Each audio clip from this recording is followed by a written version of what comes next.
Ah, come on, fucking turn on.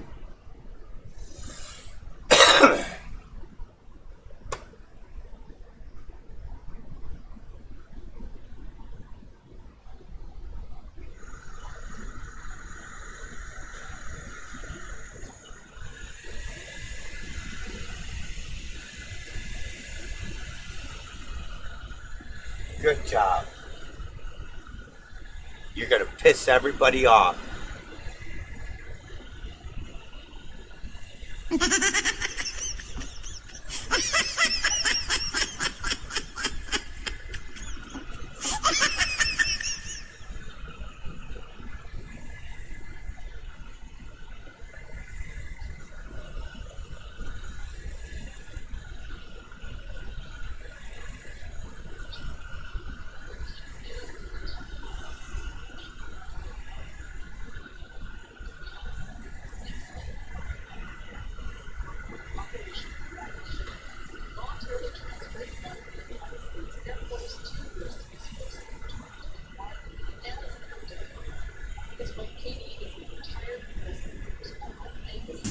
How y'all doing? It's Popo again.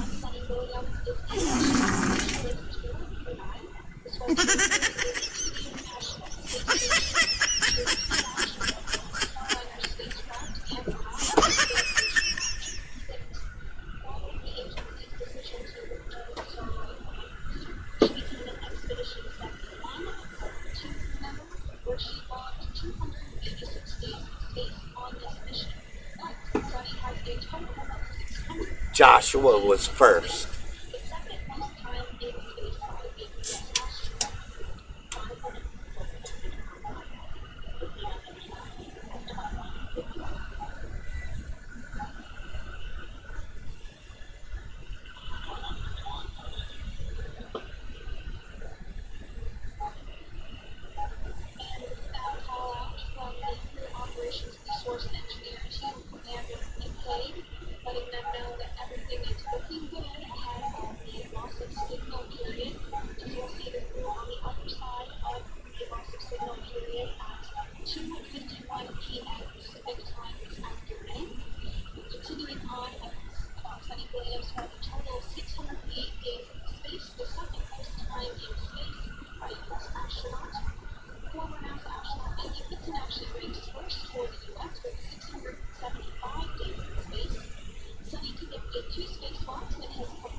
Spaceships coming back down to Earth.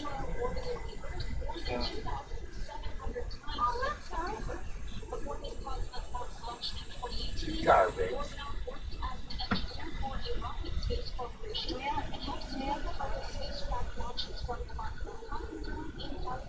Why?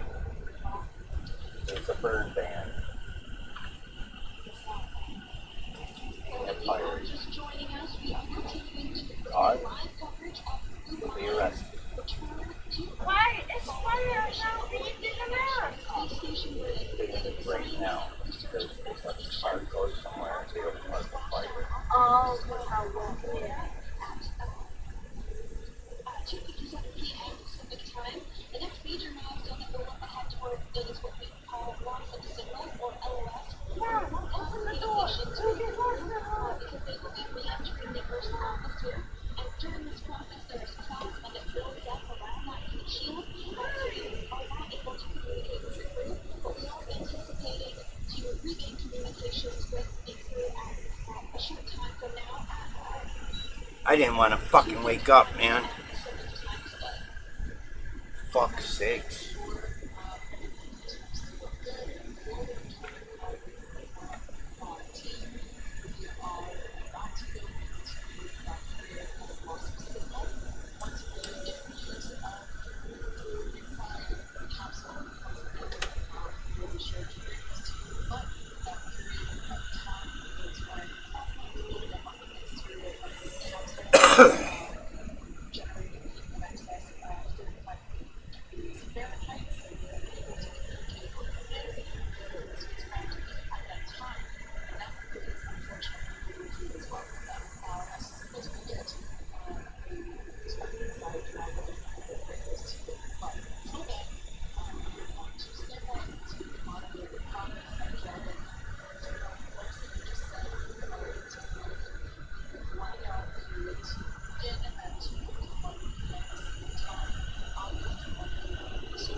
Resourceful or renewable in space.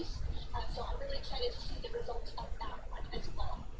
Additionally, we had a couple of spacewalks that took place to not only provide maintenance to the International Space Station, but also where we swabbed the outside of the space station air vents to see if any microbes that we all have microbes on us, to see if any of those could survive in the harsh environment of space, which again is very important for us to know and understand as we continue to live in Mars and beyond. Very exciting stuff. Now, at this point, we have now entered the communications blackout period for the Dragon spacecraft. This lasts approximately 7 minutes due to plasma formation around the spacecraft itself. During this time, no vehicle telemetry is received by mission control or the recovery team, and no external kinetic vehicle or close communication is possible. But as a reminder, Dragon is designed to fly itself. During re-entry, the vehicle will be slowing down at orbital velocity, which is approximately 17,500 miles per hour. The top temperature that Dragon will experience upon re-entry is 3,500 degrees Fahrenheit. This blackout period, as I said before, we expect it to last about 7 minutes today, beginning at 5:51 p.m. Eastern Time or 2:51 p.m. Pacific Time. Right there had our first view of Dragon Freedom coming home to Earth. And that view is from the WB-57, which is one of NASA's high-altitude planes that is tracking. Now, because of the way that this camera is configured, it does look like it is dark, but it is indeed daytime here. We're beginning to see that plasma trail as Dragon re-enters the Earth's atmosphere. All of that is expected. We are anticipating an acquisition of signal around 2:51 p.m. Pacific Time, so just minutes from now, we may hear the core begin to hail out on our call Dragon for communications, see if we can get any communications with them. Where's Mike? Mike! Are you here, Mike? Mike! 2:53 p.m. Pacific, followed by the mains just 1 minute later at 2:54 p.m. Pacific Time, ahead of the splashdown at 2:57 p.m. Pacific Time off the coast of Tallahassee, Florida.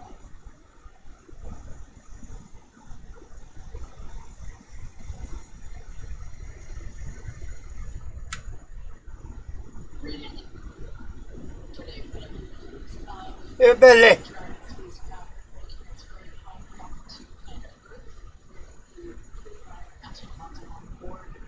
Once again, this view is coming from WB-57 plane. Wrong Mike. No, you're Mike. Magnificent work as I got a lot of mics.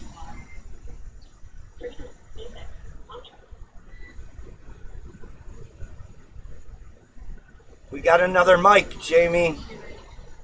SpaceX operations resource engineer. It's coming in.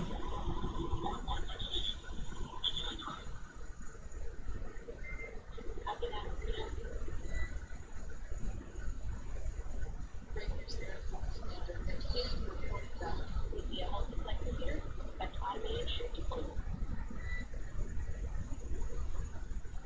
It's about to splash. Like we said before, things moving very quickly as Dragon Freedom makes its way home. Next event coming up with the deployment of deployed parachutes. This is around 15,000 feet. GPS has converged. Expect nominal altitude for training deployment.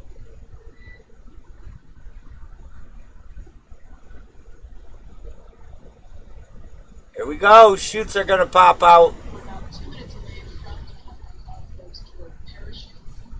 Now the heat shield is continuing to work. Well, that's easier, Michael. That entry period, the space, We got Mike, Michael. what would last about 17,500 Mike, miles per hour. Michael, Down to Michael. about 350 miles per hour. Mike, Michael, and Pablo. Plasma builds up on the exterior There. capsule next to the heat shield, and what it does is straight parachutes will slow it down from 350 to about 119 miles per hour. 15 kilometers, range to growth window. It's segmentation happening inside the capsule to get those first photos of our universe.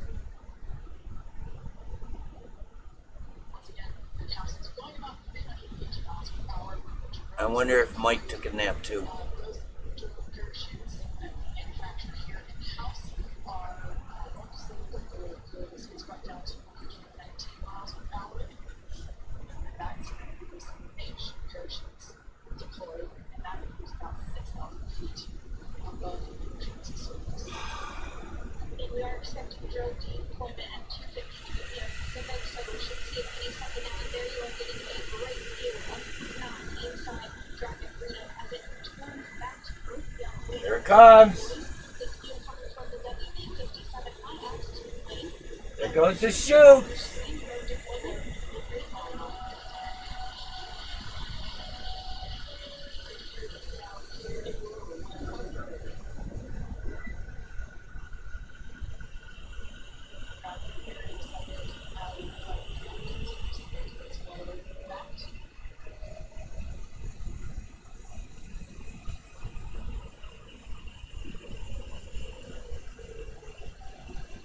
Next up, we'll stand by for the main deployment of the parachutes. The mains are cranked at launch. You'll be able to notice the difference on the machine once they deploy, and they continue to ensure that the Dragon spacecraft slows down even further. As we mentioned, Freedom will be traveling 16 miles per hour when it splashes down off the coast of Tallahassee, Florida. Here at 2:57 p.m. Pacific time this afternoon, and there we go. We're back to the roll for ORTUR Laser.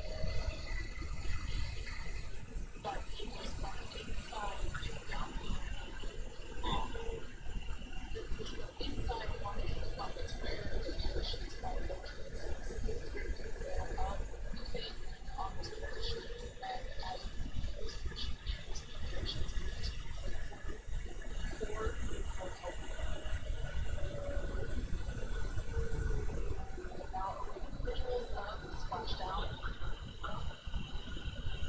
Start to hear You're missing it. Shut up. Hurry. calling out the altitude of the Dragon capsule from here on out. Rated 1 is similar, but it's more margin against the parachute missions. This cameraman sucks. Those parachutes continue to slow right. Mark stopped by and he said that. And if you're just joining us, you're looking at 800 meters, a live view of Crew 9, just minutes away from splashing down off the coast of Tallahassee, Florida. Splash down 2 minutes from now, 2:57. Oh my God, this cameraman really fucking sucks. Really doing the job there. Just breathtaking view of a calm, glass-like ocean off the coast of Tallahassee, Florida. Crew 9 just minutes away from splashing down. This is really such an incredible shot. That was 600. That is like the submarine vessel. Megan, which is stationed a couple miles away from the Look, they're inside. Hurry. That's them inside.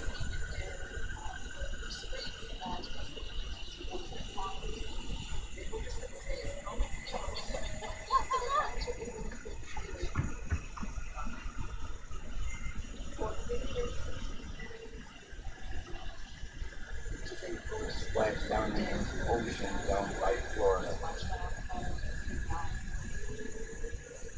They were just in outer space.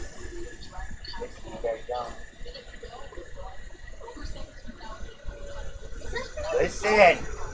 Right now? Yes. 200 meters. Copy, 200 meters. Brace for splashdown. And then the water at 16 miles an hour. As you can see there on your screen, continuing to monitor progress of the Dragon spacecraft. And we're going to stand by for splashdown located in the Gulf of America off the coast of Tallahassee, Florida.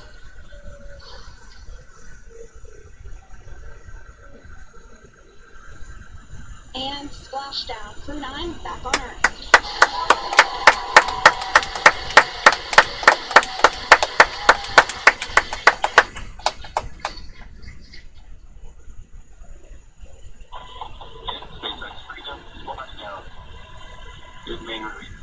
What is he? Copy splashdown. We see main ship cut.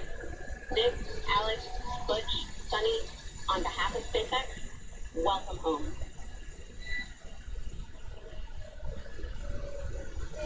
The boats are racing. Come get them. Oh, so that can ever fit in that? There's multiple. Oh, there's? Yes. No, those are pins. And as you can see on your screen, we have visual confirmation of splashdown. Dragon Freedom has returned home, and NASA astronauts' system safety verifications are in progress. We'll report back when recovery personnel are en route. So two had fit in that. No?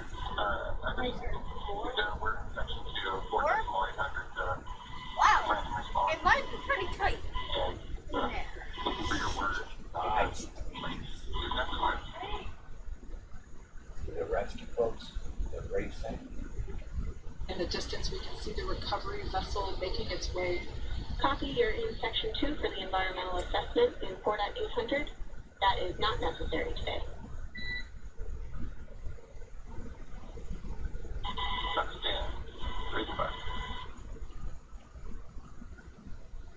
So we will continue to have communications between the Corps and Nick Hague, the commander of Crew Dragon Freedom, which just splashed down 2 minutes ago off the coast of Tallahassee, Florida. Dragon Freedom has returned home with NASA astronauts Nick Hague, Sonny Williams, Butch Wilmore, and Roscosmos cosmonaut Alexander Gorbanov. They're back on Earth after approximately 17 hours of a return journey from space. The SpaceX recovery ship and team have been waiting for Dragon's splashdown, and they will now make their way to the splashdown location. The teams have been ready and waiting about 3 nautical miles away, so it's going to take them about 30 minutes or so to make their way to...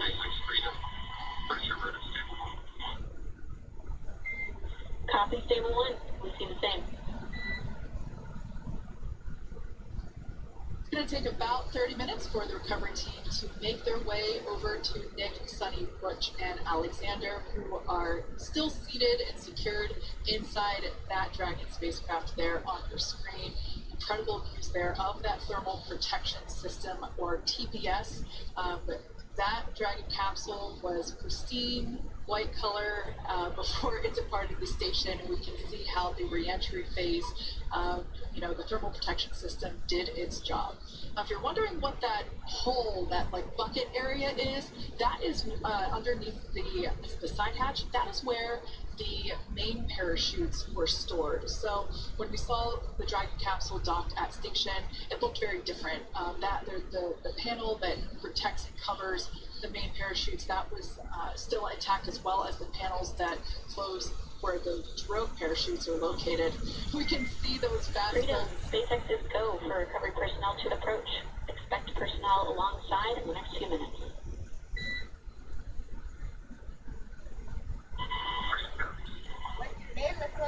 We can see those fast boats. We weren't kidding when we said they were fast. While it does take about 30 minutes for the main recovery vessel to make its way over to the capsule, these fast boats will be doing a couple of things simultaneously. A couple of them are going to be working to retrieve the parachutes that you see in the background there of this drone shot.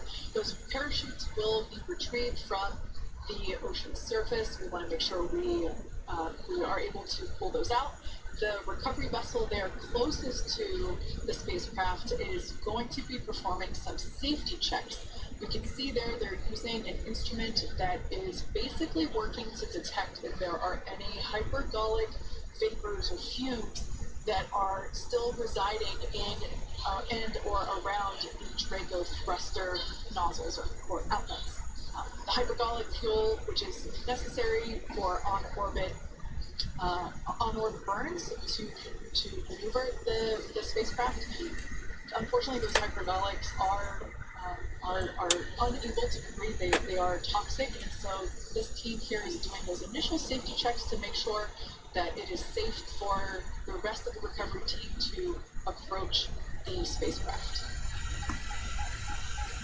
They're also checking to make sure that any residuals from the pyros are safe and are not going to cause any issues. We can see the team working their way around the spacecraft to do these, basically these sniff tests on all of those Draco thrusters. And as we continue to await the recovery of our Dragon spacecraft with NASA astronauts Nick Hague, Sunny Williams, Butch Wilmore, and Roscosmos cosmonaut Alexander Gorbanov inside, Dragon has autonomously completed several steps to safe itself following splashdown. We are continuing to see Dragon in what is known as stable 1 configuration. That's kind of the ideal configuration following splashdown. It's upright, and the Dragon capsule is in the right configuration for it to be hoisted into the recovery vessel Megan, which you do see a little ways off in your screen approaching. Dragon will continue to remain live on air with you through that recovery process, all the way through the point where the crew is extracted from the Dragon spacecraft. Now, if you are just joining us, the mission has gone smoothly so far. Dragon successfully splashed down off the coast of Tallahassee, Florida at 2:57 p.m. Pacific, 5:57 p.m. Eastern Time this afternoon. Approximately 17 hours prior to splashdown, Dragon autonomously undocked from the International Space Station, completed a series of departure burns, jettisoned its trunk section, and performed its final burn, P2 orbit burn. This placed the Dragon spacecraft on a trajectory toward Tallahassee, Florida. Dragon successfully re-entered the Earth's atmosphere, followed by deployment of its parachutes to slow the spacecraft down to a gentle splashdown. We're now going to follow the Freedom, hypergloss sweeps and unfired ordnance checks are nominal. Rigging is in progress. Approximately 25 minutes until capsule lift. Stand by for PMC with SpaceX flight surgeon.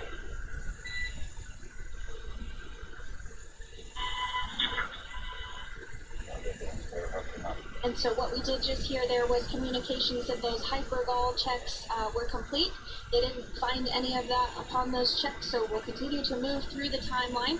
Next up is a process called rigging, which you see happening right now on your screen. This is when a SpaceX recovery personnel actually works to climb aboard the capsule and work through procedures ahead of lifting onto the nest of the recovery vessel Megan. We heard it's going to be about 25 minutes or so until that lift actually takes place. Fucking sake. Jesus Christ. Okay, Freedom, the next call will be from the SpaceX flight surgeon on Dragon Ground Private.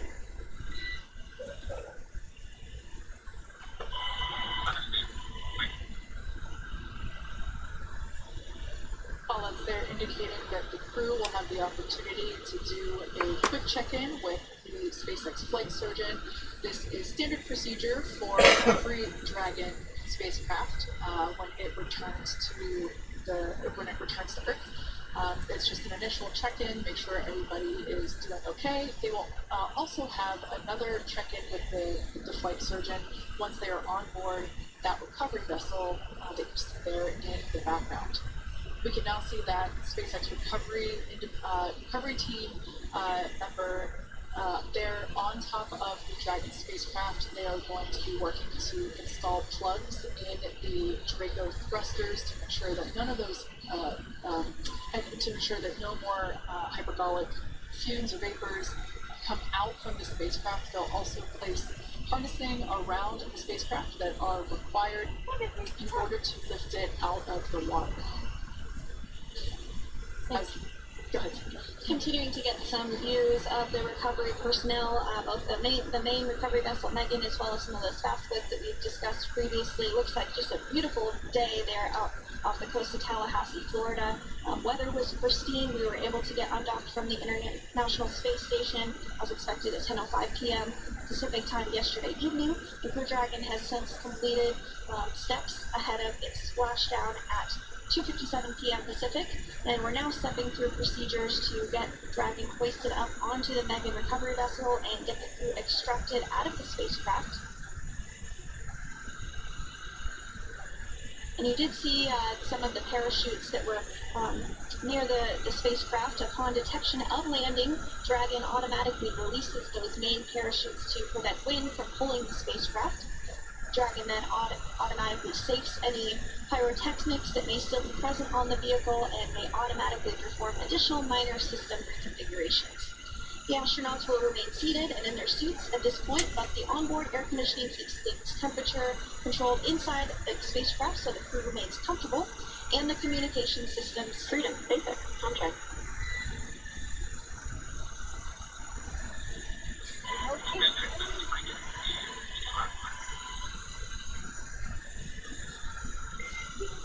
Copy that, Freedom. Have you loud and clear as well, and Dragon Ground is no longer private.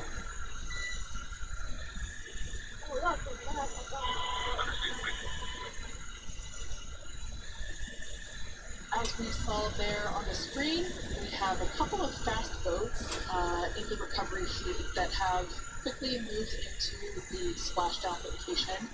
They are being followed by one of the main recovery vessels, which will move into position upwind of the spacecraft. The two fast boats have very specific roles. Excuse me. The first approach is focused on immediate safety inspection, as we saw. They do this for spacecraft integrity and checking for any presence of those hyperbolic propellant vapors. And this ensures that it is safe for the recovery vessel to approach Dragon. Once Dragon is cleared for full approach, as we heard is the case today, the team begins rigging the spacecraft for water recovery by the recovery ship. The second fast boat is responsible for parachute recovery and also serves as a redundant boat to the first one that makes the initial approach to the Dragon spacecraft. As we saw a little bit earlier, we were also able to see one of the recovery team members get on a jet ski to help gather up the parachutes that were automatically detached from the Dragon spacecraft upon splashdown. And it will take a little over 10 minutes for the recovery crew to complete their safety checks. Once complete, the team will begin preparing Dragon to be lifted, and as you see, they are preparing for that to take place at this point. As part of the preparation for this lift, one member of the recovery team has climbed on top of the spacecraft already so they can attach Dragon's hoist rings and connect to the lifting lines. It will take us less than an hour to raise Dragon to the recovery boat and remove the crew from the spacecraft. After medical checkouts, the crew will return to land within 4 hours by helicopter. And if no additional medical assistance is needed, the crew will board a waiting NASA plane and depart for Houston.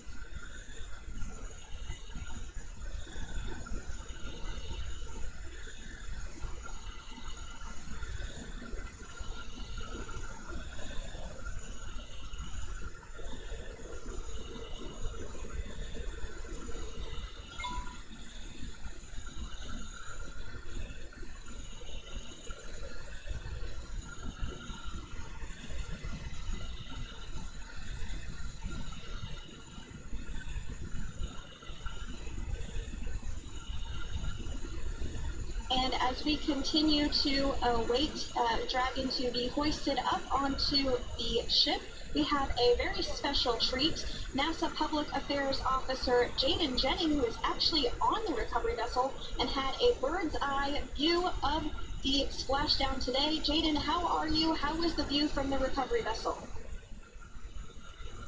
Hi, Sandra. How do you hear me? I've got you loud and clear, Jaden. It's so great to hear you. Awesome. So, splashdown, Sandra, was nothing. Freedom, be advised. We are transitioning the forward link. Tom will be unavailable for approximately 5 minutes.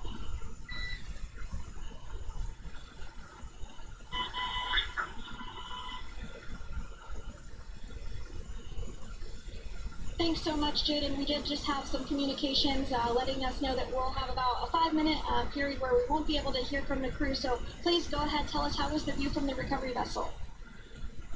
Absolutely. Yeah, I was just saying earlier, splashdown was nothing short of spectacular. And we were stationed about 1.5 nautical miles away from the splashdown zone and had great visuals here on the recovery vessel Megan. We actually saw a little of a smoke trail as the spacecraft was coming in, and then moments later we spotted those strobe shoots, and this was quickly followed by 4 melting white and orange main parachutes. We then tracked Dragon all the way down as it slowly propelled into the ocean. And I think I speak for all of us on the ship when I say a new core memory was made today, and we are looking forward to having Crew 9 on board with us a little later. Jaden, that is amazing. Now, obviously, we're watching it here on camera, and the landing conditions look pretty good, but how was it from your perspective? What is the sea state out there? Absolutely, absolutely. So we've had optimal conditions for splashdown, and today it is sunny and 63 degrees outside right now with clear skies, light winds, and calm seas. The sea looks absolutely beautiful right now, and light blue with the sun reflecting from it. And hey, I think the crew is gonna like what they feel weather-wise on this picture perfect day for splashdown off the coast of Tallahassee. Thanks so much, Jaden. It certainly looks like a beautiful day. Can you tell us a little bit about the journey of the recovery forces to get to this point? Sure. So one unique aspect of this recovery was the onboard training on stations conducted for Butch and Sunny to ensure they were ready to return on a Dragon spacecraft. And that training covered all aspects of their return, including nominal contingency departures, orbit burns, Boom! landing off, which is what this team is preparing for now. As for the recovery teams themselves, we started the day taking a series of helicopters out to the vessel, and as standard, the recovery director and crew support teams were on that first helicopter out and took the time to get everything prepared on the ship. About 2 hours before splashdown, they deployed those fast boats and jet skis into the water. I was actually on the second helicopter out, and we were on the vessel about an hour and a half before splashdown and landed on top of the Forgot helicopter again, on Jamie. and the teams have been working diligently across their respective disciplines this week, executing what can only be described, in my point of view, as a logistical masterpiece, just ensuring every detail has been in place for Crew 9's return. That is such great news. I'm so glad that you're able there to experience it in person. Now, can you tell us a little bit about what's next to retrieve the crew for the recovery personnel on board? Yeah, Kate, so coming up next, Dragon will be hoisted into the on-deck translation system, or the nest, at the aft end of the ship, and then will be translated pretty quickly towards that egress platform. We'll perform another series of safety checks as final precautionary measures just to make sure there are no hypergolic vapors present before opening that side hatch. And then once that side hatch of the spacecraft is open, the crew will be assisted out of the capsule one by one from NASA, SpaceX, Freedom, SpaceX, contract.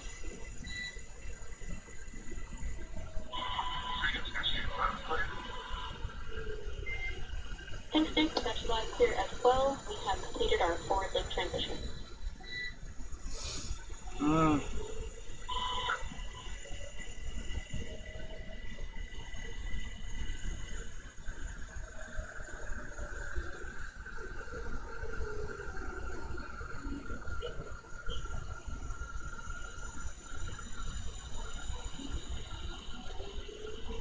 And Jaden, if you did just want to go ahead and let us know what is next to retrieve the crew, we are continuing to get some great news on our screen, but I know you have an even better view yourself.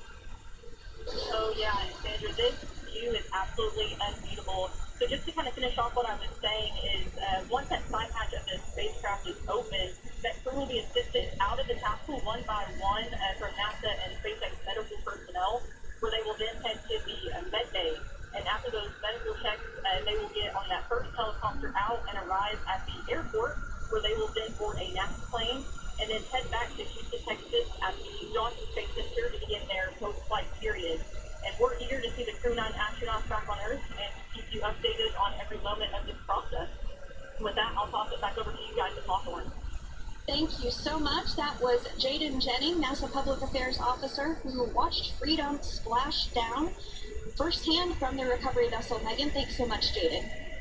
So we are continuing to get these great views on our screen here of Freedom. As we mentioned, it splashed down at 2:57 p.m. Pacific time off the coast of Tallahassee, Florida. The recovery personnel are continuing to step through procedures to hoist Dragon onto the recovery vessel Megan there, which is now coming into view. You can see just how close Megan is at this point, and that's that helicopter pad that Jaden was just discussing, where the crew will fly off of onto the coast of Florida, and then eventually they'll fly back to Houston.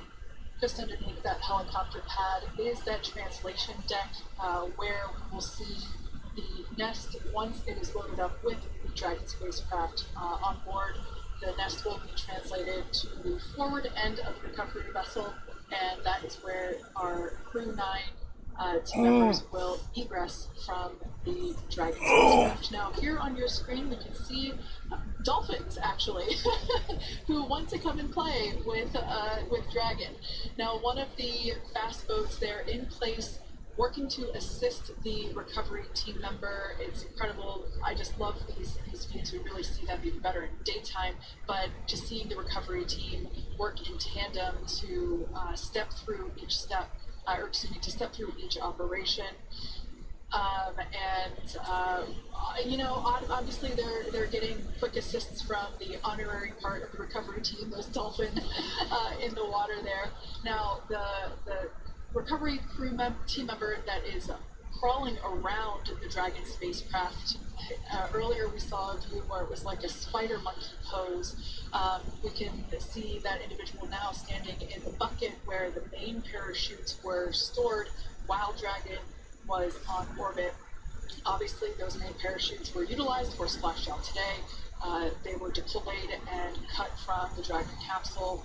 And one of the other fast boats of the recovery team working to pull those out of the water. Now, the recovery team member that is there working on top of the Dragon capsule. Earlier, we saw that person performing safety checks. Now we can see some harnessing being placed around the capsule. This harnessing is what will be used to lift the Dragon capsule out of the water and onto the recovery vessel. Wow, we got a cute little pod of dolphins. It wasn't just one or two. I mean, that water just looks beautiful. We had ideal splashdown parameters today. Obviously, wave height, ne'er a concern. The weather is beautiful, as Jaden mentioned, in the 60s, sunny. Looking forward to seeing Crew 9 exit the capsule here shortly once they get hoisted onto the recovery vessel Megan. We can see that recovery vessel slowly but surely closing the distance there between, dolphin cam back again. We can see that the Dragon capsule and the recovery vessel, that distance is closing. Again, this is just one more step as we continue to work recovery operations for Dragon Freedom, and we anticipate the lift of the Dragon capsule to occur here in just a few minutes.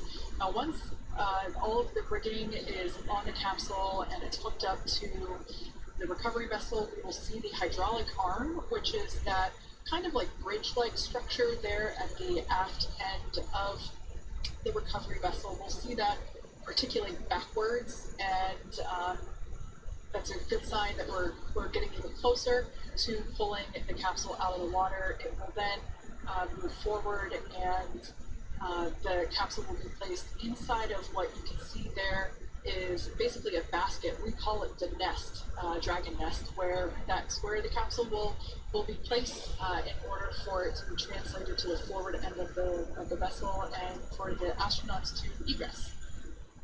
And before that does take place, we'll have potentially views of the rigger go ahead and jump off of the spacecraft there. That typically occurs when the spacecraft is a little bit closer to the recovery vessel, and we usually get a really good view of that particular operation from one of the onboard cameras from the recovery vessel.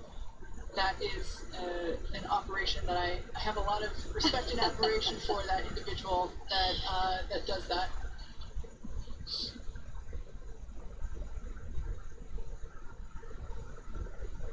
So again, Dragon continuing to get closer and closer to the recovery vessel, Megan.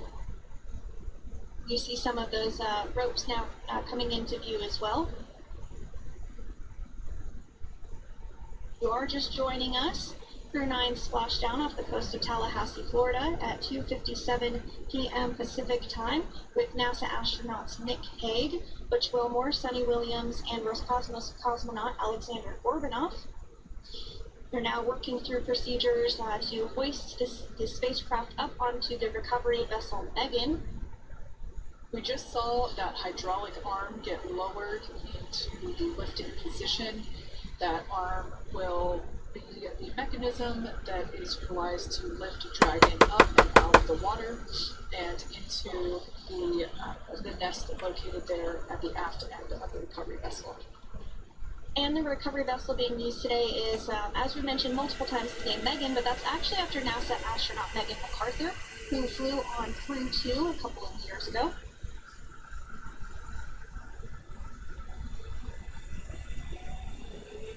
We're getting some views now from actually inside the boat. Yeah, you're exactly right. This view is straight down the recovery vessel.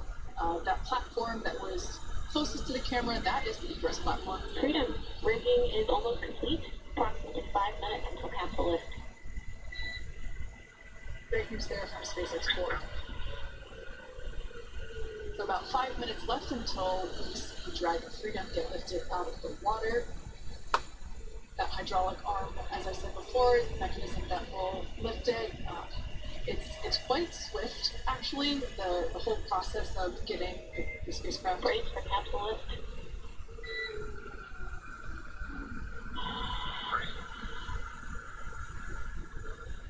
There it goes, Dragon Freedom being lifted out of the water and onto our recovery vessel, Megan.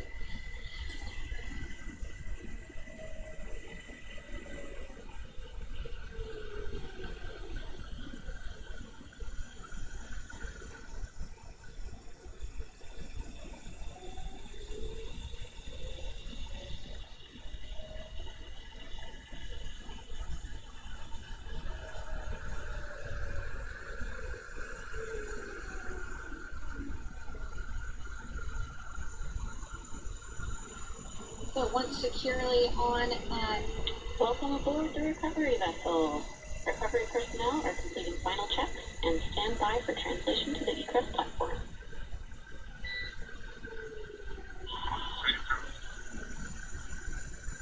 Great news there, letting us know that Dragon Freedom has been successfully recovered from the water's surface. If you've just joined us, we had an on-time splashdown at 5:57 p.m. Eastern Time, and we can now see that the water recovery operations are continuing to progress. The nest where the Dragon spacecraft is located is going to get moved forward. This will happen after one of the recovery crew members does some checks, and we'll also see some hosing. Obviously, the spacecraft splashed down in salt water. Salt water is corrosive, and we want to try and rinse out as much of the salt water as possible to reduce that corrosion on the metallic structures. So we can see some guidance there being provided, really steering the spacecraft properly into the Dragon's nest. and it's been 30 minutes since Dragon splashed down, and as you can see there, the spacecraft is already on board the recovery vessel Megan. Things continuing to move very smoothly today throughout the entire operations from the deorbit burn up until this point as well. And Freedom, it looks like the positioning wasn't quite right, so they are working on repositioning the capsule in the nest now.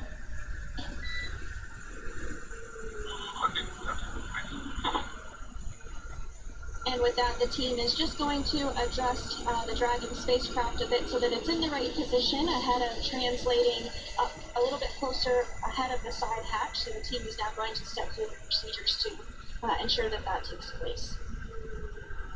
While Dragon does fly itself autonomously, it clearly is unable to park itself autonomously.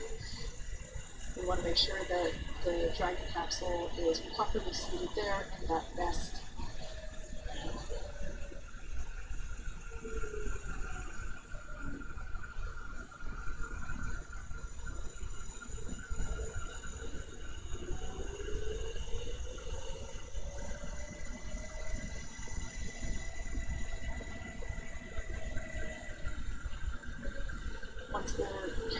Once Dragon is fully seated in the nest, we'll probably see a bunch of that salt water come out from the bucket there located underneath the side hatch.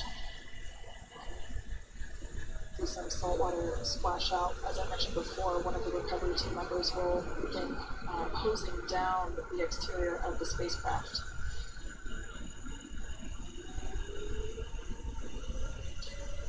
So you are continuing to get some great live views on your screen. Oh my of God. Q9, which includes NASA fucking get it astronauts on there. Nick Hague, Sonny Williams, Butch Wilmore, and Roscosmos cosmonaut Alexander Gorbanov, who splashed out off the coast of Tallahassee, Florida, 2:57 p.m. Pacific time this afternoon. Now working to get that spacecraft situated in the nest. Just making some final adjustments and tweaks to ensure that it's nice and secure.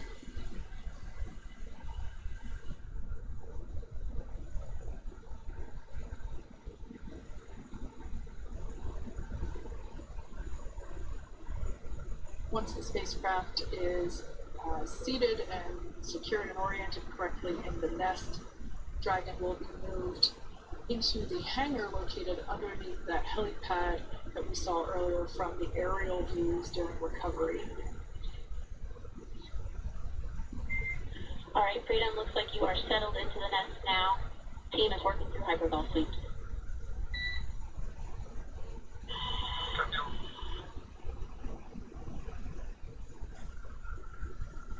Oh, Telling fuck. us that the recovery team is doing the second round of those hypergolic sweeps. This helps ensure that everyone, all the recovery team members that are located basically right where this camera is located on, towards the forward end of the recovery vessel, that they will all be safe once the spacecraft is translated forward. So we're just doing some additional steps to make sure that the hypergolic propellant that is utilized for maneuvering the Dragon capsule while on orbit, making sure that none of those vapors are still present on the exterior of the capsule. That's right, and there are a variety of individuals on board the boat that help with recovery operations. Not only do we have the recovery personnel that you see here, but we also have a doctor that will check out the crew members as standard procedure. As with any spacecraft that is returning from space, we always perform a medical check with the crew. So you will see the crew come out of the capsule and be placed on stretchers, just like with the Soyuz landing, and with all of our Dragon splashdowns, that is the nominal procedure.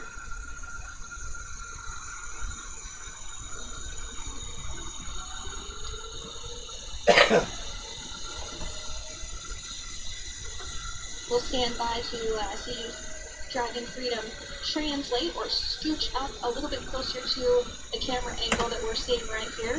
And then teams will set procedures to get that side hatch open. You see it right in the dead of the center of the screen there. It's kind of that rectangular shape. It has not been opened since Crew 9, which includes Nick Hague and Alexander Gorbanov, launched back in September from the Kennedy Space Center in Florida. So that will be the very first time that hatch is opened. Once docked to the International Space Station, crew enter through the top hatch, which was where the nose cone is now closed. That's the hatch that they actually utilize to go ahead and get inside the International Space Station.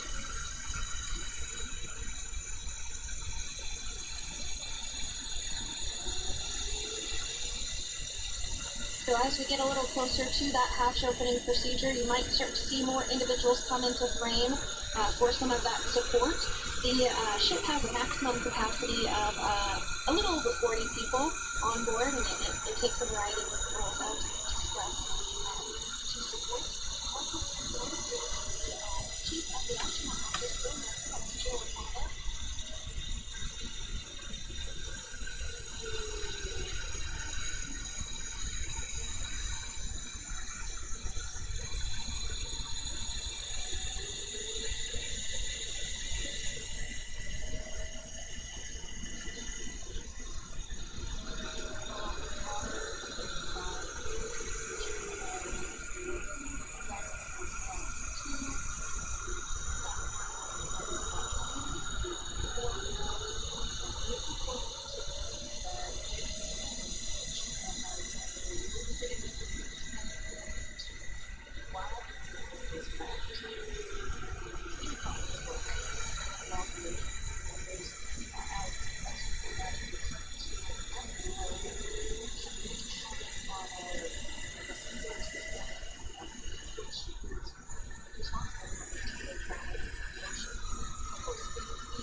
260 days.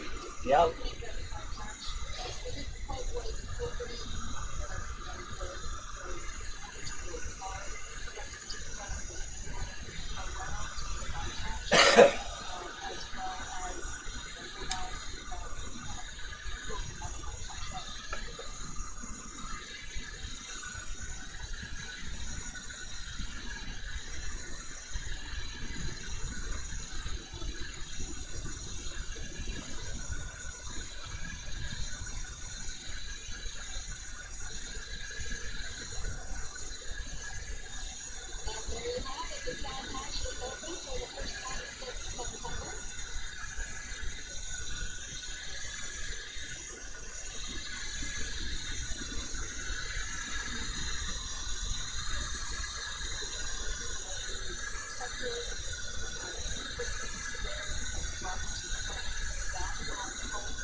If you are just joining us, it has not yet even been an hour since tonight's splashdown.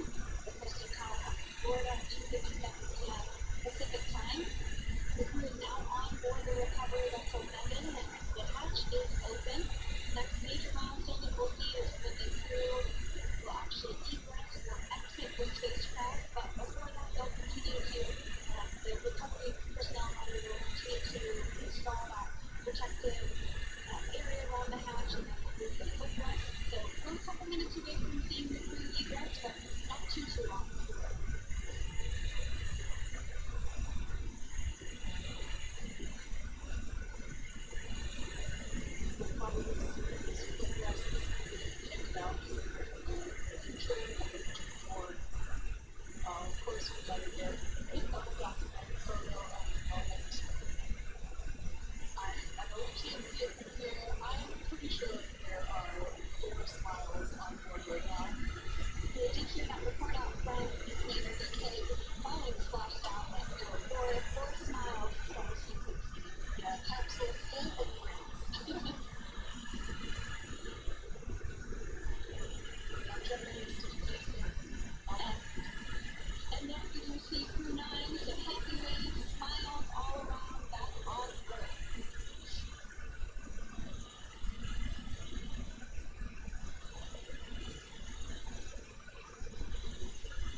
Most of the time had two center seats. Egress first as a base, moving around inside the capsule really easily.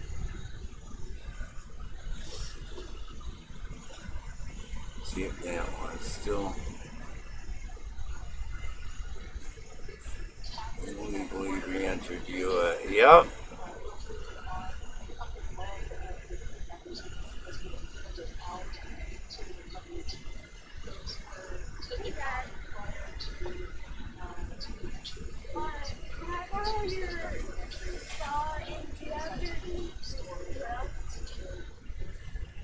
Why?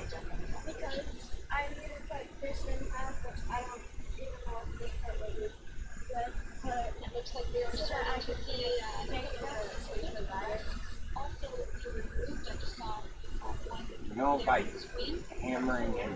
running into that tree, you're gonna kill it. No. No. I don't know why the fuck you picked that tree. Its footrests are carbon fiber are actually sized for each other like lengths. Same goes for the armrests and the bucket rack which these sizes are created for members to ensure their comfort and safety. I suppose, Joshua. We have just saw a little ramp that is used to help slide the members out from inside the spacecraft. And once the crew does exit Dragon Freedom, they What do you will want? be placed Cut it! a structure to go to a medical bay for medical checkups. This is standard I want procedure shit for all put back, Dragon spacecraft, not left out in the yard. as well as for Soyuz spacecraft that land in Kazakhstan.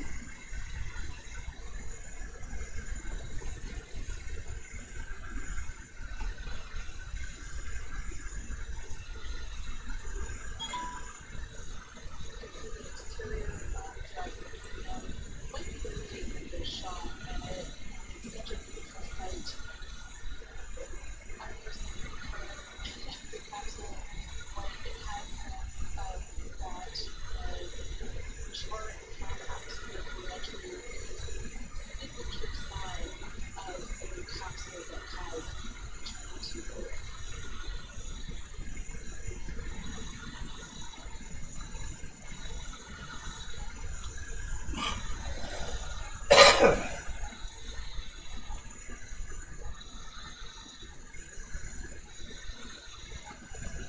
Continuing to stand by for our first crew member to egress or exit the Dragon Freedom following their splashdown at 57 What happened to all the nails and hammer you had? International Space Station. My camera's inside. I don't know how to install it. 17 hours of phasing.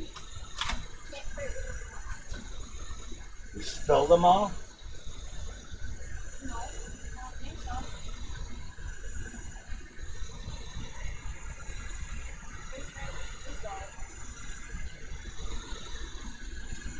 Well, you're not using screws. I don't have that many. And while on board the International Space You'll have to Station, wait till crew tomorrow. contributed to I can do some at work. 900 hours of science, over 150 research experiments and investigations, a great use of the microgravity lab at the International Space Station, which celebrates 25 years of continuous human presence this November.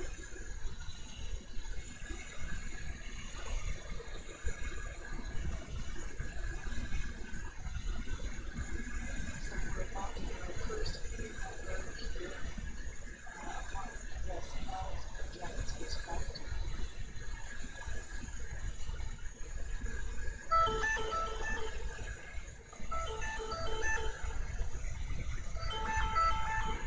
We are standing by for that egress. Outside of Dragon, you do see one of those scriptures. This is the expected procedure as the crew will be taken to medical facilities following their exit from Dragon.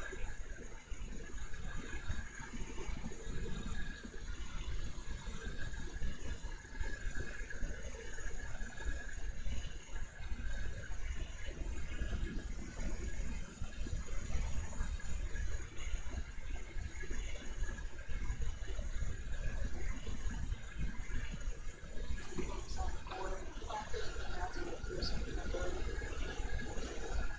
And that is NASA astronaut Nick Kay, commander of Crew 9. Now out of Dragon Freedom. Smiles, thumbs up, and a wave. Can't get any better than that. That is one happy camper, that's for sure. As we said before, it is standard procedure for all of our non-operation members to receive assistance upon egressing from the spacecraft. It is help them with awkward recovery done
I swear to God.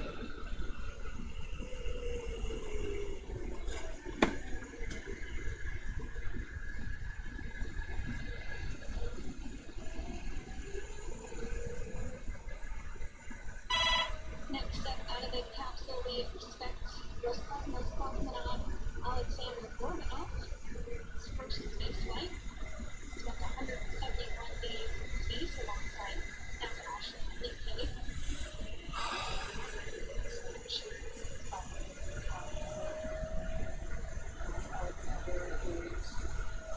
Here.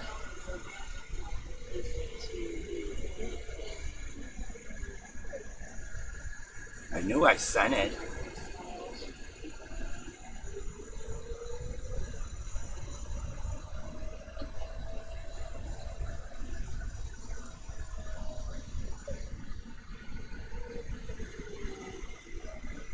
That's fucking weird. Now the two crew members remaining in Dragon are NASA astronaut Sunny Williams and Richard North.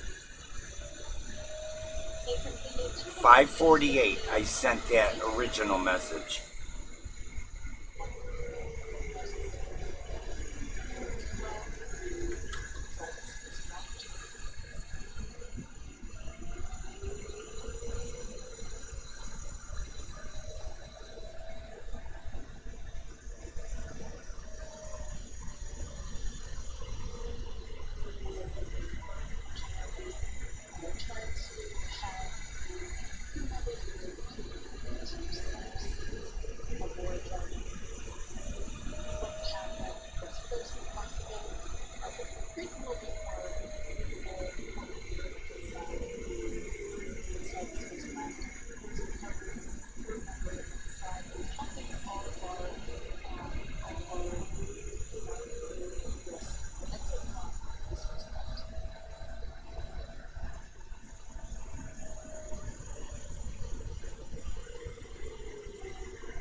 standing by for the next crew member to egress or exit Dragon Freedom on splashdown. Not even an hour ago at 2:57 p.m. Pacific time.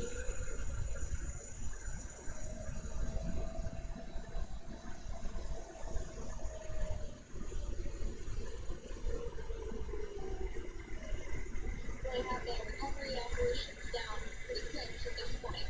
It's pretty incredible to think that just 5 years ago, we were doing initial demonstration missions of the Dragon from Dragon that now we're under about 30 minutes from into retrieving these astronauts in the water, just 7 minutes into the water to get on board to get them really to get that sound hatch open.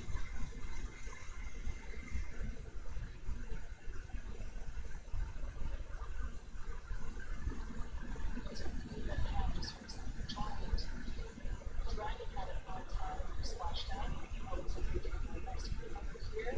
That is none other than Sunny Williams. Big smile, ladies. She and her crew members now will be assisted onto the aid.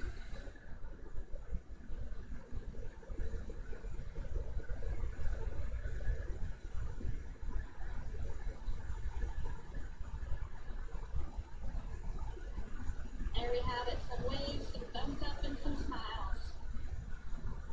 The next is going to be a thing among all recovery operations. Absolutely. And of course, that leaves NASA astronaut Butch Wilmore inside Dragon in seat 4.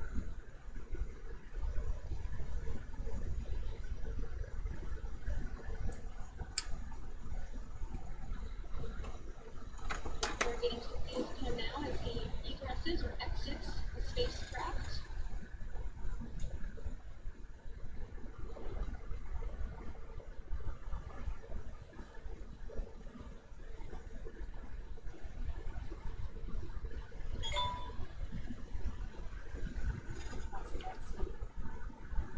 celebration and cheers there from Butch Gilmore, as we mentioned before, returning to Earth from coming from a microgravity environment and recapping on the body. So it is customary, just a procedure for all of our long-term space residents to get assistance once they are back on board the recovery vessel.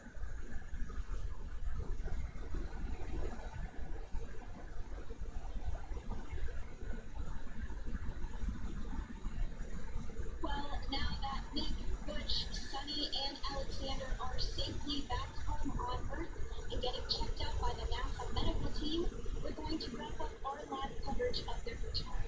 The Crew 9 mission began a little differently than usual since Butch Wilmore and Sunny Williams were already aboard the space station when Nick Hague and Alexander Borgnoff arrived on the Crew 9 spacecraft in September. Having arrived as the crew flight test crew for Starliner, Wilmore and Williams were fully incorporated into the space station's Expedition 72 team and began research and other work aboard the station along with the other crew members.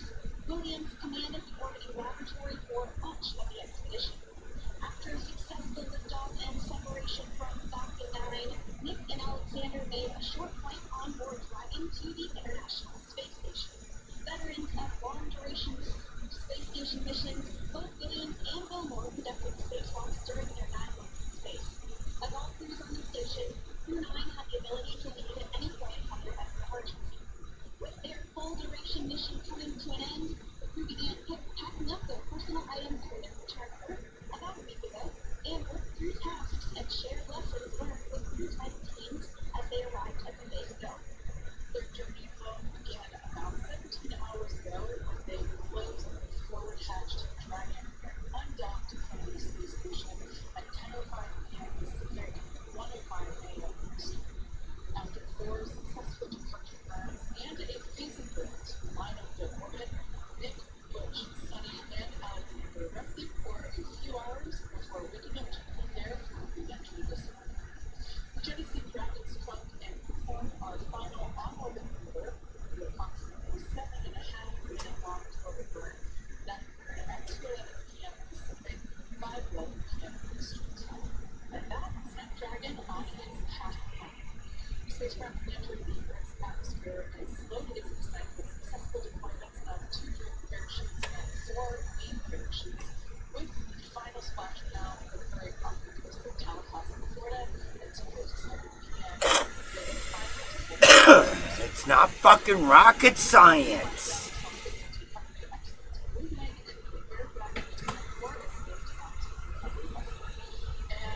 Okay. We're done.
Control 607.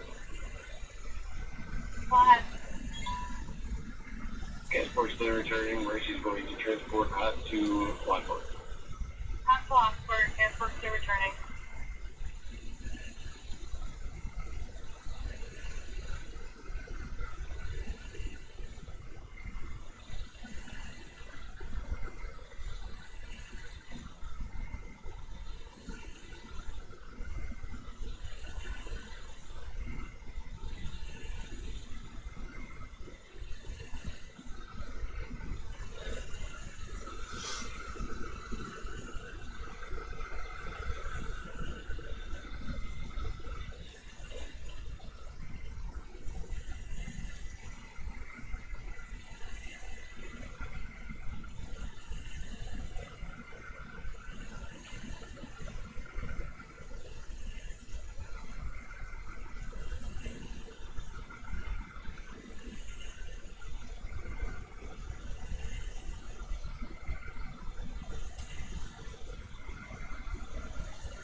Super easy.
Fire control.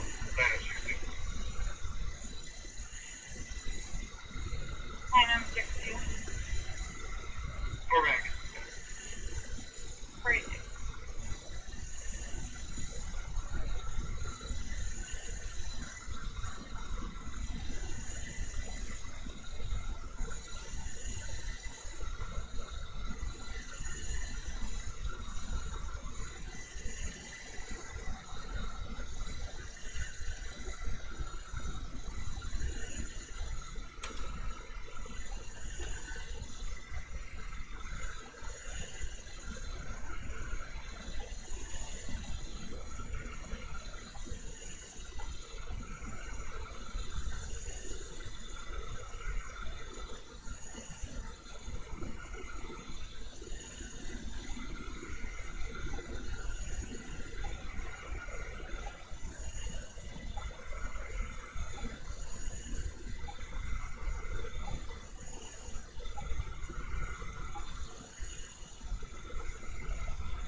Go ahead.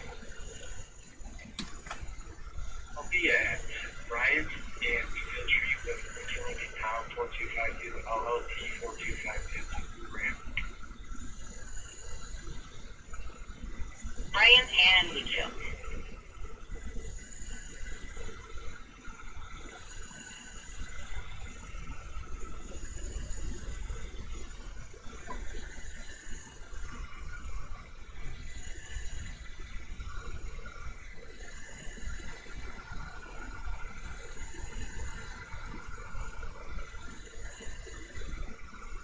Fire control traction meeting unit 1. Unit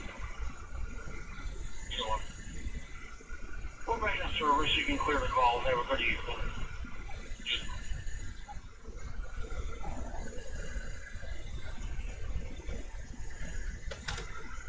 Oh my God! For fuck's sakes.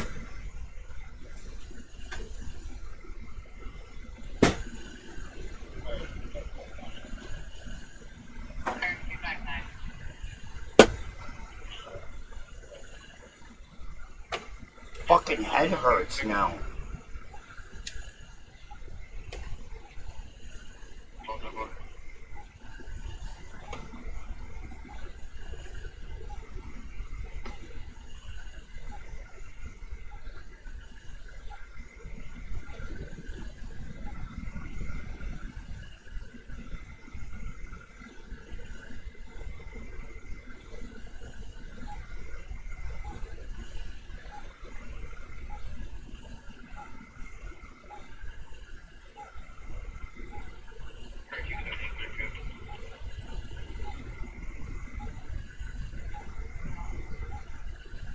Go ahead.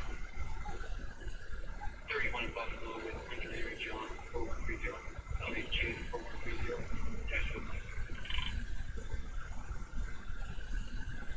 You want to talk more?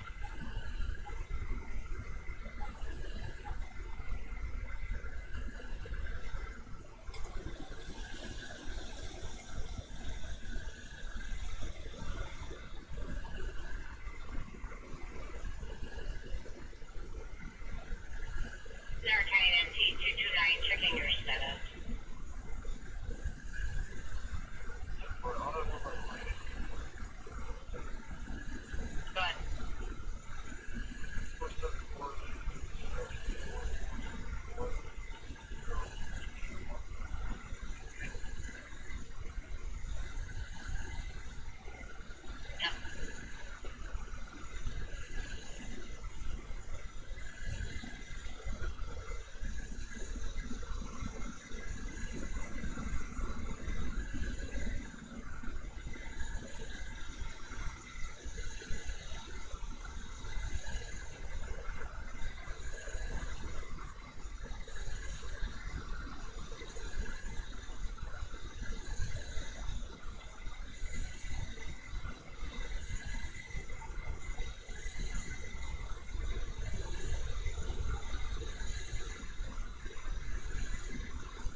A negative or we're staying behind.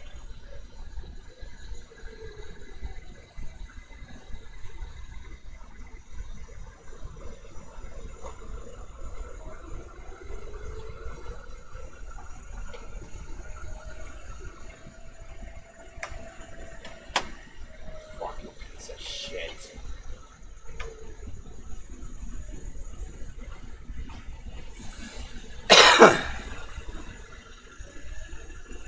Swear to God, these fucking kids.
Oh. Another? Fuck no. We learned what causes that and we fixed it, Mike.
Well, that was fucking exciting.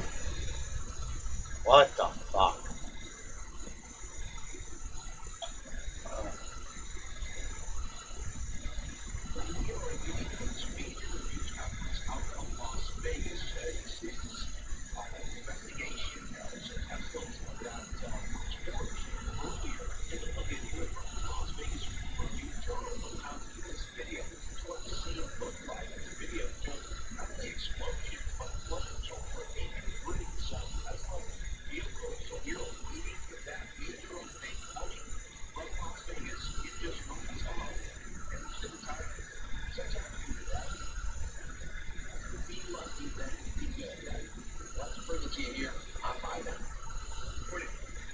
I'm Assistant Sheriff Dory Ford of the Las Vegas Metropolitan Police Department.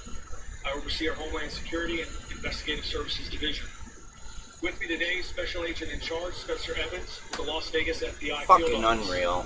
and Assistant Chief Jennifer Wyatt with the Clark County Fire Department. We're here today to discuss an incident that happened early this morning near the 6200 block of Badura Avenue. At approximately 2:45 a.m., we received several 911 calls about a fire at a Tesla collision and sales center. One caller stated they heard gunshots, that there was a subject wearing black clothing setting multiple Tesla vehicles on fire. Upon arrival, officers discovered several vehicles on fire, as well as the word resist spray painted on the front doors of the business. Our partners from the Clark County Fire Department quickly put out the fires, and together with our K-9 and Armored Task Force, which is responsible for hazmat response, we're able to make the scene secure and safe.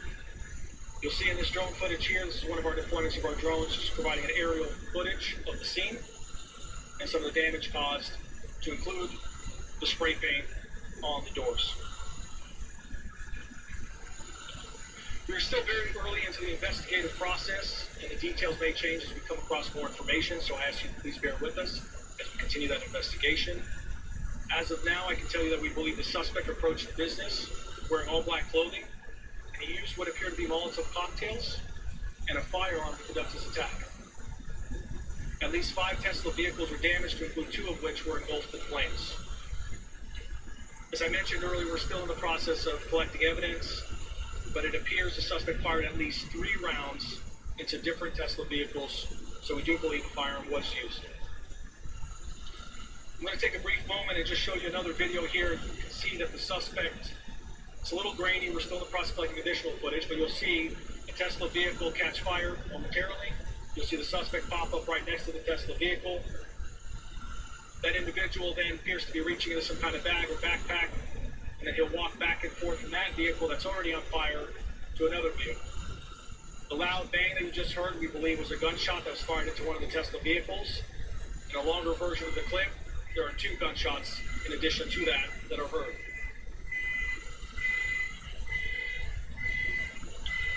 Also point out that we have recovered at least 1 unignited Molotov cocktail located in one of the Tesla vehicles. We're working collectively with our partners to test that material and process that as evidence. Just to kind of wrap up a little bit on my part here, I'd like to point out this was a targeted attack against a Tesla facility. We do believe that it is isolated at this time. We do not believe that there's any further threat to the general public. However, as a precaution, like we do on many of these types of incidents, we've increased our police presence, in particular at Tesla locations or any Tesla-related locations in the valley. We've also enacted our major case protocol, which brings together a tremendous amount of resources to conduct a 24/7 investigation and try to bring accountability to the person or persons responsible as quickly as possible. It's important for the public to hear this, which is if you have any video related to this incident or any tips regarding the suspect involved or anyone involved, please call our See Something, Say Something hotline at 702-828-7777. That phone line is monitored 24 hours a day, 7 days a week. And I'll just wrap up by pointing out something that's important. It's a thank you to the personnel that are out there working since early this morning, and we'll be working around the clock, chasing down every single lead. I'm very confident we have one of the best counterterrorism units in the country. And on that note, I think we have one of the best, if not the best, partnership with the FBI here in Las Vegas.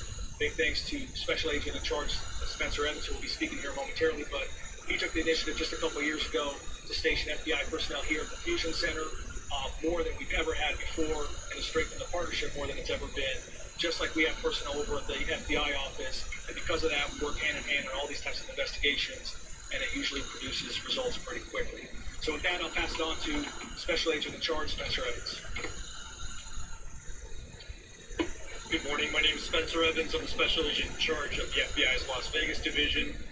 As you know, and as you heard this morning, the FBI has opened an investigation into what was reported as initially as an arson at a Tesla facility that occurred at the Tesla Collision Center in Las Vegas.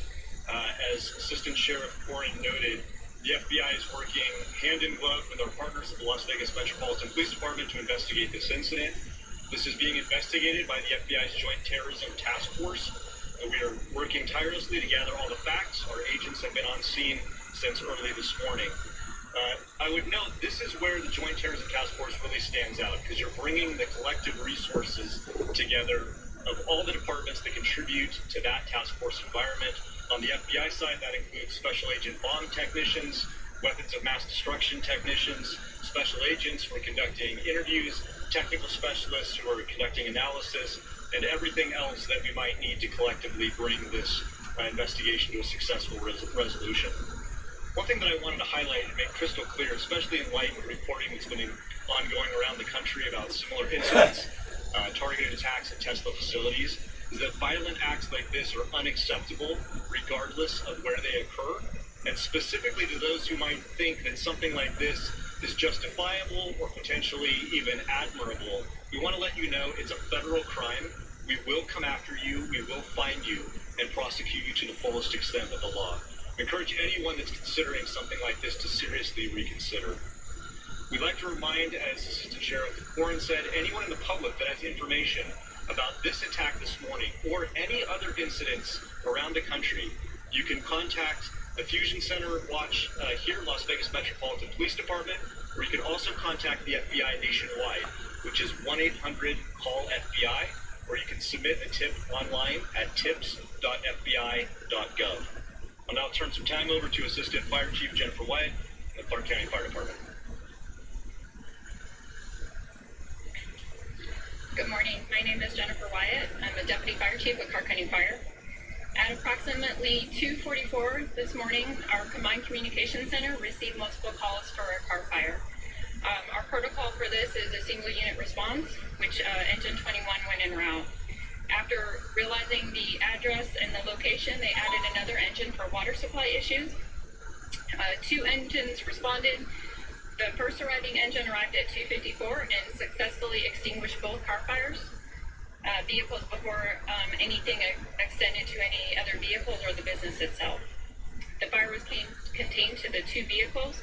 There's a total of 5 vehicles damaged due to just exposures from the flames. We were able to extinguish both of these fires before it got to the battery compartment, which is critical in extinguishing any vehicle fires. Currently on scene, we have our Fire Investigation Division, including our ATF K9, which was requested by Las Vegas Metropolitan Police Department Armor Division. We will continue to support the investigation and provide any critical updates to you guys and to Metro. Thank you. With that, we'd like to open it up to some questions. Just again, I just remind everybody we are early into the investigative process, so there's only some information that we have. Yes? Fire at a business site in the city. We're still early into the investigative process. In terms of the national efforts, I'll turn it over to Special Agent in Charge, Spencer Evans. So the question is about reports of other attacks at Tesla facilities, specifically in Kansas City, but there's also been reports elsewhere in the country. Again, too early into the investigation at this point to conclusively determine if they're connected, but that remains an active part of the investigation, is determining if there are any links among any of the attacks that we've seen. Go ahead.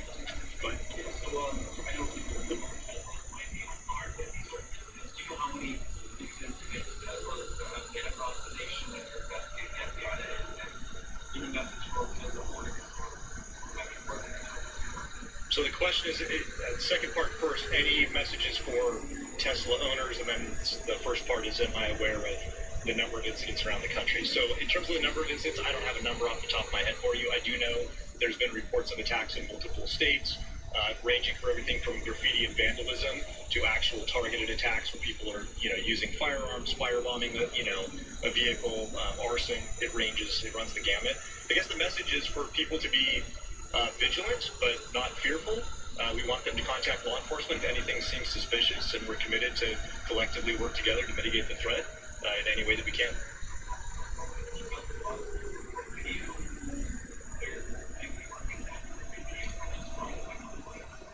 So I'll defer to Assistant Sheriff Korn on that. I do know 1st of January, everybody here in Las Vegas knows we had another prominent incident with a cyber truck, and video was a key component of that. So we will leave no investigative stone unturned collectively to be able to solve this particular crime.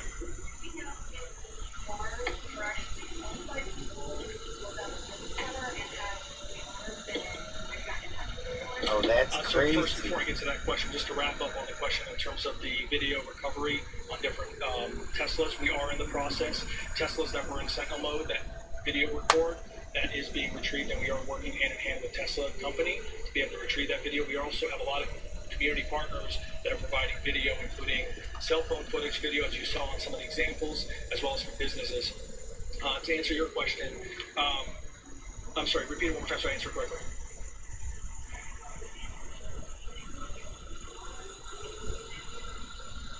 So contact with the owners is part of the process, though it's still too early. This just happened a few hours ago, early in the morning.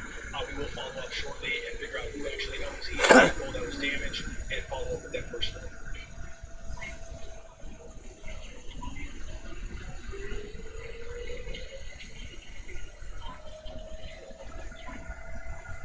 So the first question is that with the Tesla cyber fleet that's coming into the Las Vegas Metropolitan Police Department, are there any concerns in terms of the safety of that fleet or anything related to that? And to answer that question, no, there's not. We're confident that we have a fantastic police department, a very effective police partnership and a counterterrorism unit, as I mentioned earlier, between us and the FBI, and a tremendous partnership with our fire partners as well. We definitely do not let criminals or any potential bad actors dictate how we operate and what we do in our community. The advancement in technologies and the opportunity to bring the Tesla Cybertrucks here to our police force is only going to make crime fighting more effective. It's going to continue to advance the sheriff's goal, which is to make the Las Vegas Metropolitan Police Department the most technologically advanced police department in the country. So we are moving full force with that. We should have them out pretty quickly here as well. And I'm sorry, you had a second question? In the Valley right now, we do not have anything notable to report on.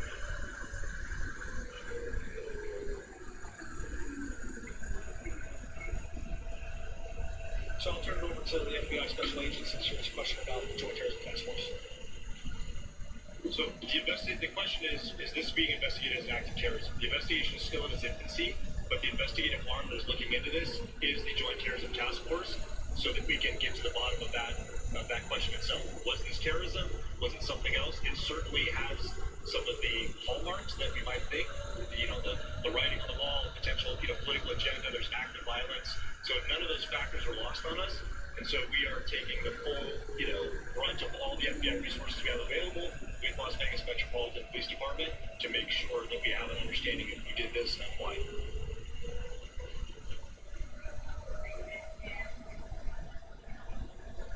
So the question is, do we believe it's politically motivated, or are we worried that it's becoming the norm? The second part first.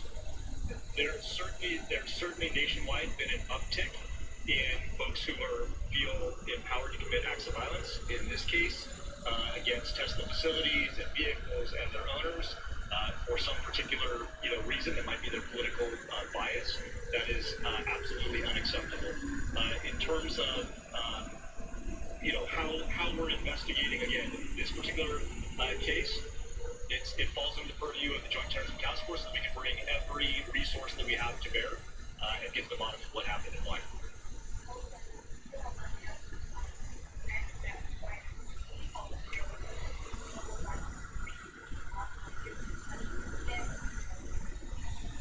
So I'll defer to, again, early in the investigation, can't provide a lot of details in terms of who we're contacting, but we're absolutely in contact with those who are helping provide records and evidence so that we can get to the bottom of what happened. That would include testing.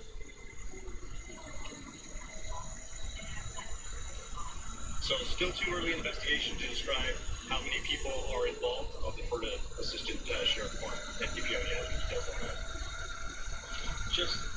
So right now we know for sure there's one individual you saw that on camera, but in these investigations we do not exclude the possibility that there could be someone assisting them or another individual as well involved as well. So we're still in the process of figuring that out before we determine whether it's a solo person. Right now, no, the suspect is outstanding, which is why I'll reiterate that the 2 hotline numbers that we provided, one for the Fusion Center, 712-828-7777. If people have any tips or information, please provide that. And then I will just say that we do have an incredible team working around the clock, so we're very confident that the individual will be caught. We take one more question, and we have to wrap it up and get back to the scene.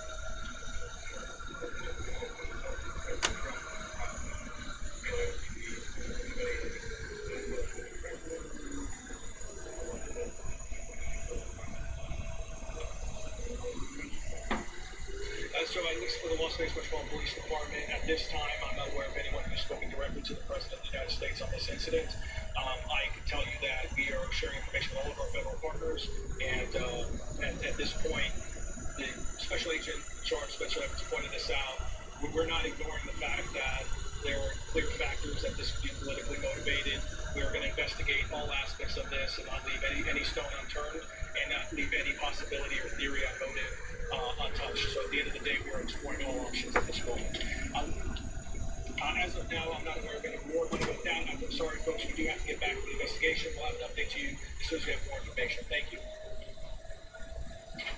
Las Vegas Police, you're giving the latest updates there on some of that really drastic video that was brought during this news conference. So police are looking for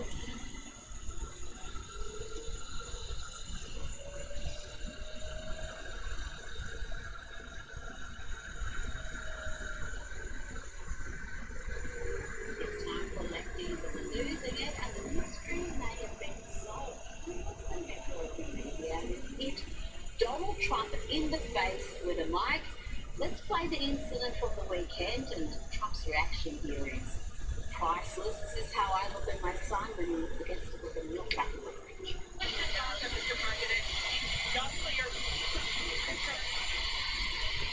You're concerned about the situation in Gaza. Now, everyone assumed that was an accident, a clumsy member of the media embarrassing themselves, but what if it was a little bit more sinister than that? What if it was some tedious afflicted lefty?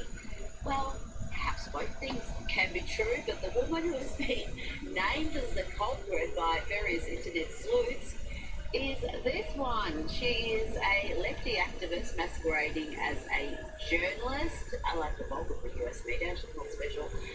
She even wrote a piece accusing Donald Trump of mimicking Adolf Hitler's language. Yeah. Let's see if there are any more clumsy moments from reporters, but at least we can exonerate this dude. He clearly had nothing to do with it whatsoever. God, I do love the memes.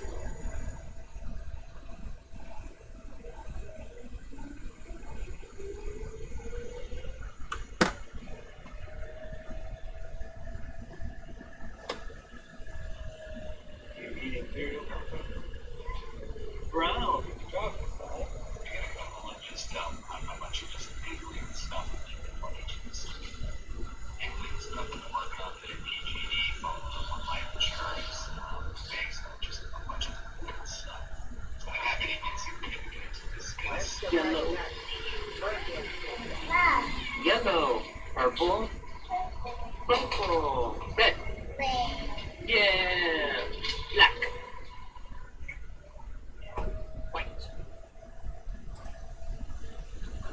I said that's the redneck security system.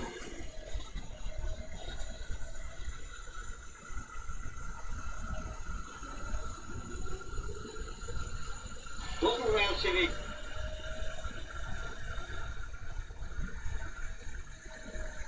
Hey y'all, it's Steve of Old Wood. Hey y'all, it's Steve of Old Wood. This video. New space recorded display. artwork like this. This particular easel is a usable easel, and the fact that it's left, and it's got some beautiful moves in there. This was unpainted. God damn it. There are a few steps along the way that you have to go about for assembly. We'll all that and the design process in this video.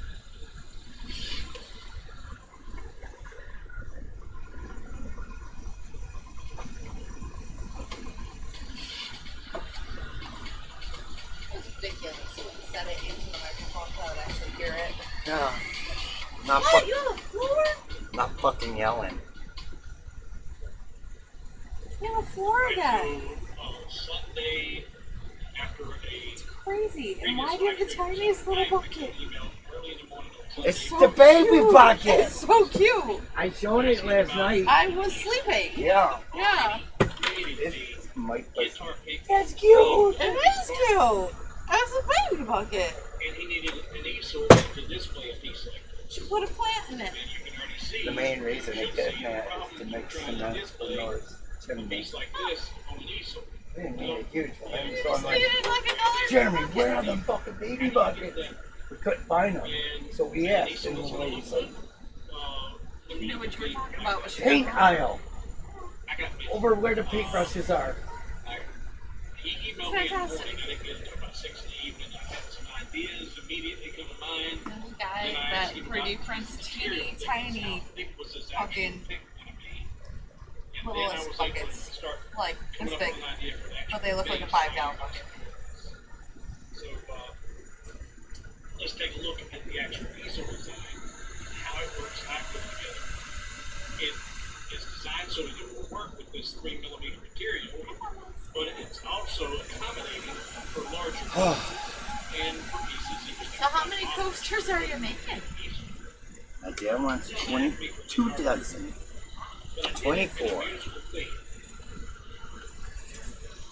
The base of it, for those who invent it, you might recognize it looks like a music stand. And Yes, that is a very effective security system. the base is its shadow. So it's a music stand, and there is the treble clef that works for the vertical support two stands, and then to give it some reinforcement and to steady that up, I put a couple of little music notes on either side of that. Those are this base that goes across there and supports that cover. I have not glued this up completely so I can disassemble it and show you how to put it together. The first key factor here is the rear support for the artwork does not attach to the base itself. It's only attached There you to go. these two slots. That will lift off. There you go, like you see it. And will lift off. I haven't put it there yet. And it's got clearance there so that when you put those in place,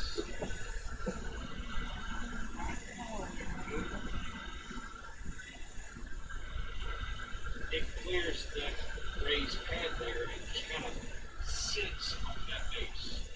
So that's not hard to see. But if people are looking at it trying to get it to line up with And that's why you're going like Wi-Fi with that passwords. slide is You not don't know the for the passwords yet. support.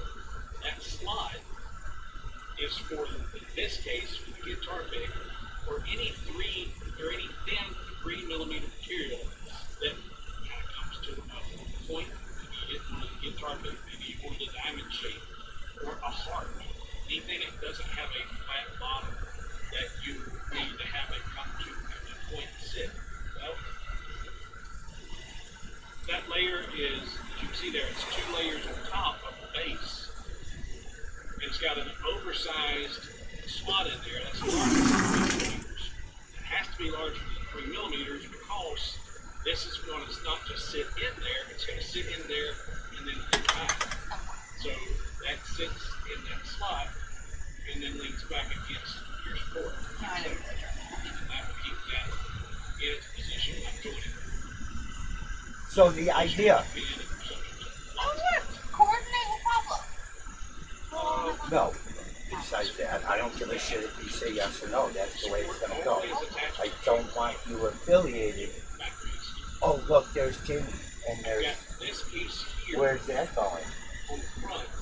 This way it looks like Jeremy. That gets Me and Jeremy, that additional raised base. because it doesn't work. It started a fire, so getting rid of it. Niagara. That's the perfect fucking place. Fuck Ward. No. No. And if you can do something like That's this, because it's your brother's house. and that's Oh, that's not like, Huh? that's not like Eric. Yeah. I'm not, I don't think I'm keeping him very long. That's just, Niagara. It is fenced in. this. You got the water spigot by the side door in the patio that you can run through the bush and go all over. I gotta do big arms. And there's a bunch of shit in that shed. It can go. It's been there with me. It's garbage. I also don't know if But I'm you going do rock, to get the and planters. while you're there, I want you to figure out what the fucking things are on the back of Niagara's house. It's a piece of wood with a bunch of eye bolts. Every foot or 2 foot. That's where I had my own. No. Yeah. There used to be a hammock there. It No. was like a seat thing. The whole length of the house, Jamie. It even goes onto the fence.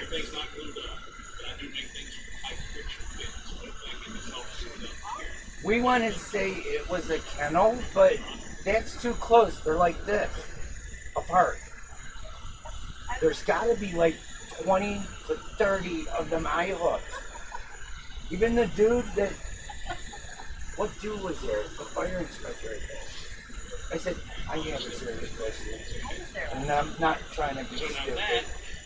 What the fuck do you think he's out for?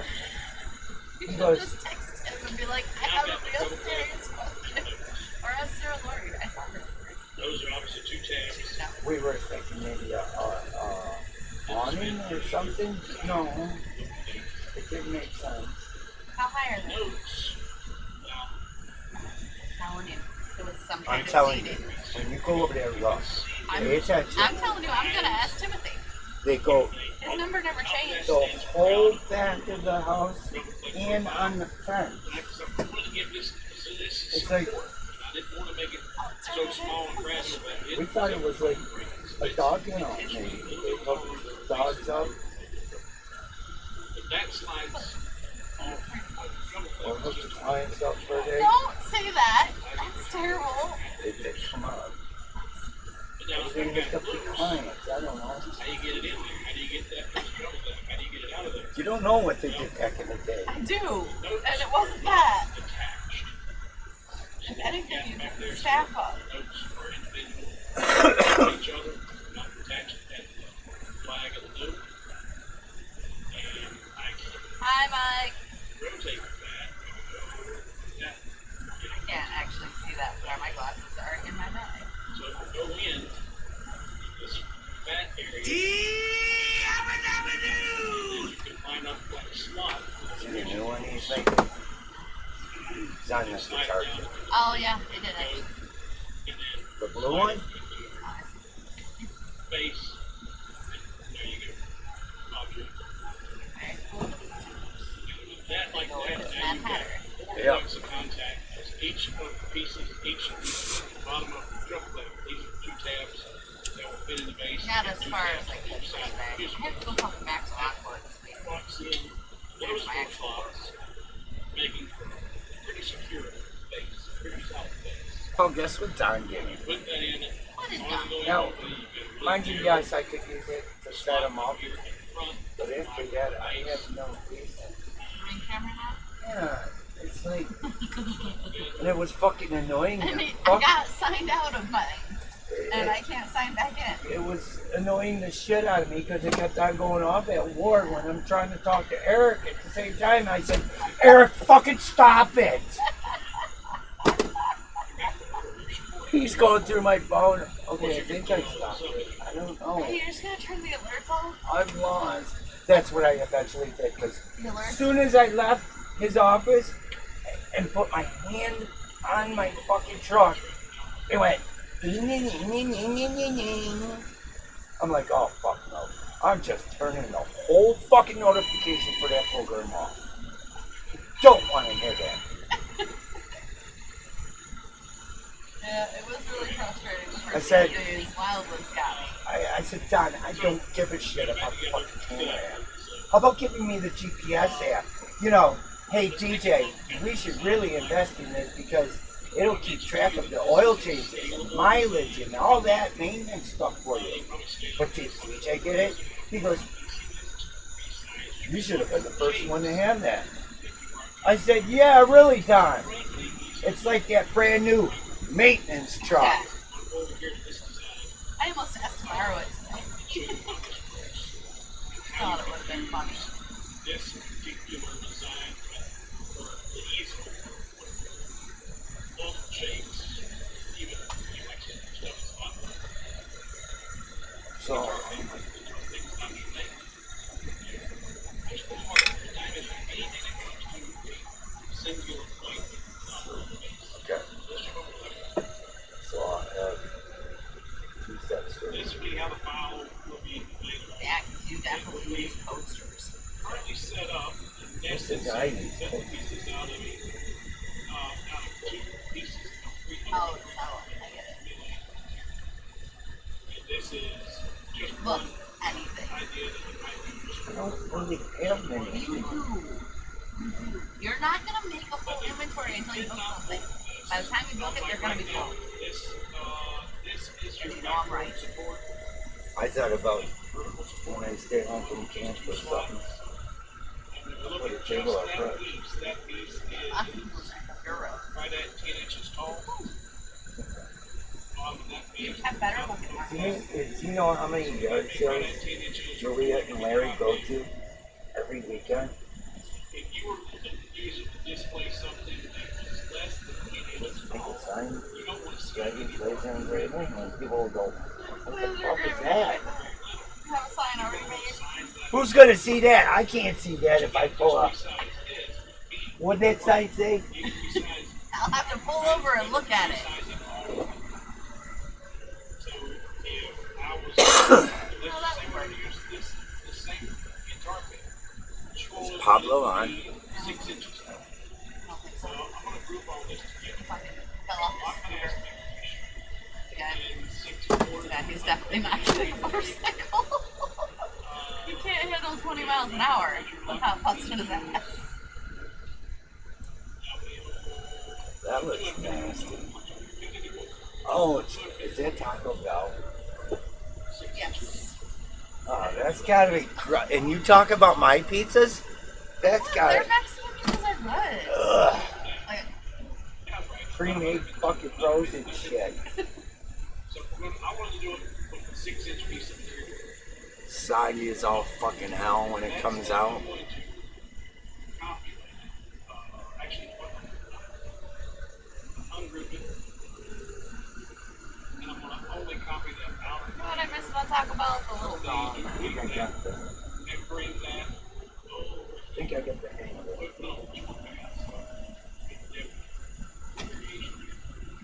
Check out that one. That's the size that I was going to do here. You have all I want that right. Let's keep it together, guys. Yeah. well, That's with that converted Oh, nice. marking. And it still has the I like to say Yeah, there's Mark. always another way. My way isn't always the best way or the right way. Well, I should say the right way. I don't believe in right or wrong. Good at either. Do you want a stainless steel tabletop thing. One way When it's a 30th in the backyard. is It's just a big ass chimney. right now, if I look at just that piece, It had a table in it. The table is warped. I pulled the table out. It's like a cat of a table. hold my control and select that whole two back. Oh, you might be able to see. Now through Maybe a roof for the chickens when it rains. and now if I look here, There's going to be a lot of building.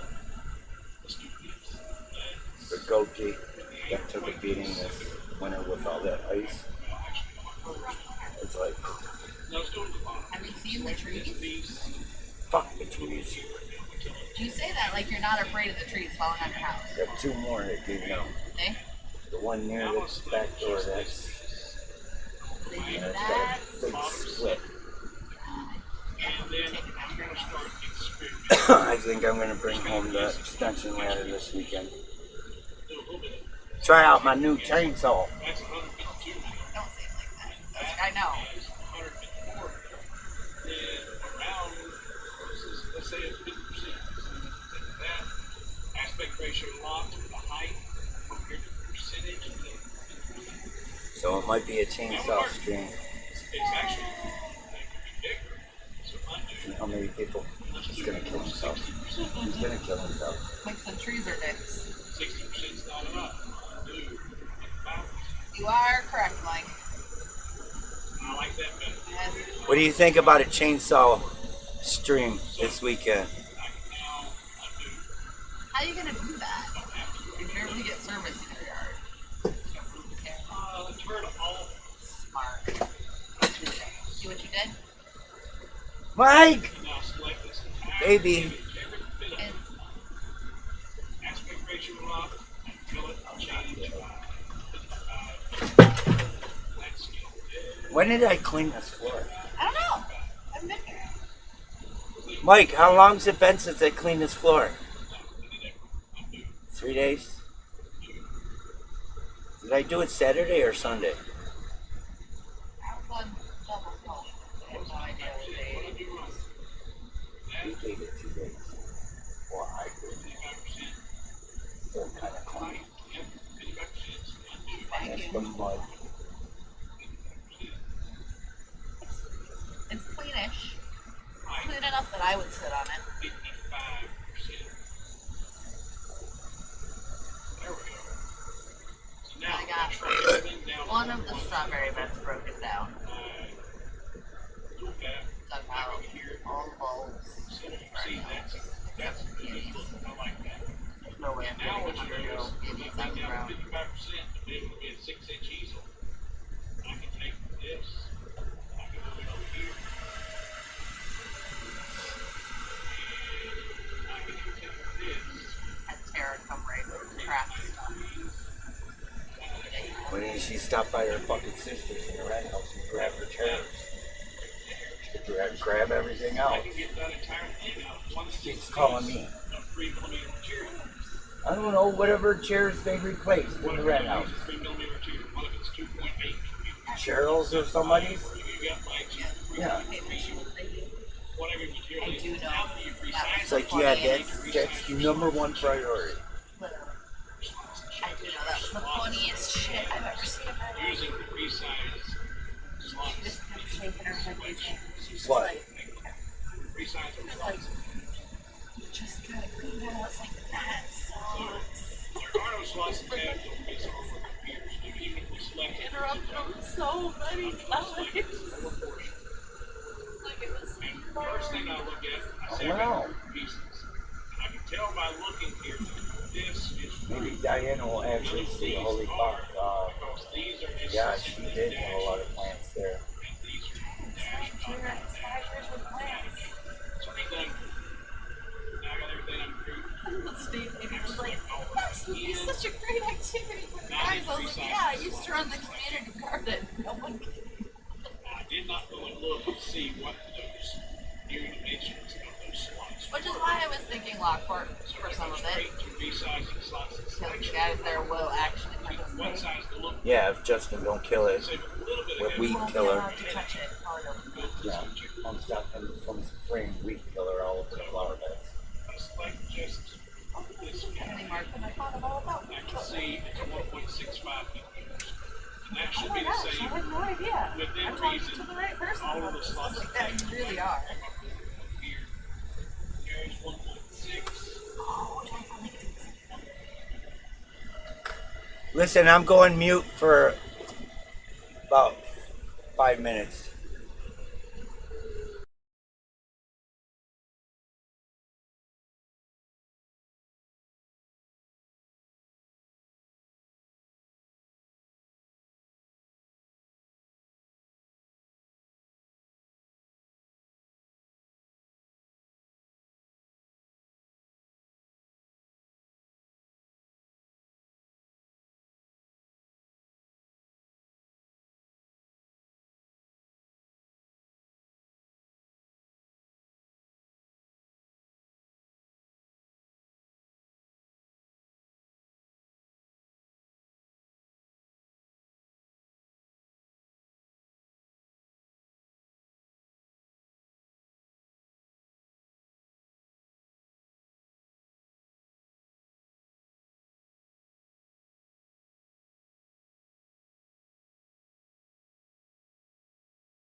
supper was good.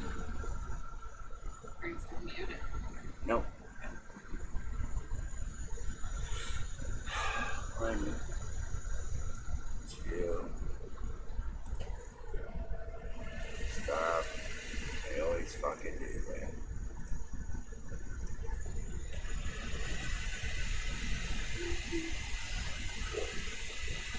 Yeah, Corey's not playing.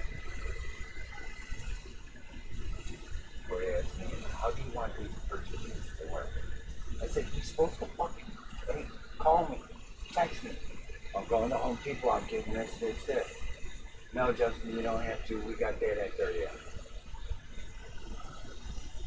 Or no, you're not getting a Samsung fucking front-loading washer.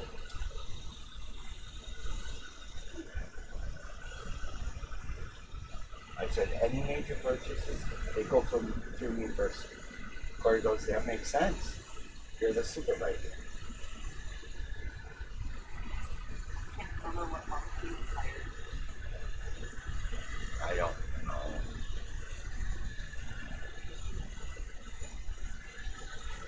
Wasn't it when we had interns? Before we got the interns? I can't remember what year. We used to 2, 3, right before I came back. 2 or 3. Did you just search Diane? Yeah, it's a long gone. But I know it.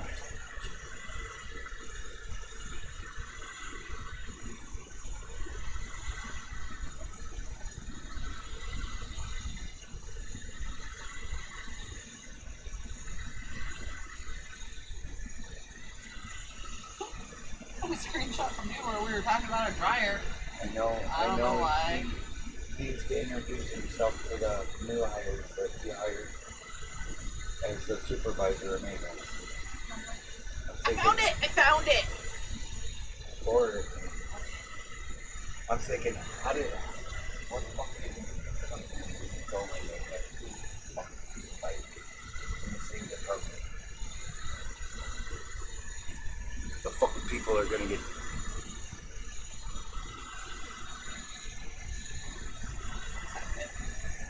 Feel accomplished. Doesn't have to be.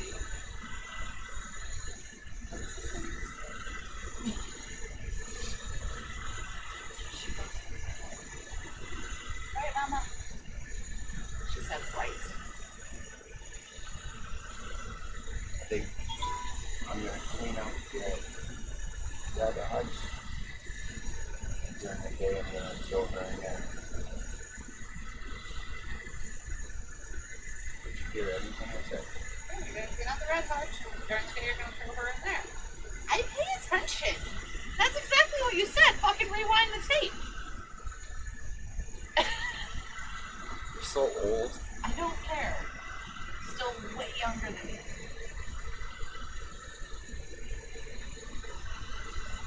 We do things at the same time. Like, So Corey wants to work on it. Well, I told him, and he agrees. We'll get one more body. Yes, DJ, you're gonna have so much time on your hands, you're not gonna know what to do. I said, yeah, okay. Imagine that, Corey. This one test is gone. Get the headache.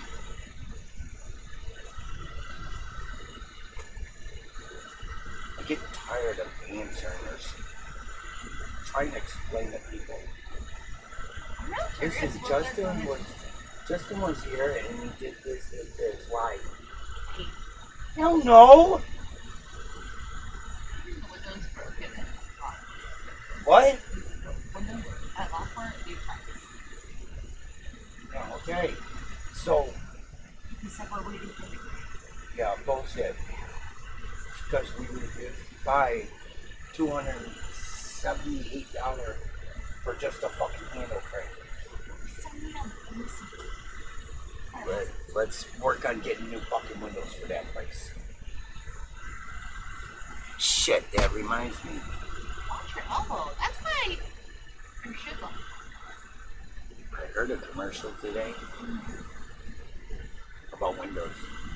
You buy 2 windows, you get 2 free. Forgot who it was. I was on my way to admin. I was like, oh, cool. While I'm there, I'll stop by Corey and tell him. And did you know, Lockport Road, common, you know how you got the new... Inundation pros. You shut up and listen. You know that new Bailey's landscaping? Yeah. And there's that site. Yeah, Bailey's. Then you got Bubba's.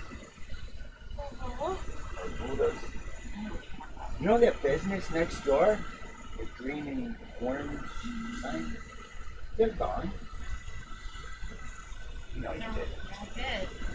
There's a revolving door over there. They were just there like a few weeks ago. Oh, they have a business like a month ago. Well, it's 4 weeks. And Clary, it's perfect location. It's No, in the middle. get you the building. He's thinking about it. We reach 30th. I need somewhere to put all that supplies and shit. They're gonna get you a storage unit. They've almost guaranteed it. Oh, and that storage unit across the border. It's only for people with machinery in that. There's all they want in there. So we're gonna store the forklift. That's going. It's done. Should just give it to do this. He'll fix it. Rough in the shop. Oh, I got your order done, fucker. Good order.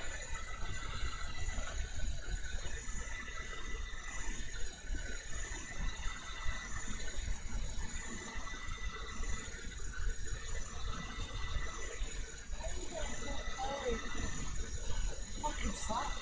I shouldn't be this tired.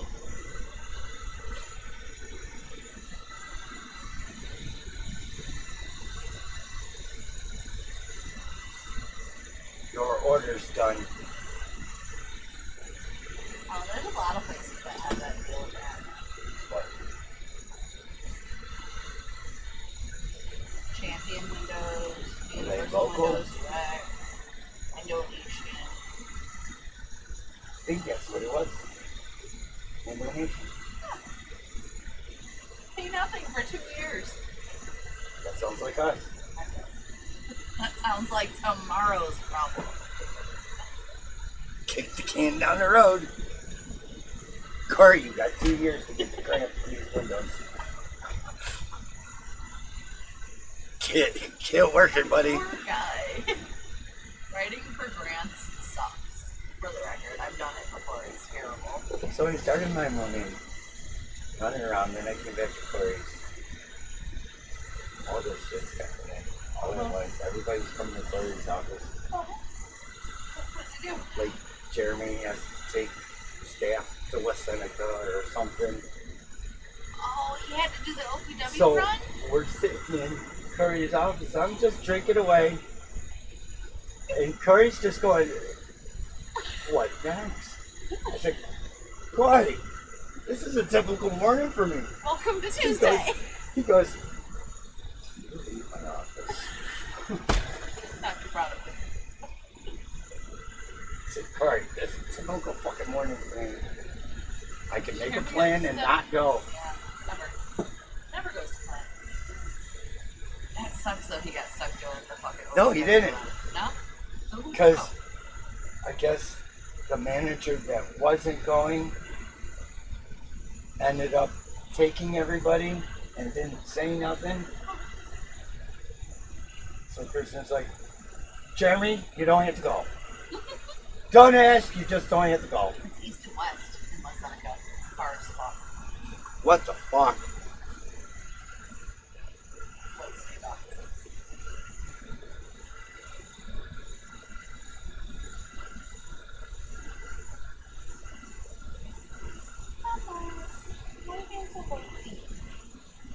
So what, Red Hutch? What? You said you're gonna put her in Red Hutch. Old Rabbit Hutch. You said red. No, I did not. You did. No, I did not. You did.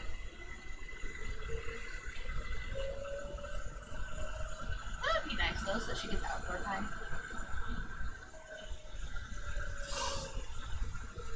I'll rewind the fucking tape.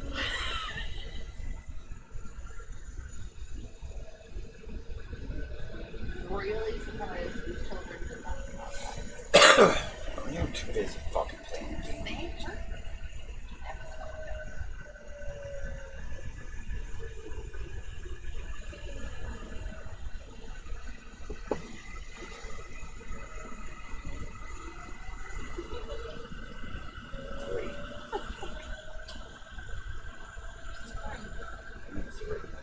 Three?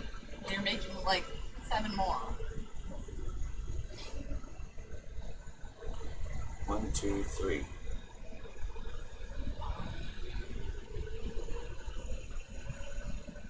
Made new ones.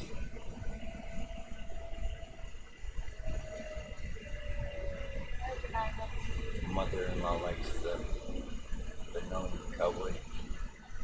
Pretty cool. I like this belt.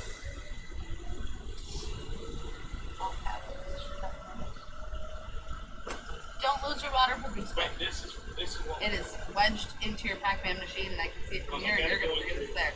What? Your waterproofing spray. Your orange can is there. Yeah. Good place to work. I won't lose it. You're gonna lose going it. through 2 layers. It's like so fast, and it's like neon orange.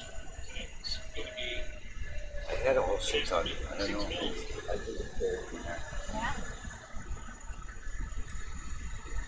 Everybody's in space.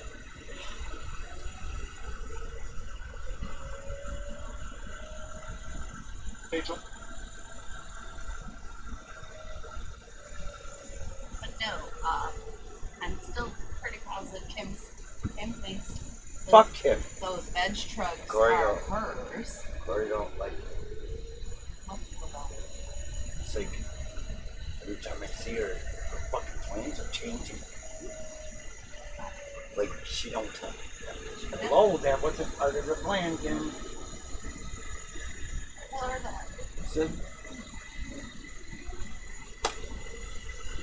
I'm really bummed too, because we've been civil for a couple of years. She even punched me.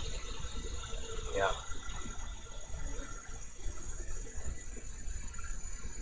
She's back trying to ruin my life. I don't know why. What I do does not affect her. She can't make me drive into the river anymore.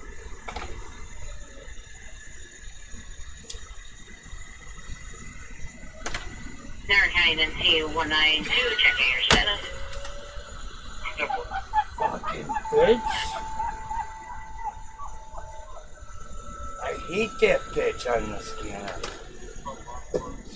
Fucking boys. It was also really loud for no reason. Although the wood was quiet. Holy shit. Too old for startles like that.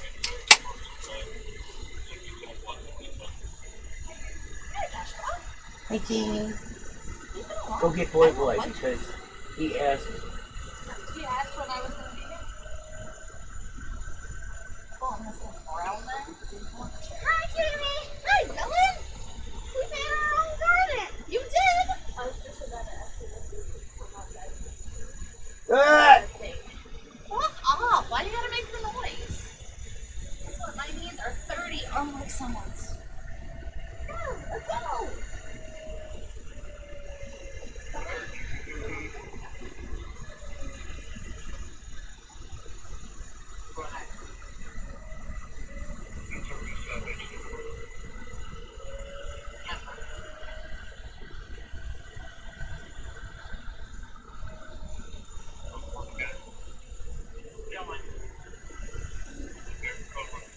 Hey, Dad. Is it okay if I borrow your flashlight that you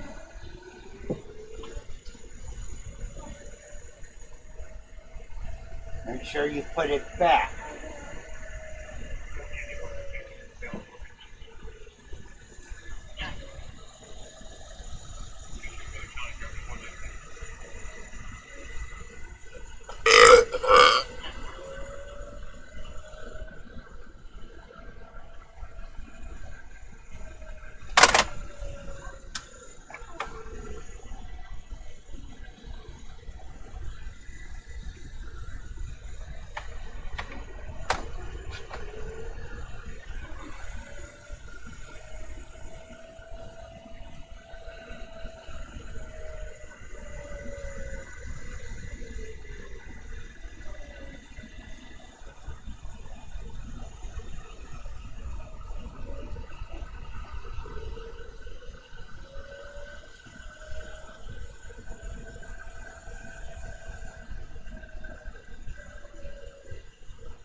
So, He was fast skipping.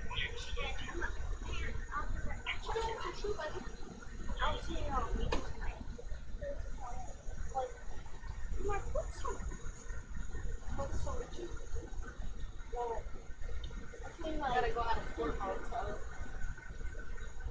No, because if I take them out of sport mode, Oh, that's a good one.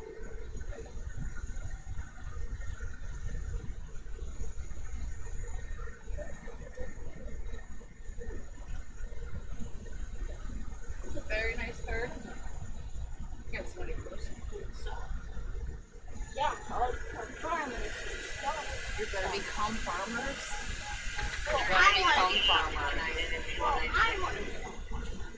I want to sell something. You wanna sell something? 1279, I'm supposed to drive. It's going to be for a open line with a valid female arguing in the background. The phone did disconnect. Yeah, under. It's going to be a husband wife It's for over both the suspects. website. I'm planning on We do have them back on the line trying to get further. and then selling it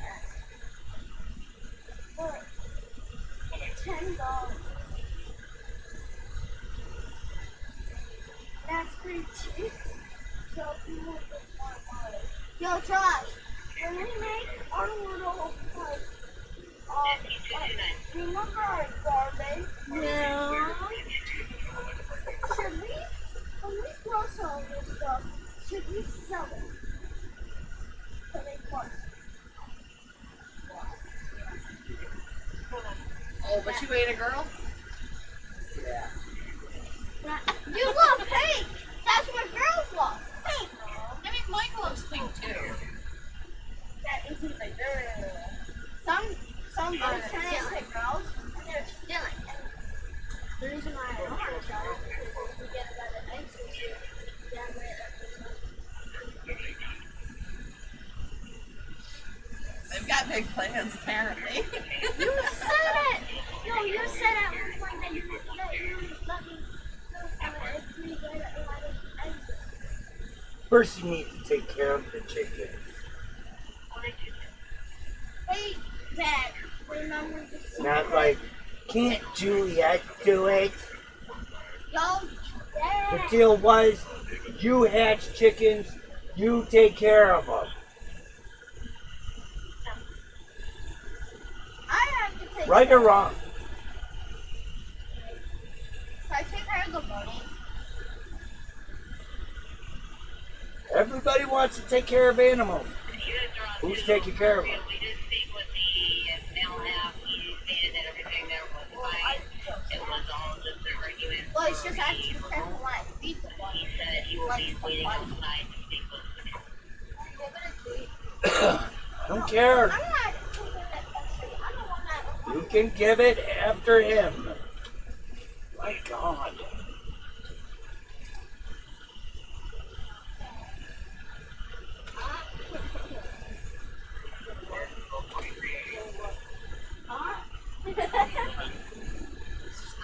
I've ate that.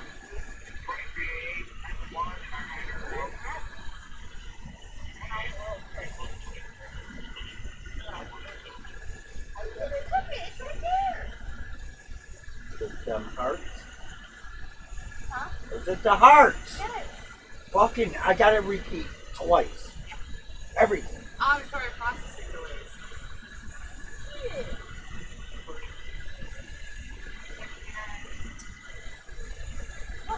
Is that all you do is start the bike up? Should have been riding today. It's in Michigan. It wasn't warm there. Or was it? Was it? Oh, it was. Put their heads together. Have you done that before? No, I didn't want to. No, there's one right there. You won't like that one. Tiger County 181. That's gonna eat your cardboard and stuff. You see what you did? See what you did? For Raymond Road, questioning to view location to investigate the daughter, male, 11 the chair, buddy. You gonna hold it so you can handle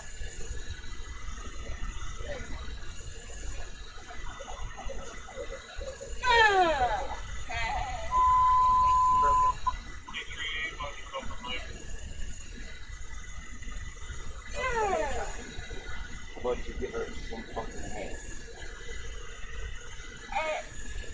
No, that's a Oh my god, Mark, sit down. I didn't have to fucking do it.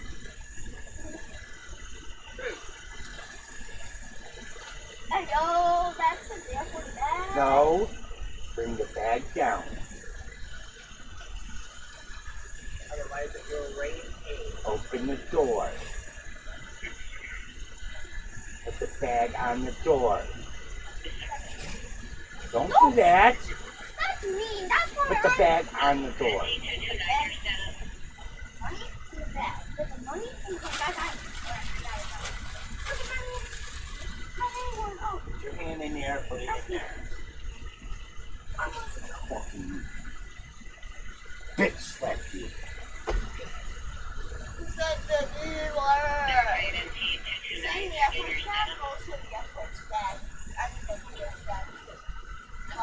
I feel devastated. Yeah, I'm about to take care of those. Not gonna do those. Or what we want. Still ones that we have in my house. So I'm going to pass down this way. Get a fucking ring hammer. Yes, it is. There is never pay it.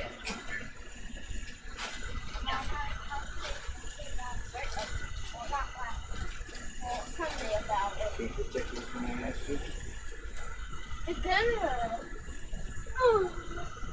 What chores do you have? Clean his room. Yeah, that's on the board. You guys have a chore board?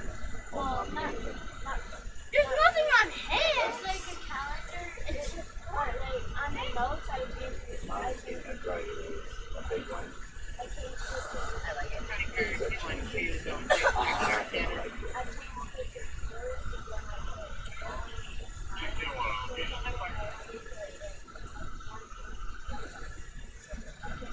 I want to do the dishes.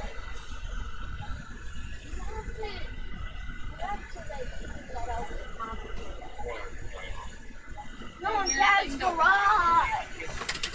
I want to do the dishes in Dad's garage. Why would you want that? Those are disgusting. I wouldn't do that. I already did this. I already touched this. Washing his cups after they sat for like 8 months. Terrible plan. Right here. See, that's not better. That's worse. Worse. I throw them out. I was getting stuff from out in South Korea. Grandpa's order is done. How many years has Now you have to drive been it in to Chick-fil-A. South? Home Nope. delivery. Hey Dad, how long has Joshua been in Scouts for? Oh, I've been in Scouts for a very long time. But how many years I had? So you wanna know something? In this panel, right? I wasn't always in that Scouts. I gotta do the stupid crooked finger thing. So Taylor, I know. No. I wasn't always I like this.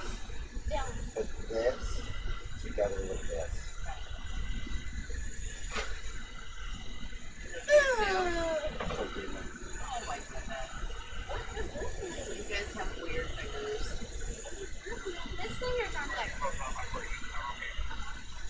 Oh, this must be. No, Why is it? That's just showing how crooked fingers are. it doesn't matter if it's in there or not. No.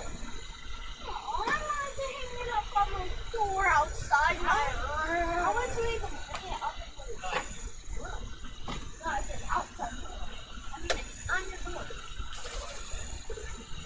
What is it? Bookmarks. No, I'm just saying the town. Oh, screw it. Go ask Dad if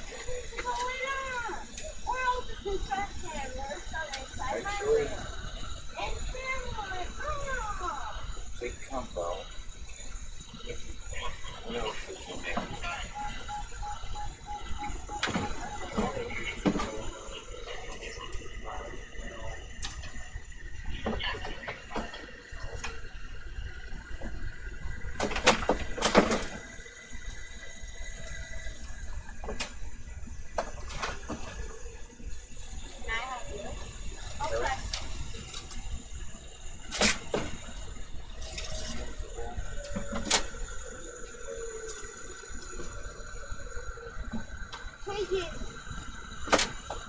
is it illegal to other? Remember how we talked about consent before? How you have to be big enough to like Yes, I said. agree to things? Yeah, I might have had that with your brother. Huh? The consent form. I don't remember. What is wrong with you? Oh.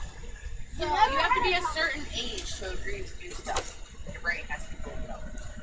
And drinking same as tattoo. I want a tattoo. Well, not. Yeah. Yeah, but your parents would say yes, and yours do not. Wow. Just because someone's Actually, Mom said that she needs to know if we're able to get it in the truck. That's a good deal. I can't put them in by myself. Oh, yeah. When you get them done, you have to leave them in for like 8 weeks. And like clean up the So, since, yeah, my friends say that I should get like, Ah, clean car. Oh yeah. I want. Wait, are you doing that?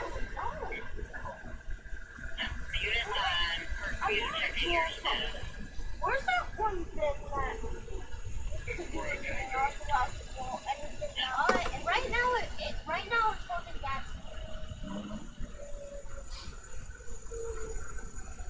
Oh. Oh, can I at least use it?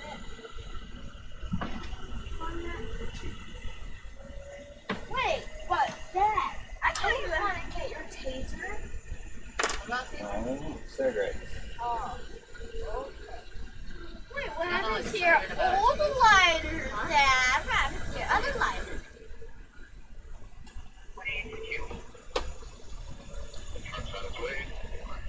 I brought your charger and your brick back and still left it in my van.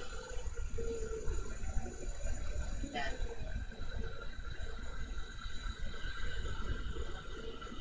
Tiger County Health Street.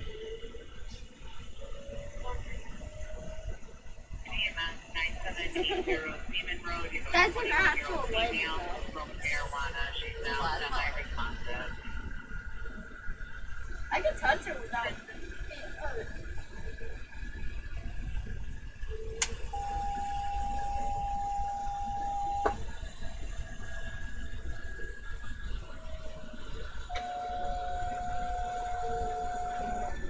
Niagara County, the Rancidel.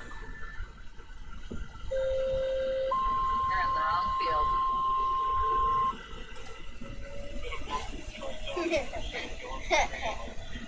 You don't need cigarettes. Roll them out. Jimmy, you barely even. That was a good smack. You better let him hit you back after that. I know what you're trying to do, huh? That was terrible. Did you hear the noise? We got puppies so good at the eye doctors yesterday. It's like, oh, you heard that shit. Wait, Through the whole Jamie, wall. look. You can do side eyes. It's just I can't do it for too long. And then I'll be stuck there.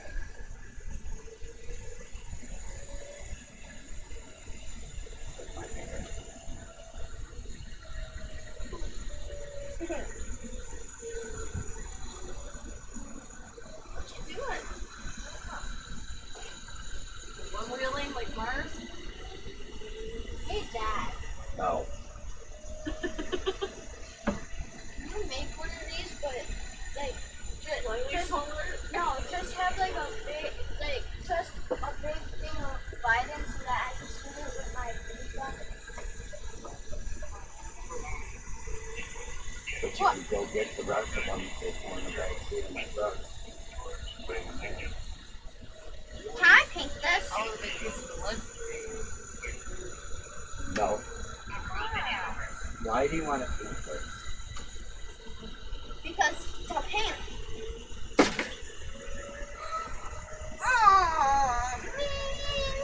I just want You can go in my truck and get the rest of them. I don't think it was a suggestion. We're working on something this year. Oh. Responding to something. That's okay. How about you get the fucking wood out of my truck first? No, we're working on. Such a weird request. We're working on going back to the old Joshua, where I would ask and he would say, "Okay, I'll do it," instead of not doing it. Or can't you get Juliet to do it?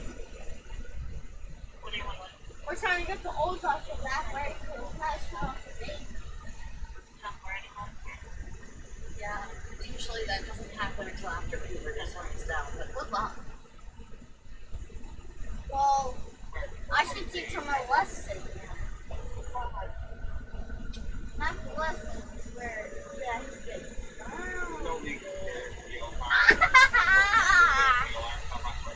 Ow. That was a very delayed ow. I don't think that actually came.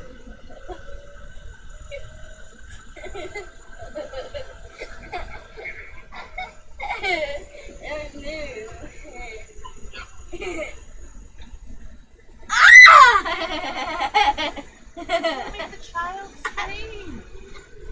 You're the one that fucking locked it. I don't know why. I could scream louder than that. It's not. It's got the whole stack and it's kind of open up the door. No, I'm done.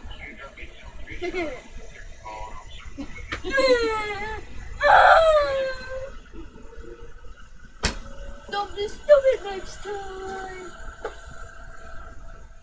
Thank you. If I punched, hey Dad, if I punched Josh, would you be angry? Yeah. Why? Because you get mad when he hits you. Yeah, that's because he hits harder than me. So? That means you gotta work on your hits.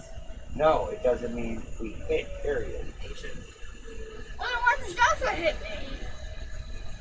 He likes to hit, he likes to choke. He chokes me. Bullshit. Do not say that again. And don't lie. You know your ears turn red. Ow!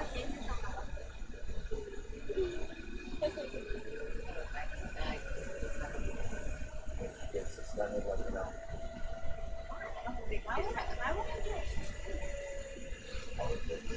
I'm not hitting it on the Politics. Doesn't matter.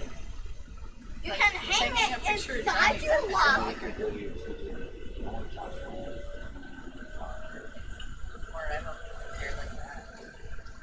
No, trust me, I talked about I'm in between two snitches.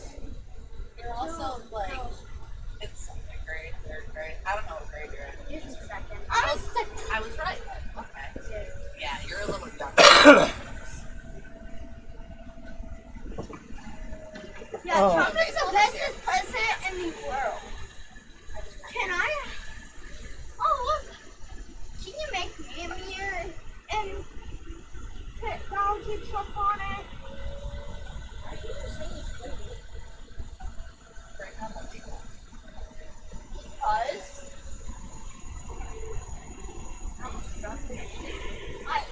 I asked people what they love, Trump or Joe Biden. Lots of people choose Trump. Oh, you know? No, that's the worst thing. Did you see his mittens? Yeah, he's the worstest president ever. He never made it to president. He just wanted to give me health insurance. No one cares. Look. I had health insurance under Obama. No, that doesn't look good. I wish that more happened. Quiet. Do quiet. What? You can go check the highlights. And I had an explosion.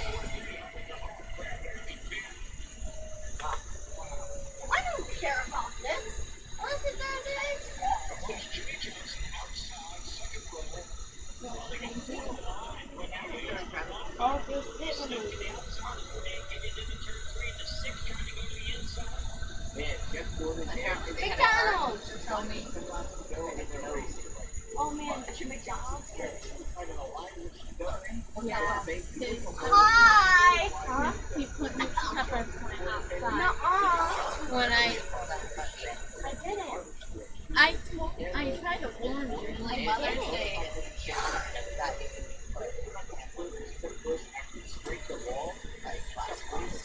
You cannot that people back. why all of my plants had to It's go live in my illegal to office hit today. You people. want to see the pictures? Yeah. It's on Fantastic. Jamie, do you want that? Can I was illegal? I don't have room to walk anymore. That's okay. My boss is like,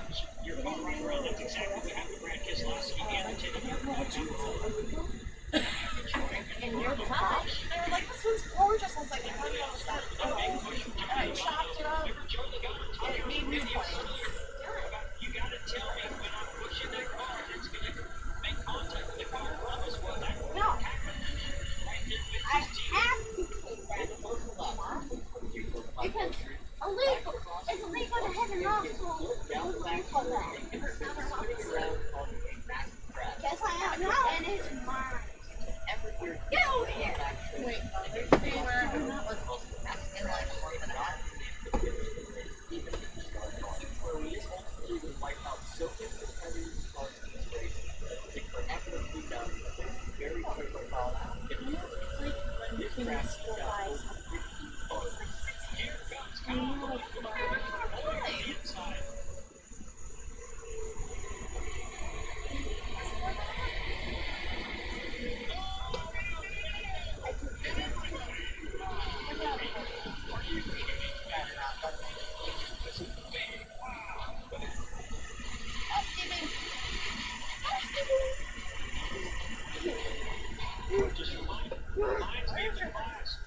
We stop at the fucking door.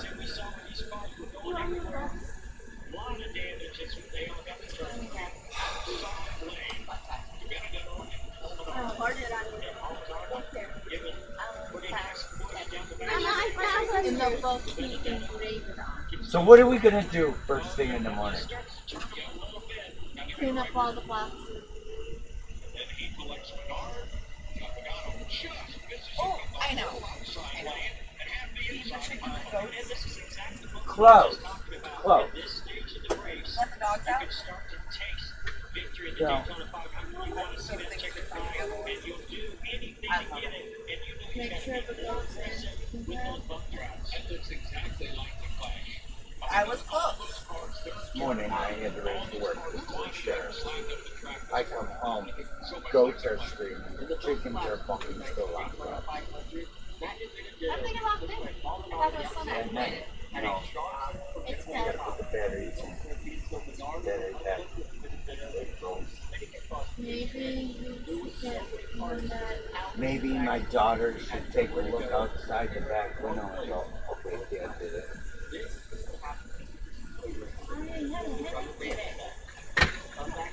That was Do terrifying. cows stop giving milk if the farmer has a headache?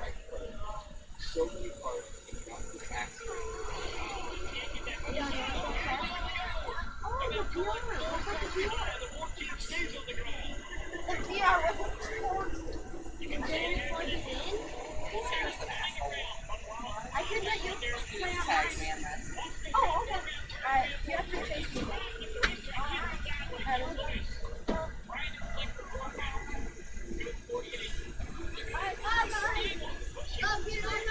that's what you need to do for your farm when your plant goes up.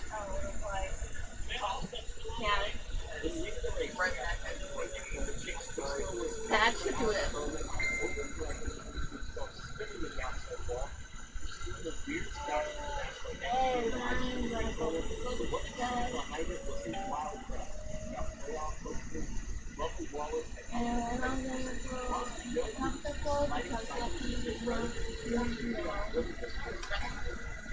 Yeah. My cat came back.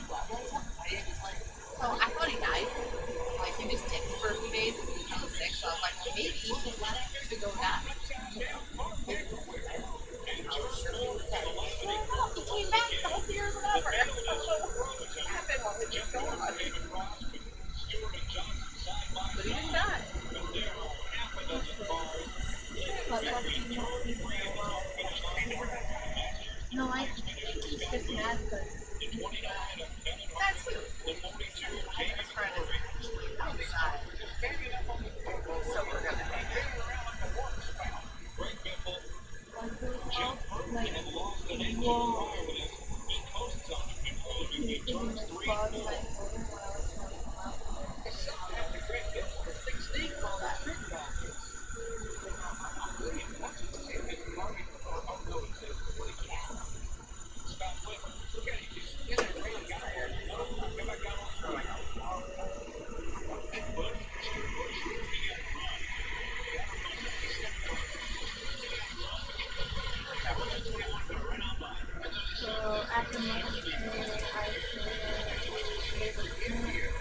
not even including the ones that are super Yeah, I'll be glad to get some more. Yay, I do lots of markers.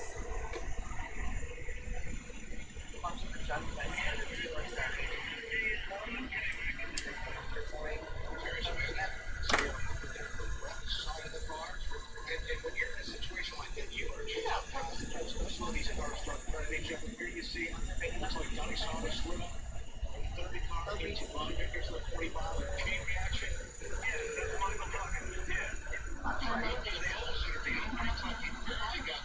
So you see the tire come off the lane, then it got into that grass, started blowing the rain, and it just dug in, just like we saw Ryan Thomas last year when he sent the car over. There's Harvick, Page, Giant Jensen, started to move the green light. So if you're already here, okay, here we go. It's my favorite best shots. The car behind there. That is a vacation pass. Slides up right there. She's never so It's like this.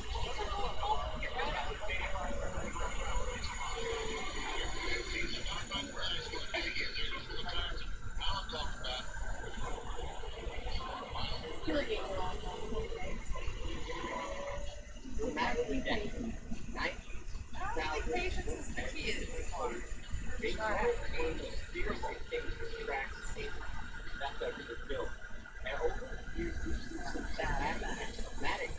I've been saving up change that I might I still got leftover money for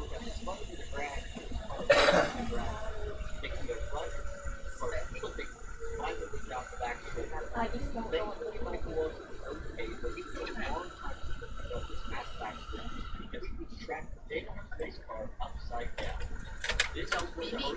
My energy drinks every day to do it. It's a little useless that we can't do it, but I'm not going to, you know those robot things? The ones? That's what I want. That's what you want? The animatronic wolf tears? Yeah, that. Yep, I know exactly which ones you're talking about. what? You're a weirdo. As one. You can thank him. You made a very weird one. some kind of big move here on turn 4 like Kevin did. Oh, Take that from this one. Okay, and making sure it's established now. Fair. Yeah, that's true. Be a furry. That's where I was going with that. When you start drawing furry,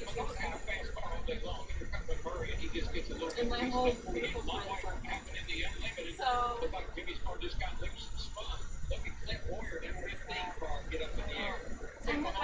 I love watching you guys. I have best friends that are bad at it.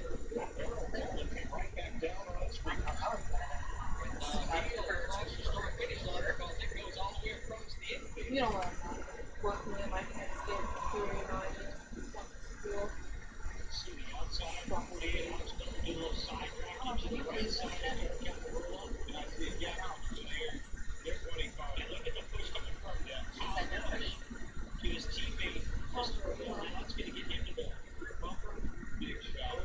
It just got over that right side. Or people for things they like, but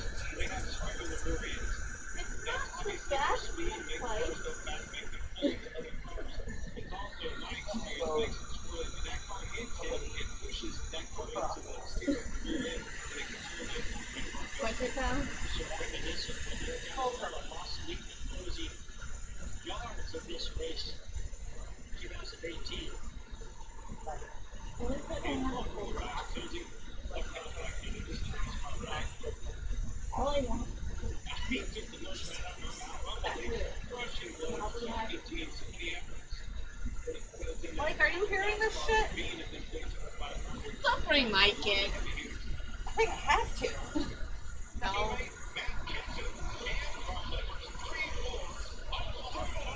No.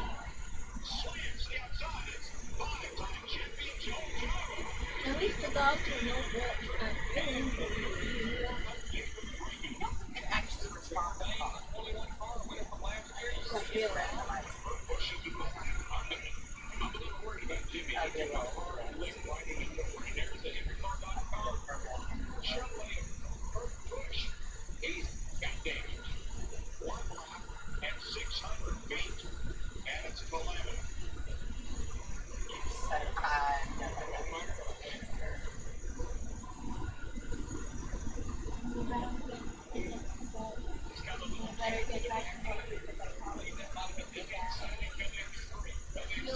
Yes, run, be good, don't get hurried.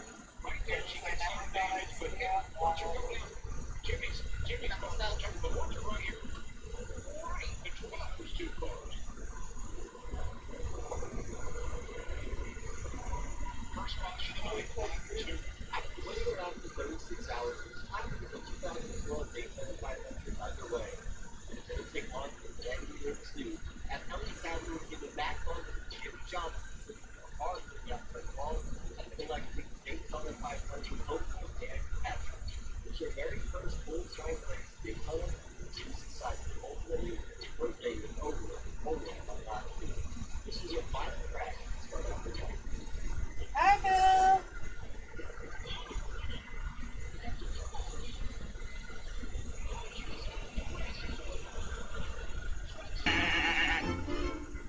Why, hello, Billy. Hey, what do y'all know? Old Billy's back. Work. Doggone. Sure did miss you, Billy boy.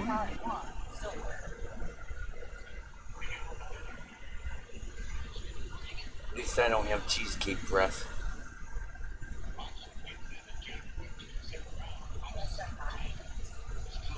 Yeah. Oh my God, watch the part of the stream that I missed because of Bill. Bill was something else, let me tell you.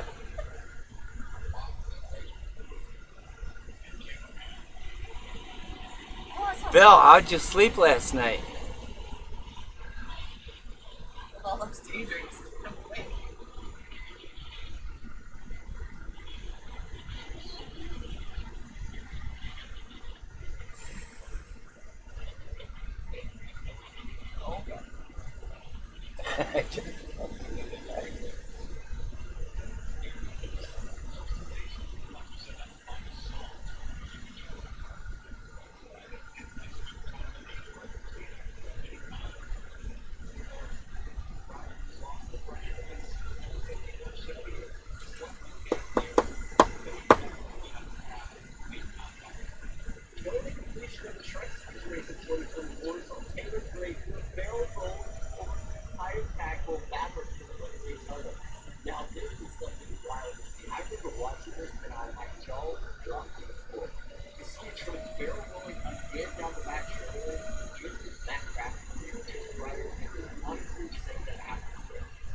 Look at the laser.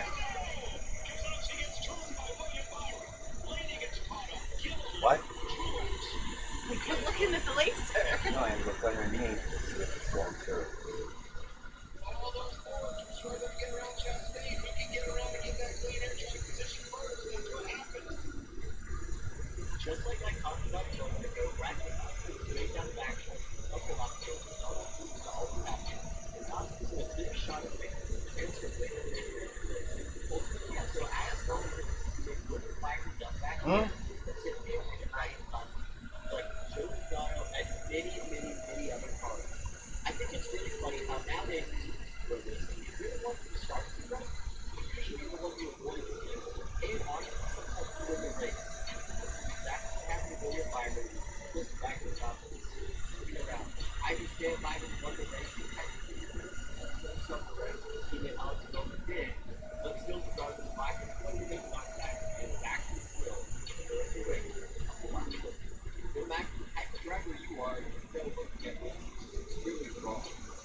What? I can't remember what else he was talking about besides the daydreaming.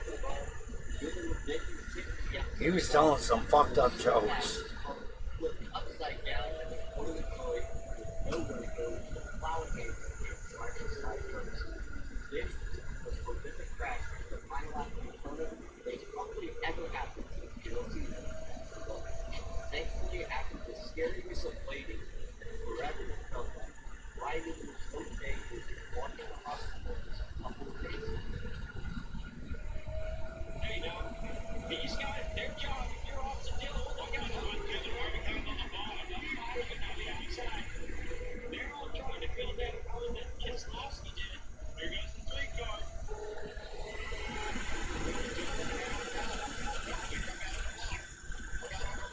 Keselowski went down. McDowell and Tall, Dillon on the bottom. Watch out, Tall! Teammates, where are they going? A hard crash. Kyle Busch. Caution is out. This is a race. Austin Cedric, hard hit by Kyle Busch. McDowell is first to the line, but will have to go back to the moment of caution, which ends the race. Brad Keselowski is climbing out. He's okay.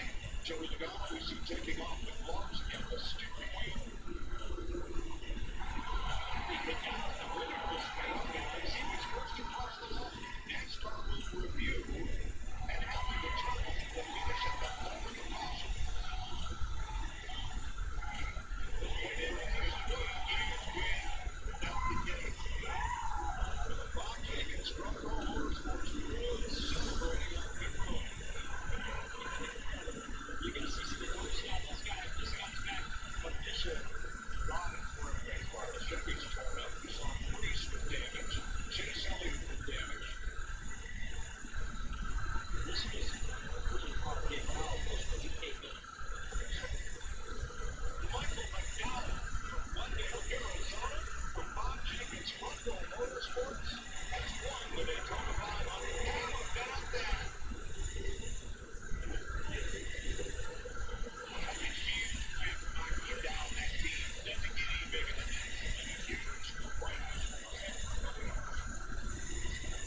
I will again say, I feel bad for Brad Keselowski.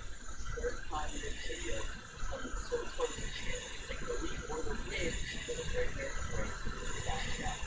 Cat Fish that today, Joey Logano up to the pushed by Mike Brown, and then in Logano and caused a massive crash. That was a big fireball, like out of us, bubble ball, if that was what the coach did this very night, that was going to say it was, but no love because he has that right about the serious Logano after. Ryan Newman is a post does this. Ryan Newman does have one big fun fact, but besides that, he's been caught up many things in the accident. And in 2022, when the pilot barrel rolls down the front stretch, had his rear axle come apart from the race car of the grass is flying everywhere. Everywhere. All of the highlight Broke out the pepper balls, pepper spray.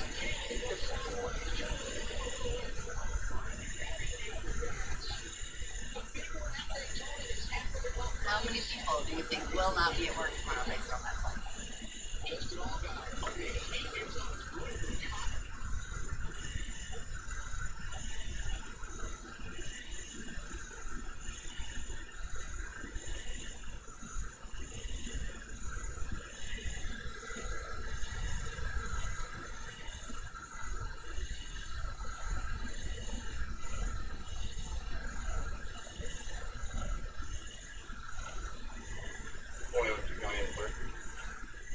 Except for when he went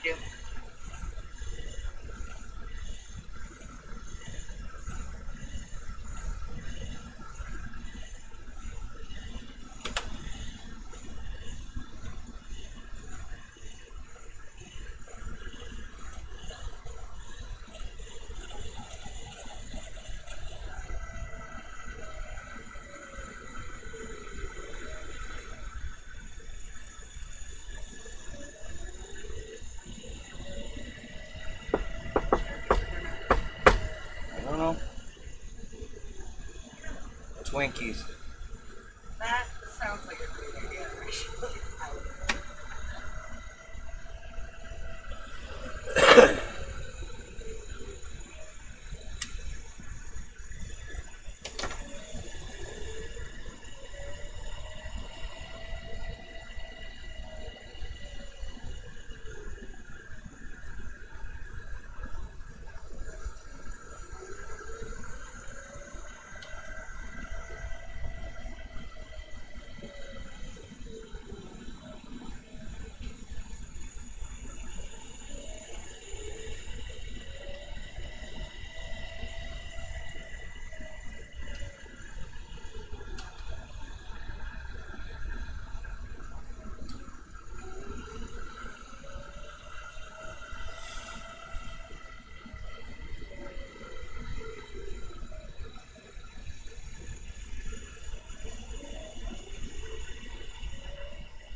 Hi, this is Jim Wood, and this is a video on how to switch out a hard drive and Dell Optiplex 790 small form factor.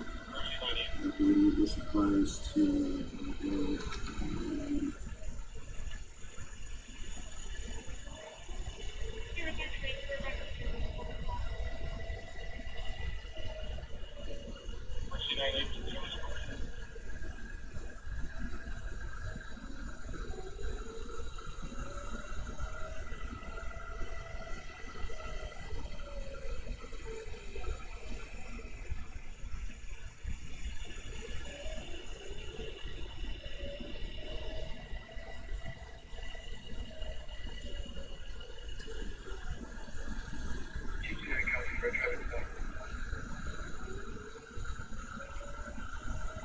Yeah, T229, good.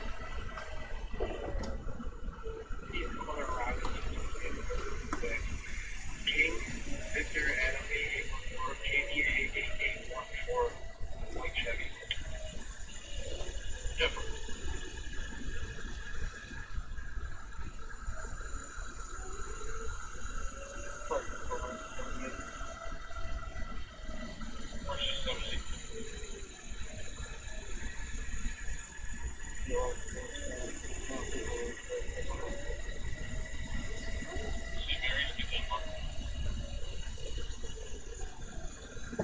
Bracelets are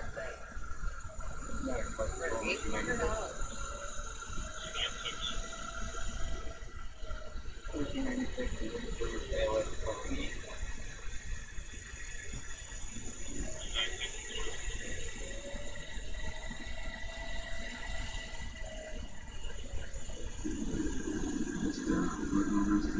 CPU, clock is kind of the bare bone. So one mouse on favorite setting is a workstation. I got the micro 9020 with the Core i5. These are pretty hard to beat, especially the 35 watt CPU. So, I don't know.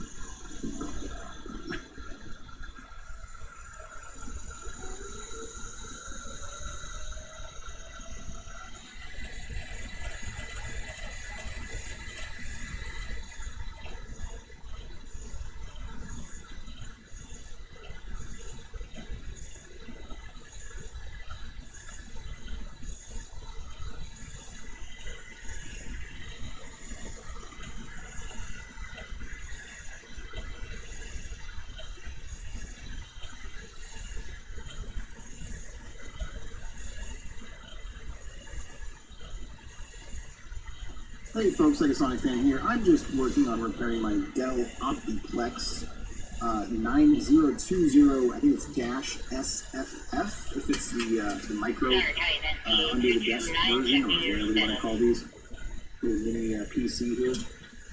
And I could not find any information on repairing these, so that's why I'm making this quick video.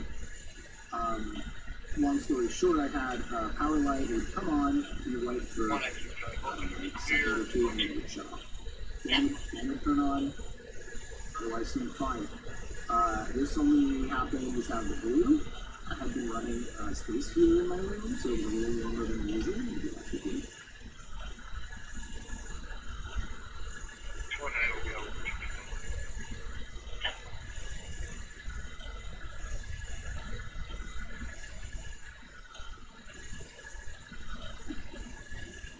$60 or something. Mini slot, the same, closer to about this big, but those are also thicker. So in terms of volume, it's probably about the same. It's definitely small. You can see here you get 2 USB inside. We'll be using each 0.5 inch. SSD or hard drive slides off. So there is a SSD or hard drive dock. This looks like it'll fit a 2.5 inch. So you can get like a 1 terabyte or 2 terabyte or whatever and toss that in there. It's cool. Let's look at the chips here. Some type of chip that's just passively air cooled, don't know what that is. You get your Wi-Fi here, which I'm assuming would be upgradable. I don't see why it wouldn't be. It's an Intel-based machine, so you could probably toss in decently fast Wi-Fi, to be honest. Get one of those like AX120 or whatever they're called. So it's got there. Check it out. Actually, pretty slow. Well, slow suggested about 500 gigabytes per second, which isn't terrible. That's fine. But that looks like it's actually capable of putting an NVMe based on the fact that the way it's set up. So I guess this is compatible with both. Some slots are compatible, backwards compatible. It looks like you can adjust it. So there's the little screw here. You can take that out and make it even smaller. 2230 size. Smaller SATA right there. So that'll slot right in there. I'm going to put it in the caddy. I'm only just going to put in this kind of plug here. It's okay. It's got 3D NAND, but it's not a high quality node I need. And that should be fine. That'll give me a terabyte there. And then this is 256. That's probably fine for me. I'm going to test out an NVMe just for the sake of testing out an NVMe. Don't actually want to take any of this out. That just lets it just comes out like that. So you get a fan there, nothing crazy. I mean, not the best kind of things there. It'll be something kind of like a laptop. Basically, the interesting thing is that's actually not sitting over the top of the cooling system. It's going to actually blow directly in here. The difference is, if you get a laptop, you're going to get basically this is a thin hand and you put it over. So it should actually cool pretty well. It'll come out of this kind of here.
Frogs are out. Checking for frogs now. No. I was running over them a couple days ago. They're still there. They're frogs! What do you expect? Have you not cut your roads out here? I mean, I dodged the frogs. I don't Yeah, okay. I don't intentionally run them over. I just want to make it a squirrel like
Warning! Some news might find this disturbing. Oh!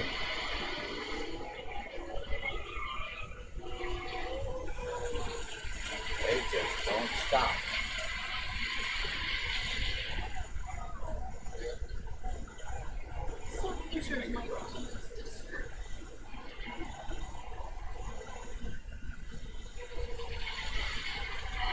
Welcome back to today's home game. We're getting into the big one. It's what we've all been fearing. This kind of racing is going to happen. A horrible crash on the back straightaway. It began when Tony Stewart got turned sideways against the backstretch wall number 20. See why? Here's a four got into the back of Burton, I believe. And then Burton's 22 got into Stewart, Everybody scrambles. That car is taking a wheel of a ride. That 20 car is. It's getting hit. It's upside down. It's hit on its roof. It's on fire. Wait a minute. We're going off the race. Back at Daytona, a massive accident down in turn one. It's claimed at least 15 cars. It started up toward the front of the field. You see the cars scattered in the corner. Matt Kenseth, Johnny Benson, Ricky Rogers in the top. By Jeff Gordon and the Kevin Harvick made contact going down in turn one. And they're talking about throwing the block. And that looks like what happened. And the first 4 or 5 cars get through, and then about 7 or 8, kind of about the 43 car that really comes to maybe car to hit, and after that, there's no way anyone can trouble on trouble. Newman slams the wall. And Newman is in the air and over. Ryan Newman, last year's rookie of the year. Just takes off like an airplane. That's 3,400 pounds, folks. Just lifted up in the air like a feather. And the right rear wheel digs into the dirt, tears the whole rear end loose from the car. Yeah, if the tire hadn't come off the wheel, it probably wouldn't have turned over like that. But once the tire came off, and it just had it dug in.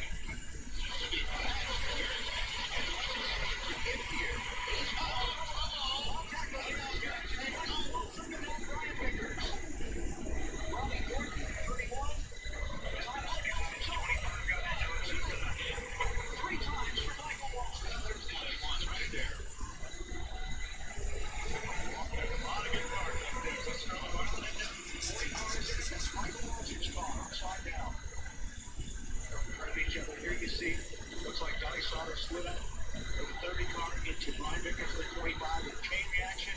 Yeah, that's Michael Huggins. Yeah. Good for the Elliciter deal.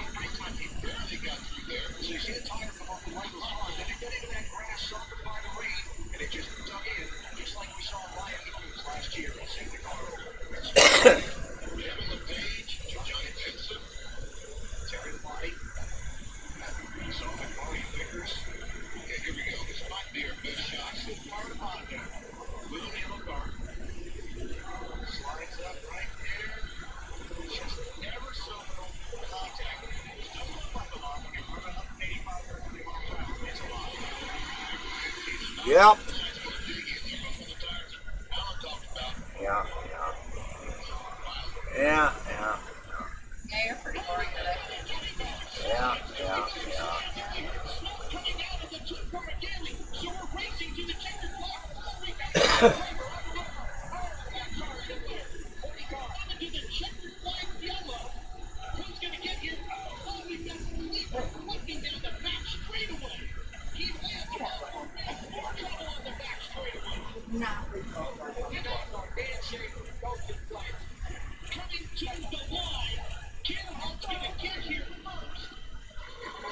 Bye.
That's Joy Chip that could do that. Oh, here they go. Off the two. Jimmy Johnson goes around Martin Truex. Johnson had been stuck in the middle coming by the start finish line when we called the Supper Bowl and backing up. And he got turned around coming off turn 2 to bring out the fourth caution flag of this Daytona 500. Meet with Jimmy here. Let's see if Cornish gets up into it. You know, Jimmy got loose. I don't think Cornish had anything to do with that. Jimmy just got snapped loose. And he has an 11. He's going to have to snap. Before he got it, didn't he? Yes, he did. Just looked into the back of the 60. Patrick up the spins. Into the wall he goes. And now Kimmel spins around. Big hit on Justin Court on the 60 of Patrick Shelton. Our sixth caution of the day comes out, and what a big hit that was from the 23 of Larry Hollenbeck.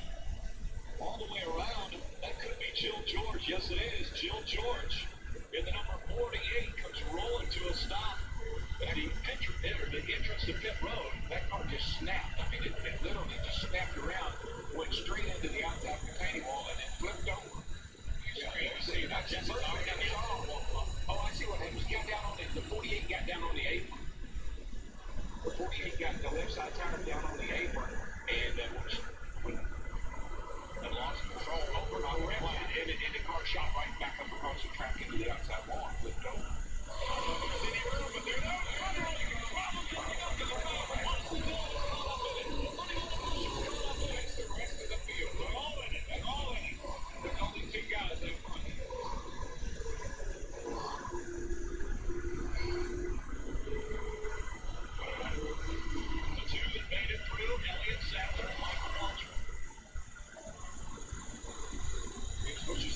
They just started bouncing around back in there. It was really Brad Sweet, the 32 truck. Maybe the 32 got broke by the 51 truck.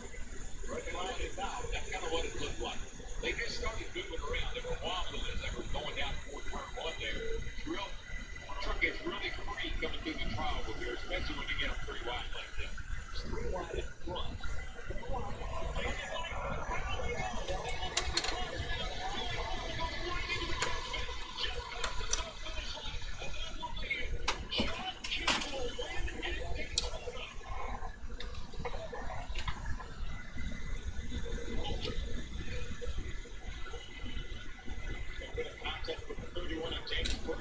And some of the Ken Spence, and let Ken Spence do his job.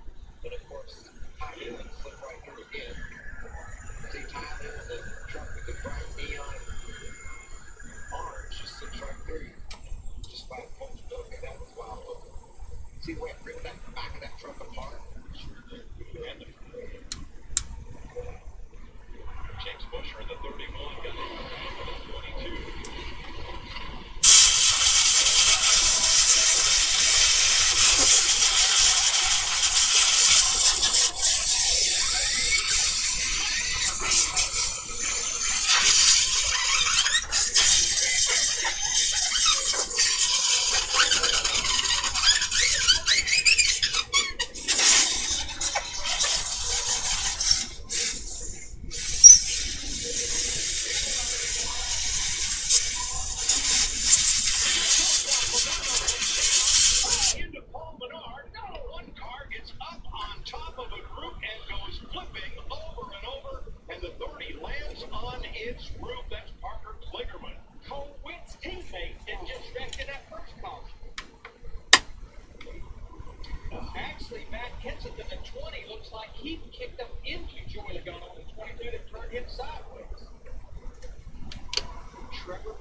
Part 2 at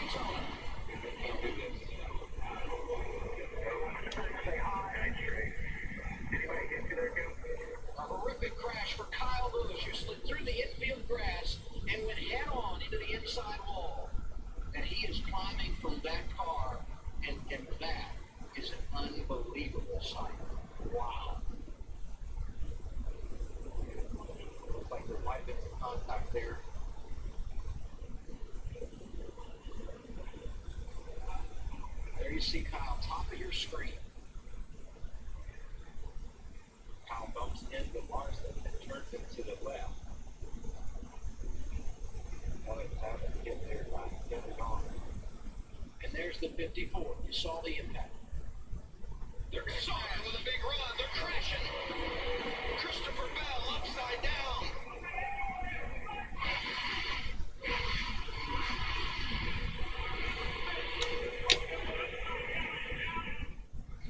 On the outside, second in line. Peters gets bumped. Looks like William Byron got jumped by the 86. Look at Timothy Peters on the inside as Christopher Bell tumbles down the front straightaway. Timothy all the way to the inside of the racetrack has a lot of new pavement down there, guys, and that makes such a huge difference. You don't get to the grass, a lot of good pavement. Comes out a lot of that speed.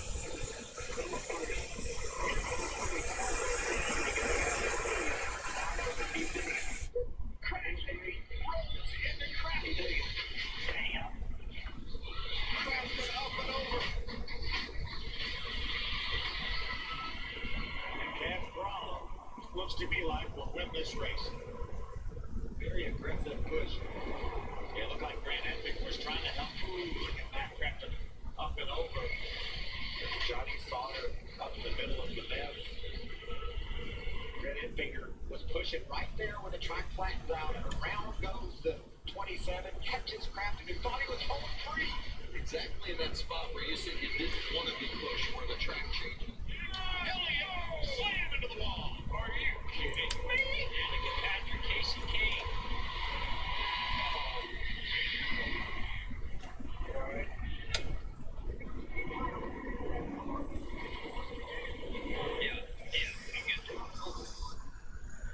And that to me is what got him turned around. Hard to see from that angle. I just think Keselowski went up there and he got that good push, and he got the push from this. I think the 78 was behind him. He dives down, he's going to, and Chase sees him and tries to block him. Yeah, the 2 starts to make a move, the 9 reacts, make big contact. It's all from there.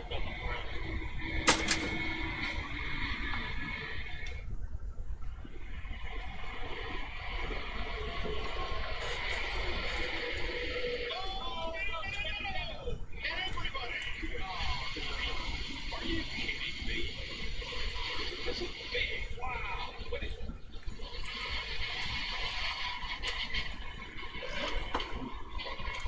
Boy, it just reminds me of the Clash. Same type of carnage that we saw where these cars were going everywhere. A lot of damage as they all got to turn 3. That just starts to turn them a little bit. Got him in the right rear. And he collects Menard.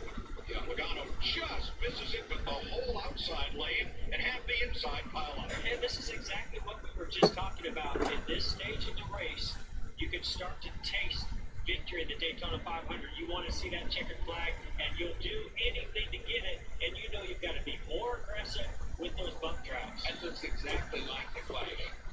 Ryan Newman on turn 4 for the final time. Blaney to the outside, to the inside. Here comes Hamlin up the outside. Crash into the wall, into the air. Goes Newman. Upside down. In a shower of sparks on his roof. Ryan Newman comes across the line for it. Ryan Newman goes around. The car goes to its roof, and there's the onrushing Corey LaJoy, picking it up and over.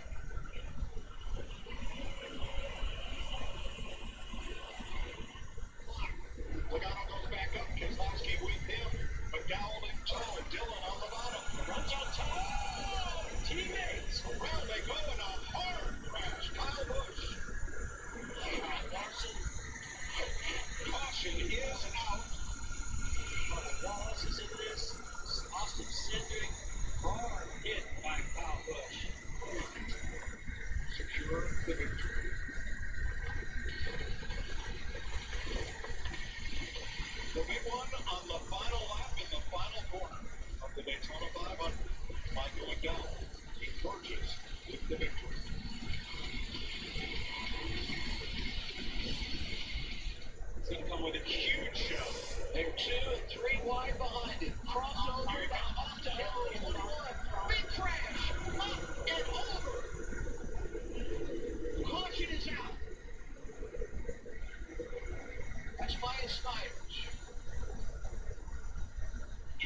Justin Hill gets it done at Daytona, and here's what happened behind it.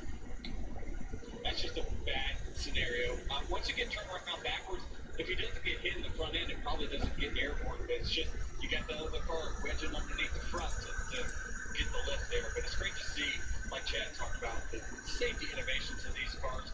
You know, to see mine just walk right out, that's a great sign. And I would be anxious to see how close it was at the time of caution. It looks like the 16's out front. It had to be really close. The caution wasn't out at that point when they left our screen, so he was clearly in lane. To the outside of his teammate. Oh my goodness, there is Turner. Well, he's upside down. The caution is out. And now the question becomes, who was leading at the time of caution? The Daytona, the Fuckboy Chevy was solid. I would say right there. I mean, as soon as he gets upside down, from a safety perspective, even though he didn't see the lights, you're thinking caution. I think all guys got a chance here. And who knows how quick they will and hit the button. What is it, the lights? It's not the lights. It is midday hit the button. So the lights are a nice gauge. Yeah. But the reality is the caution could have come out before that, for sure. That's almost what they say that it's the 7 and 20. You know, it's kind of like they moved down together. That's going to be interesting. There's a lot of stuff going on there.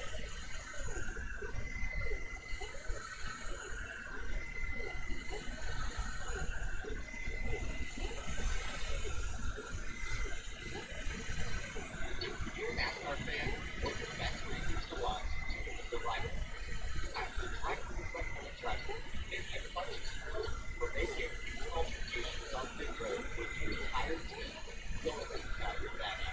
There's no one to expect with a NASCAR race, but NASCAR will still look like that. Like or not, that's the fact. So we're going to get some of the best NASCAR altercations, and get 4 upset driver moments in the history of NASCAR. This is also a lot of moments.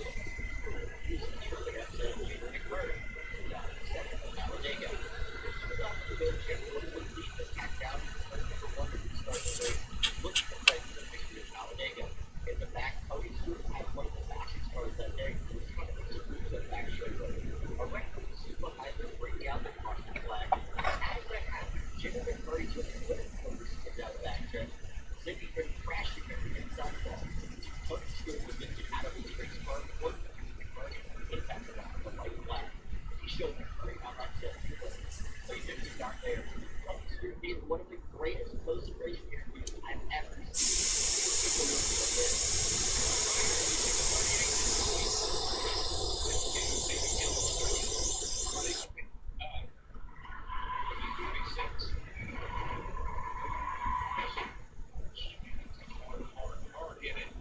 There's so safer area there to freeze the field and end the race. Stewart very unhappy. Not sure what that's about. Just figure it out though. And somebody sure turned it. Matt, you caught up with Tony Stewart, and Tony, I know you want to take a look at the replay on our monitor. What was your perspective having not seen it yet? Yeah, we just got crashed. You had the 26 at distance out of us and the 38 inside of him, so you know, I really want to see the replay before I really say anything. All right. I don't know if we here we go. Here's a replay, Tony. Take a look. Okay, yeah. That's behind us, dude. That's far enough to get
however you want it. I just don't forget this one. Alright, survey says. It's a red car. Oh my God. Yeah. Well, you want to go the fourth time this year to Big Tangle? Remember Bristol? You know that long straightaway Bristol door that gets a man between the two cars? You can turn three.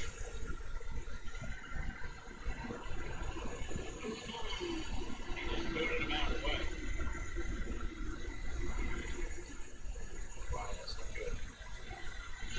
But here you got the guy from, okay, he passed the plate, and you can see the car was slowing up in front of him. I don't think Kurt's gonna let that one go forward. Straightforward, but they know that, and that was a good racing. Anyway, Kyle Busch and Dragons ended up hitting each other on the final lap of the Daytona race gas nationwide series.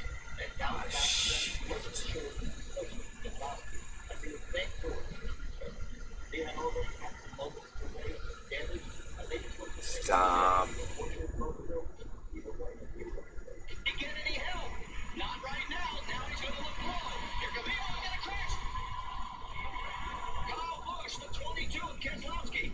What happened? And it looks like there's going to be some discussion down the road again. We can talk about what might happen, but they obviously disagree with that. There was parts and pieces all over the backstretch. I think from now to time the drug race is going to start to get this place cleaned up for them. All right, let's take a little look at it. Watch the 18 and the 22. Look, Kyle's loose there. Yeah, he gets loose. Yeah. Keselowski didn't do anything there. I think he thinks maybe Brad gave him some help. Coming to the checkered flag. And here was the race coming out of four for the group up front. Look, watch hard. Already got all the way to the inside right here. That's what I was trying to figure out. If you were a Jeff Gordon fan, you probably hated Rusty Wallace because of the rivalry that he had with Jeff Gordon on the track. But little did you know, he was probably also hated by Ricky Rudd and his fans. Rusty Wallace and Ricky Rudd had multiple altercations, and one of them that will always be remembered sent Bristol to the 90s. Gets his third win of 2001. He wins the Sharpie 500 at Bristol. Last lap changing position. Ricky Rudd by Rusty Wallace, and Rusty's obviously not happy with the tactics. And Dale Jarrett spins down the corner. Tempers.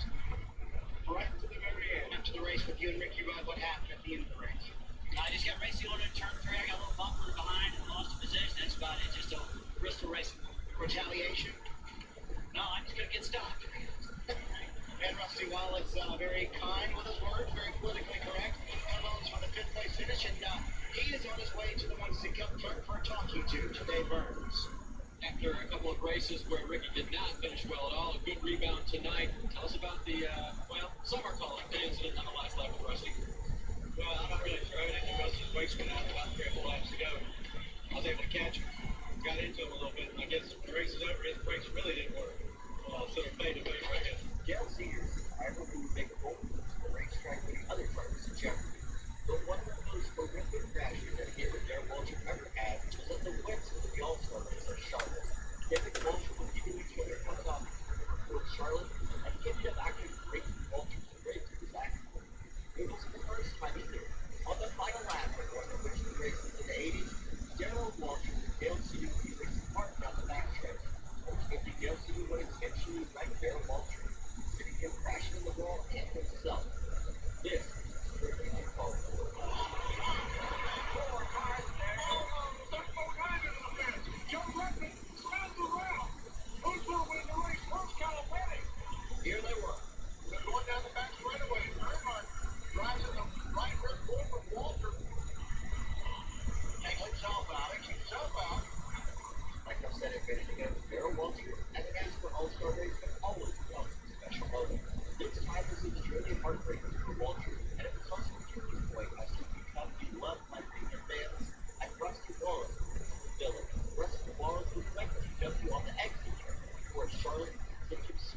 the ground and ultimately people said no way because Walter would be shot at the victim. Walter was extremely upset post race.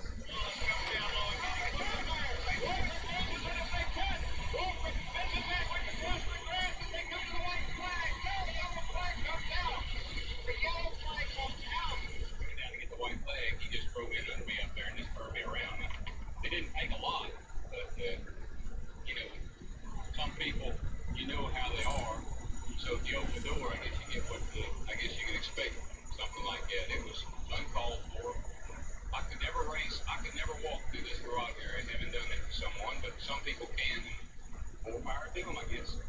If you've ever watched the movie Days of Thunder and wonder if it was based on thinking real life drivers, look no further than Dale Sr. and Jeff Bodine. They ran into each other so much on the track, NASCAR knew they could market this and get movie at it. Jeff Bodine and Dale Sr. ran into each other so many times that NASCAR had to sit both of them down and say, if this continues, we both will get out of our sport. He was extremely upset with both of them and their team members. Line in there.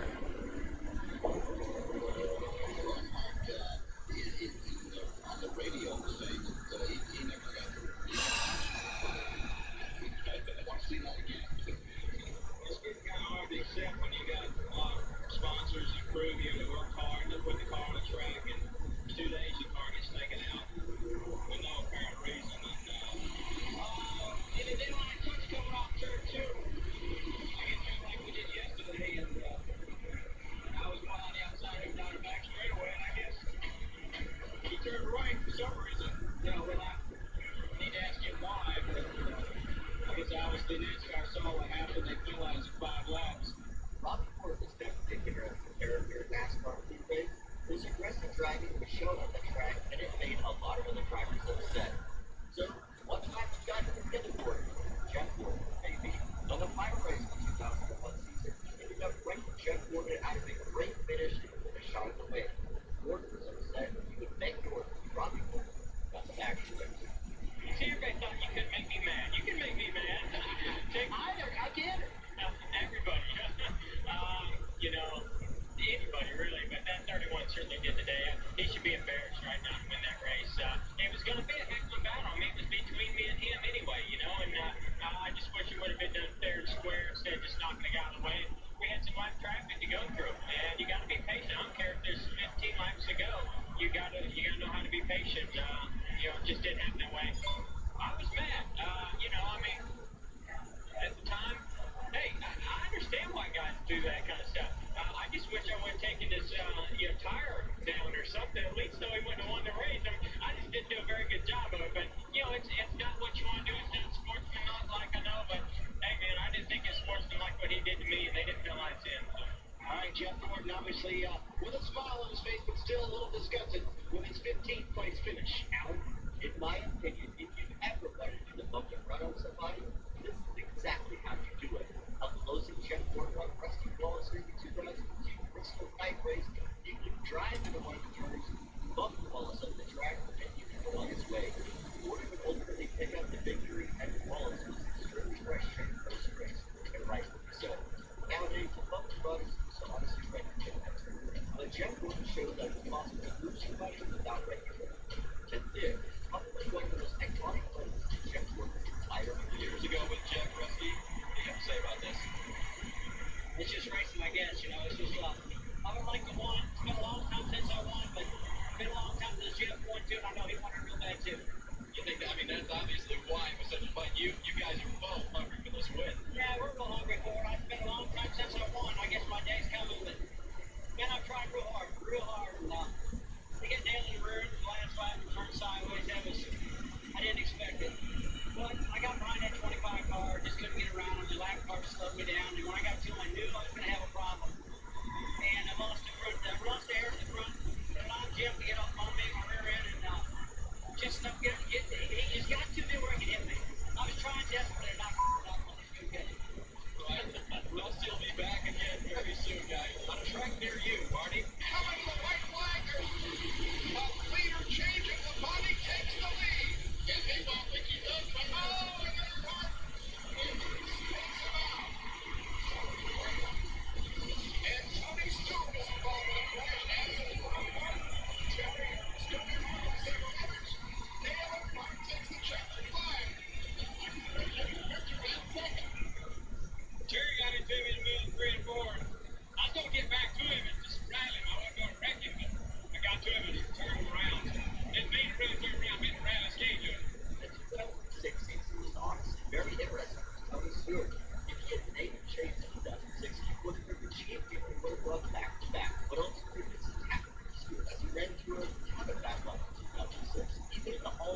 down. It looked like he was really almost sideways before Tony ever got in there and got on him.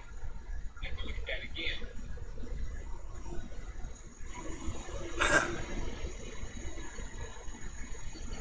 Tony Stewart, twice a series champion. Let's see which one landed on. You know, I just, you know, the start finish line was still behind me, so I just pulled down against the grass. So I was going to obviously protect the bottom, and you know, if he got inside, but I don't know if he did. Mr. Grass to get there. And once it said he was inside, I moved up. He just tapped me in the left rear, and then he proceeded to take a right and run me up the fence. So, you know, if he was under there, I didn't know he was under there. I don't know how I got there when I was against the grass. Well, it's pretty funny. That's the first time we've actually got to sit in the truck and watch the other guy in the interview, but it's a pretty demanding view from where I saw him. I mean, I got to run on him like he said. At least he got that part right, but, you know, you can see where they start the camera view that he's a whole lane and a half low, and, you know, you don't go in the corner that way, so obviously he's blocking there. You know, if he wasn't complaining about me getting under there, I mean, I was there, and, you know, any other weekend that would be, acceptable, but, you know, it's the, next fellow Slow Crash Fest, so this has to be one of the most forgotten rivalries in NASCAR. Kyle Petty and Jimmy Campbell. Kyle Petty and Jimmy Campbell got together to put on turn number 4 at Dover. They ended up both crashing out, and Kyle Petty was in the garage area, took down Jimmy Campbell's window ledge and started screaming at him. And they both did not pull back. On lap 2 of 3, chase contender Denny Hamlin made contact with Kyle Petty. Sparks flew both on and off the track. I went to this race. They said he was sick. So I guess whatever medicine he's taking makes him hallucinate, but he needs 3 lanes to get around somebody on the racetrack. Let's look back at my career. I've never wrecked anyone my entire career. Anybody's spun off my front bumper. So it ain't like, you know, I'm the guy that runs into everybody. I mean, it just, you gotta use your brain, you gotta calm down. This is not over for us. Like I said, trouble today, and we're gonna bounce back from this. This is just one step of this 10-week check. Rough day for Denny Hamlin, wrecked with Kyle Petty. The two drivers got into a brief skirmish in the garage. Hamlin stuck in 12th place in the standings, effectively ending his bid for a championship. He hammered Petty pretty good after the race. Kyle gets run over a lot, and a lot of the reason is he's so far off the pace, you know, and I firmly believe in my heart that he was trying to get out of the way. But, you know, I was right there with Bumper on the inside of him. I think he was trying to pull low, and when he did, he checked up to pull low. Well, I mean, he can't do that with him right on him. I think, tell you what, a lot of beating and banging out there, almost more than normal. Yeah, we're going to kill somebody, so, I mean, somebody else is going to die in Daytona or Talladega with what we're doing right here, so, it's, I'm not ready to happen. With Jimmy Campbell was already a Cup Series star and already a proven Cup Series winner, the young Bragg Johnson was definitely trying to ruffle his feathers in the NASCAR Nationwide Series. Campbell would go down and race the NASCAR Nationwide Series to get away from having fun. His Nosky was racing for points and championships. This is about Tim Rowland and Nosky has made his money from each other week after week after week. They have so many altercations on or off the track, it just became too much to bear to another match. Everyone can see some great rivalries. Look at Denny Hamlin crashing us in 2012 Nationwide Series. Their interviews, their racing, and their tickets post-race made it great TV. Brad Keselowski's team and the 20 of Denny Hamlin. This is one of the reasons why, guys. This is May of last year. Yeah, it's the first time these two drivers have been together on the racetrack right here. Another this is going to break out in Charlotte after that. Now, late in this race, this is what happens. The laps were closing down the contract. Denny ends up being the wall.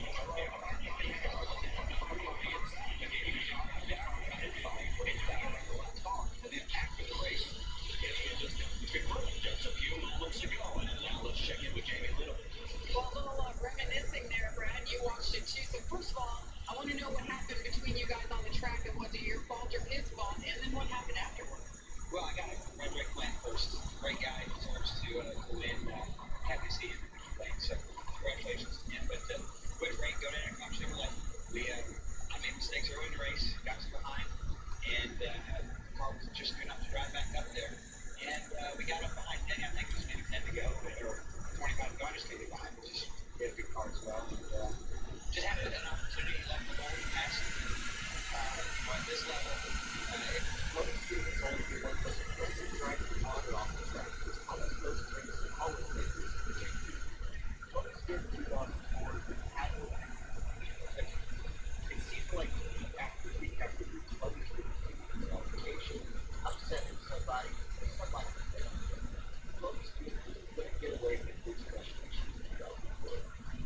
rest of the dragon exactly were open and were and in 2004 at Talladega, you would have mixed the crash principles or maybe the maybe with the stupid people on the racetrack, putting bombs so that street drama on the track. Jeff Music really upset the total spirit as he was sitting right behind the accident when it happened.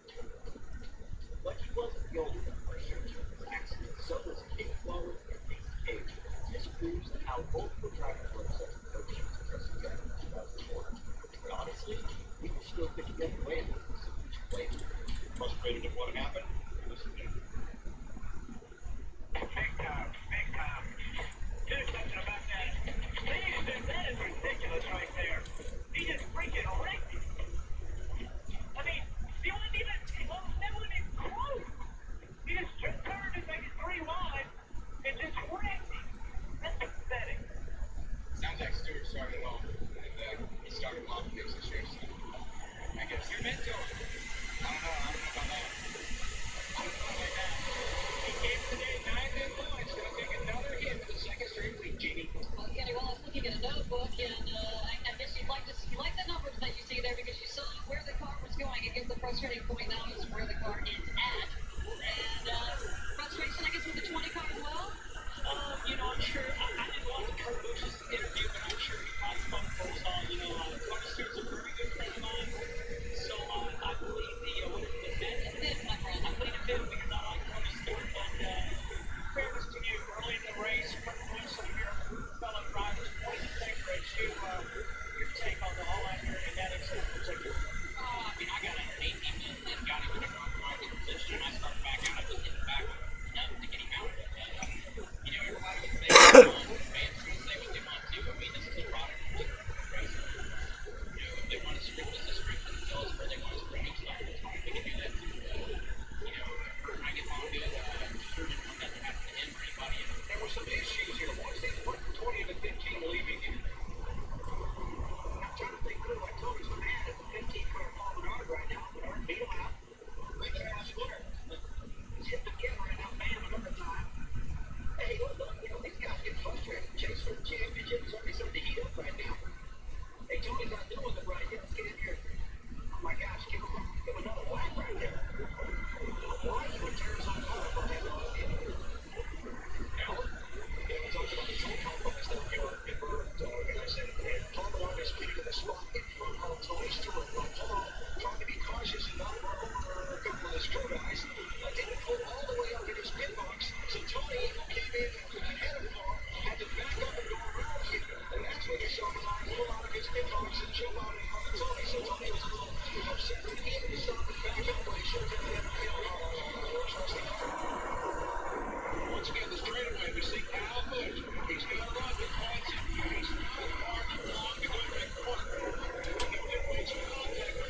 not going to be for long.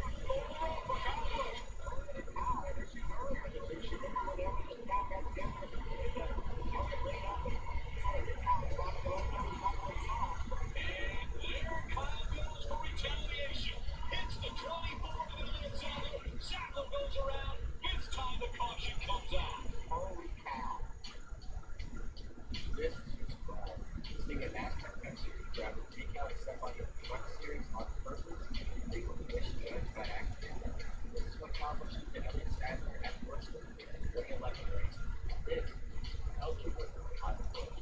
The payback was extremely respectful and uncomfortable. Very unfair. I bet nobody knew this, but in 2006, Jeff Ford was actually on probation because of the Bristol incident. 2016 City 500, Jeff Ford was his strongest athlete up until Kendrick would get into court, spinning him around. Post-race working walked up to Kendrick and ended up shoving him without saying any words. NASCAR placed him on probation, and a couple of months later, when they were racing to the Little Chicago lane, Jeff Gordon with intention wrecked back into it. They're going to come across the side. They're going to come across start finish line sideways and backwards. Get McCrory out of the way. White flag. Jeff Gordon just got by Matt Kenseth for third stake. There. Oh, and look at this. The 24 just went around him. And here comes the 29. Can he get to him? Still real green. Bush whips it. Man, that race over with. Harvick second, Jeff Gordon spun out over on the backstretch. Kenseth will end up in third. Carl Edwards fourth. Bobby Labonte in the 43-car lead. I was watching the 17. You would have got him. And here's what happened between Jeff Gordon and Matt Kenseth. I think there was some other contact before that, though. I think but that's how Jeff got by, man.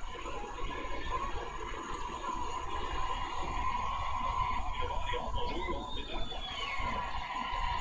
I don't call that. He pours out his car. He's not happy with Matt Kenseth.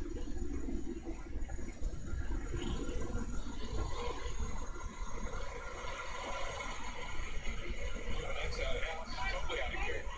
Kenseth approached Gordon. Kenseth walked over to Gordon's car with his palms out, his arms open, as if to talk about it. Gordon would have none of it. Martin Sonoma 2 weeks ago. There was caught on a late race crash and they last week.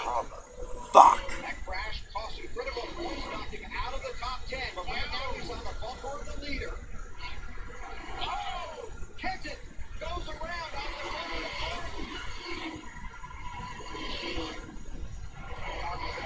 And automatically you think of what happened at Bristol between the 17 and the 24 that resulted in that shoving incident on pit road after the race.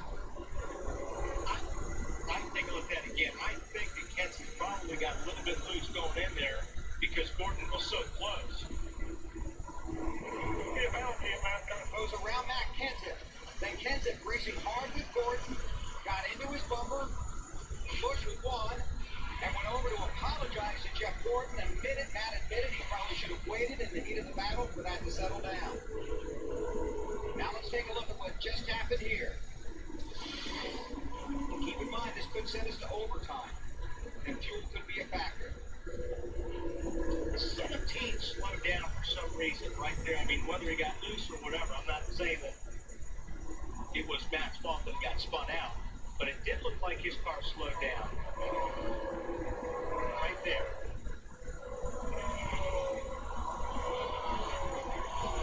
We heard Kenseth tell his crew on the radio that what he said, NASCAR is consistent. They will black flag the 24. Is that what he said? Yes, and remember that Jeff Gordon is on probation.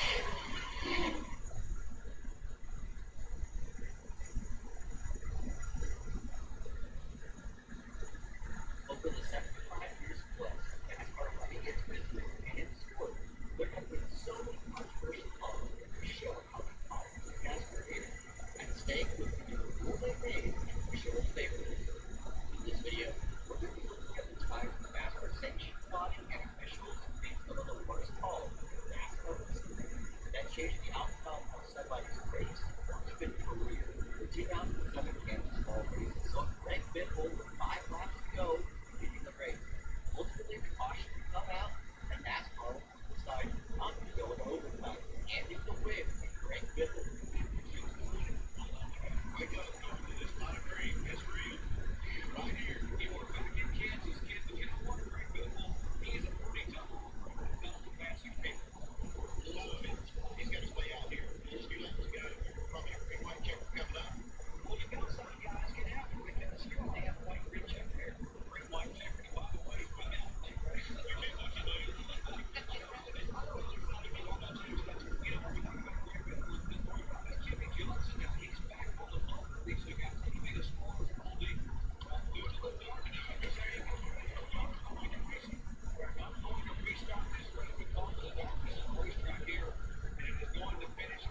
finish line, he is not actually in the race.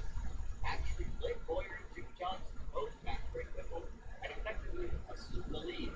This is where the controversial part comes in. The rule is you must maintain pace speed or if you're past, you lose positions.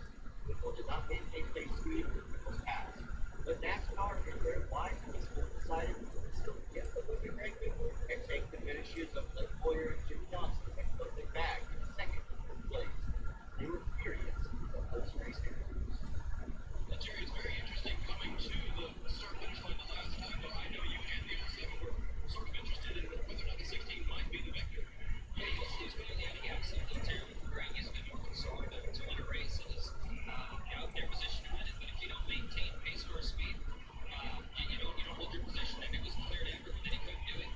If he could have, he would have stayed on the bumper of the pace part of the finish line. So, in my opinion, where he coasted across the finish line relative to the other cars, if you maintain pace or speed is where he should finish. And therefore, that would put you second instead of third because the 07 was in. Hey, what I'm all about me right now, but you're second. But it's score points. It is score points. One may not have just as much meaning. What are your thoughts right here? I don't know what to think. Fucking A, man.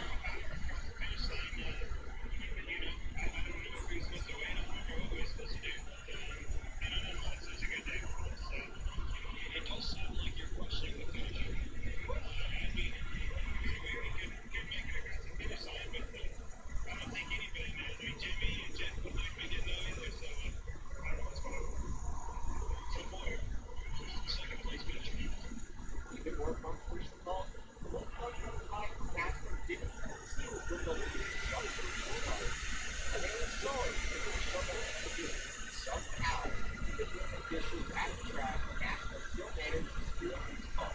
And when the car collided, what trip that it was wicked because of course, Fox didn't show up. Holy fuck. What? What?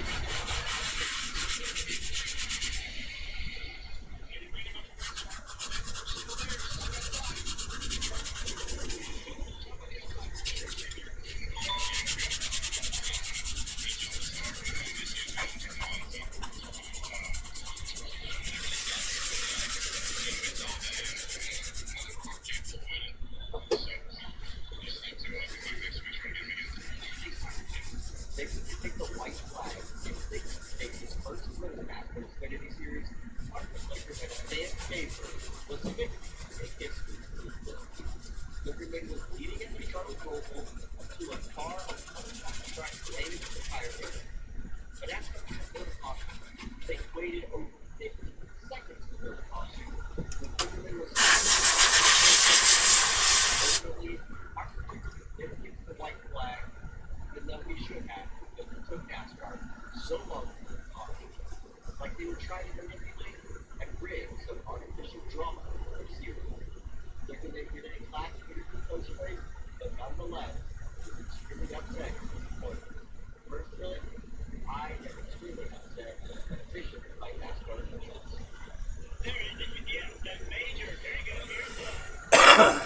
Home. I just seasoned some dab time.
but as close as you can be to the line.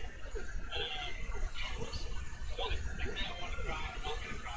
But I really love this game. I just really want that. You know, would have meant the world. But, you know, it meant the world to be in that position.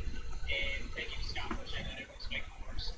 The 2015 race saw one of the most controversial finishes that was involved in the Peter Jackson at the time, as the most liked finisher at the time, Dale Earnhardt Jr. and Joe Logano.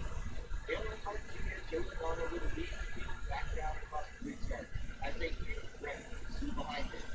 NASCAR went to early caution to say the race was over. Not having a clear shot at the race, they would effectively give the win to Joe Logano. Unfortunately for Senior Nation, his win was not enough that day. Right, we see the under green flag. NASCAR's looking at the track trying to determine if these cars can drive off. Very important to see who the leader is when the light comes on. Caution comes out, and that's how close it is to determine who wins this race. From NASCAR, they are telling us that the 22 was in front, and so Joey Logano will sweep round 2. Unofficially, Joey Logano will win the tonight. 3 consecutive wins in the second round of the chase. Mixed emotions out of the crowd. The button decides when the caution comes out, it's a huge controversial moment in racing. Always has been and always will. This is the profit of the 14-5. Previous race of the year, Alex Bowman and William Byron side by side in the caution takeout. Ultimately, they gave the win to William Byron. Some camera shots show Alex Bowman.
His car did pick up Casey Mears as the leader, so they're trying to figure out how he was able to get past that stoplight at the end of pit road and get in front of him on the racetrack. Is it a stoplight, Alan, or is there a guy down there with a paddle?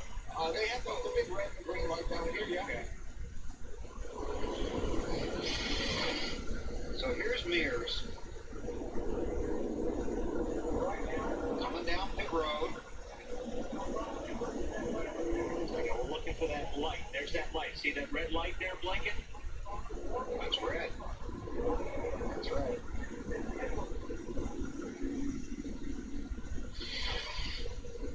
And they turned the lights back on. Yeah. NASCAR's looking at it. Yeah, they're trying to sort this out. That's why they haven't gone back to green. And there it's green. Yeah, that's not enough. Yeah, that's not enough distance to make any difference. No. And I don't know. I mean, I don't know how he ends up in front of him. You got me on that one. Because technically, just like they say, if he comes down pit road, he should be back behind him. If we looked at the scoring monitor, he should be, the 60 car should be leading the race. Everybody else should be behind him. Right. Because the 60 car was the last car, was the car that was the tail end of the lead lap right in front of him on the racetrack when the caution come out. But knowing that, if you knew that was going to happen, you should have stopped and put tires on at last. The only at last time that the car just looked around the racetrack. Once the caution come out, if he just kind of took his time to get around the racetrack, then they had time to come in and out. But no matter what, he should have blended to the longest line. Okay, they've said the 60 is the race leader. And obviously, Brad's not happy. A few moments later. Casey, well, you may have it there. He may have it now. Tires and Edwards around. Caution is out. Daniel Quinn has gone around. Matt Kenton sneaks. Mark Martin, NASCAR's lovable loser. He never won a championship, but man, he come close. In 1 year, Mark Martin lost the championship by a handful of points. And those points were taken away from him mid-season when Dale Earnhardt Sr. and Richard Yes, Childress sir. pleaded with NASCAR to go check race winners Mark Martin's car. They found an illegal part on Martin's car. Came out all right, I guess. And those points would have come in so handy. He would have been the champion. Well, we'll do a set of 4. I don't give a It's shit. still probably one of the most desperate things that he did to win a championship, but it worked. See. Martin striving. He's coming along. He is the strongest car of the day. Mark Martin has won his second Winston Cup race. As Roush and his team celebrated the checkered flag in victory lane, a rival competitor for the Cup was raising the red flag in the garage. And Richard Childress was standing there with a NASCAR inspector, and he pointed and he said, "That's it right there." And he was pointing at the carburetor spacer, which was 2.5 inches tall and could only be 2 inches tall. It came down to a decision was made by NASCAR that it was not legal. This penalty right here would cost Mark Martin a championship. This ultimately would have most likely been his only championship in the NASCAR Cup Series. Martin was docked points after this infraction and post-race inspection by Richard Childress and Dale Earnhardt Sr. saw.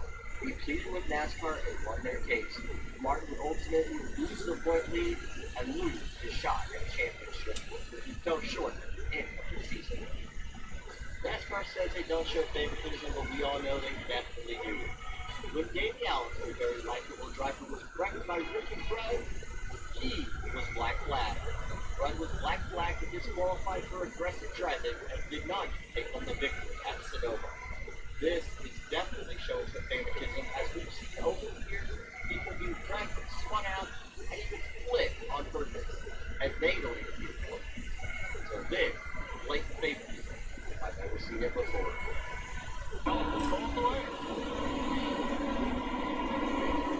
Malcolm leads Bud down through the effort. The Comet just ahead of Davey.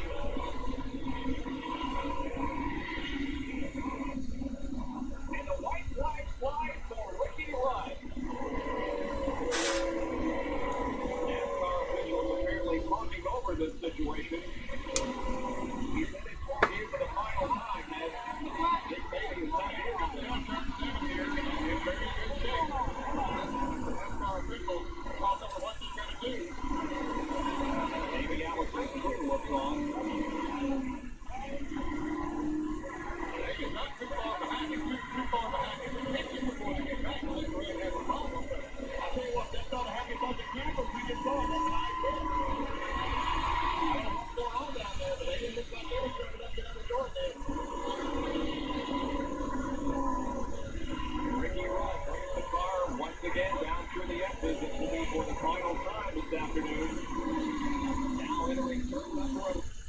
one of the most controversial finishes in NASCAR history, Justin Haley, quote-unquote, passes Kyle Larson and Elliott Sadler below the double yellow line.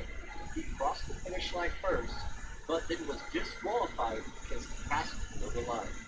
But re-looking at the video, he does not go below that yellow line. Justin Haley was robbed of his Daytona win in 2018. Room between the one and the yellow line. Like, it didn't really, I don't think it helped him, Junior. Do you? I mean, I think there was room, so he could have been right against the one and not been below the yellow line. So, I don't know. Tough call for NASCAR. Kyle Larson ends up winning. As you see, Haley was trying to celebrate, thinking it was his. The team was coming out there, but the rule is very clear. It is a tough call. I really think that's your natural reaction as a driver to make that move. Because he thought that the one car was coming down. So he's not looking at the line. It's a natural reaction. When the caution comes out, it's always a big moment in NASCAR. You decide somebody's racing for their season. And this was the fact was happening to Dale Jr. in 2004. Jr. looked to win another race at Talladega and make it another Talladega win for him and his team. But ultimately, Brian Vickers was right at the back of the caution was thrown. NASCAR had a big controversial moment when they did not know who was leading. Was it Jeff Gordon or Dale Jr.? NASCAR said Jeff Gordon was declared the leader and won the race. This erupted the stands as they started raining beer cans down in Talladega. They were upset along with Dale Earnhardt Jr. Unfortunately for Jr., this wasn't the only time this would happen to him, as it would 10 years later. Hurry to 42 car. Michael Waltrip in the 15. He's fighting his way back up. Gordon inches ahead. Right there for Junior is so strong. Sailing off in trouble. One car around, and it's Brian Vickers. All right, the caution is out. And we are past the red flag lap. We are past the red flag lap. Remember, the field was frozen when the caution flag came out. And who at that moment was the leader? We'll have to go back and see.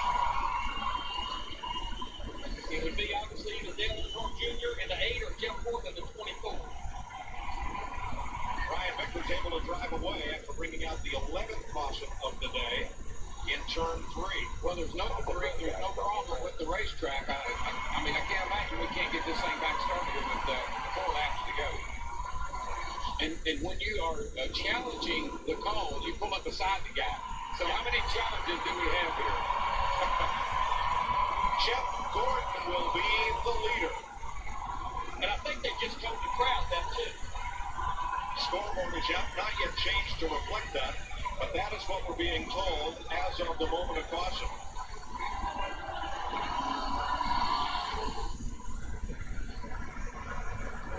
There is the spin. And you saw he was about a half a car length ahead of Dale Earnhardt Jr. when Brian Vickers was completely sideways. Yellow light's already blinking. That's the kind of finishes we have here. We normally just have down here to start finish line. And in NASCAR's determination at the moment of caution, that's when they decide who is the race leader. Not at the instant the car spins, but when the caution is issued by the NASCAR officials next door and on the flag stand. And you got to remember, when they say up over here in the booth, put it out, it takes a second for the flagman to even get it out.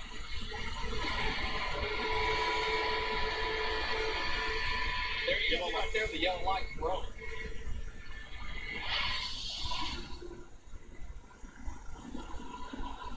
So we pretty much know if we're going to get back racing, we have to get one to go this next time. Oh boy, that could be disastrous. And for that to happen, NASCAR needs to make sure that the track is clear and that the field is aligned. The fans, of course, they want to see a green flag finish. Safety of the drivers, though, is paramount. And Jeff Gordon will win the Aaron's 499 over Dale Earnhardt Jr., Jimmy Johnson, Kevin Harvick, and Robbie Gordon. Was the decision by NASCAR correct? Did Gordon win the race as far as you're concerned? Well, I mean, I'm biased, of course, but I felt like I was ahead of him before the light came on, and certainly, I mean, if I beat the light, I had to be pretty close on the flag. So, I don't know. I couldn't see the flag stand. I don't know exactly how NASCAR makes their decision. you know, freezing the field exactly when they freeze it. But I thought I was a mile ahead of him. I didn't even think it was close, but it's a great point today, first or second. So pretty happy about that. Unfortunately, you know, we don't make the decisions or the rules, and we'll listen to it when it happens. Still to this day, I don't think this was even a rule. But Michael Waltrip Racing was caught cheating through the 2013 regular season finale, ultimately helping one of the drivers to the chase. Jeff Gordon was the odd man out and was essentially added into the chase by NASCAR. NASCAR made an exception to add a 13th driver to the 12-driver chase that year. Jeff Gordon was added to the chase in 2013 and had a shot at the championship, even though he didn't even make the chase on points. During the hectic and chaotic finish in 2022 Indianapolis road course race, Ross Chastain essentially drove off the track on purpose to avoid what could have been a wreck, ultimately gaining him positions and taking the lead. The rule was if you missed the corner, you had to take this access road, which he did, but it gave him an advantage. So he was ultimately black flagged and did not maintain his finishing position. It was a wild finish there. You know, right where that forward flag bowed down? Yeah, kind of where the jack, between the arm, the jack screw, and the black lining is bowed from the right side jack screw over. Right about the K, 20 depth of feet, I think pushes down about, I don't know, 2 inches, 3 inches. 2018 season saw 2 penalties from Kevin Harvick that were somewhat unwritten rules. The first one came in Las Vegas. Apparently on Reddit, somebody found and posted a picture of the rear window of Kevin Harvick's car. The rear window was warped in, creating an extra aerodynamic advantage for Kevin Harvick. Kevin Harvick went on to win the Las Vegas race, and on Tuesday of that following week, NASCAR put the hammer down on the Ford team, stripping them of the race grid and the points they collected them. I hope you enjoyed this video. If you would like to watch more content like this, please click this video right here.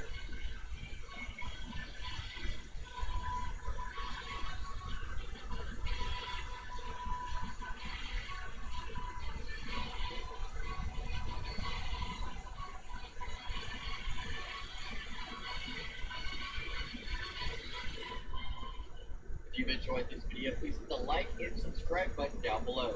Also, if you've liked this video, I'm pretty sure these videos will catch your eye on. Fucker.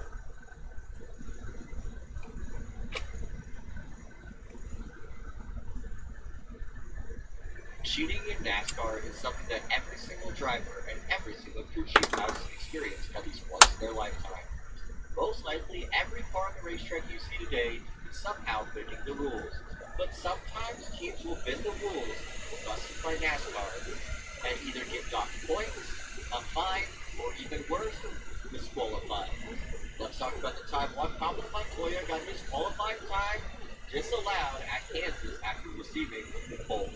Montoya in the chase race at Kansas was the fastest in qualifying with a blazing lap claiming his pole in 2009. Ultimately, it didn't stand once NASCAR found some illegal parts of his race car and sent him to the Do a set each way. 4 dry, 4 clear coat. Okay. What a shocker. Sets on the pole, but you know what, Juan? It doesn't really matter. Because if you sit on the course pole, there's no guarantee you're in the mud shooting anyway. What the heck? That you had shocks on that long. NASCAR says that you have to do the 42nd. So you know what, Juan? Do you clear coat them after too? Or just clear coat first? After the time of Juan Pablo Montoya was disallowed. His car failed post-qualifying tech inspection Friday after a problem was found with the car's rear shock absorbers. Will start 42nd today. You know, with 7 championships, there have definitely been some illegal moments where Jimmy Johnson has cheated and got away with it. Jack House is the best crew chief in the garage area at this time, and you know he was making the rules pushing the edge every single week. Well, Jack House and Jimmy Johnson actually got busted through the 2011 Talladega race. Jimmy Johnson was getting ready with his race car, and his video showed where Jack House walked up to his car, sat down next to him, and this is the conversation.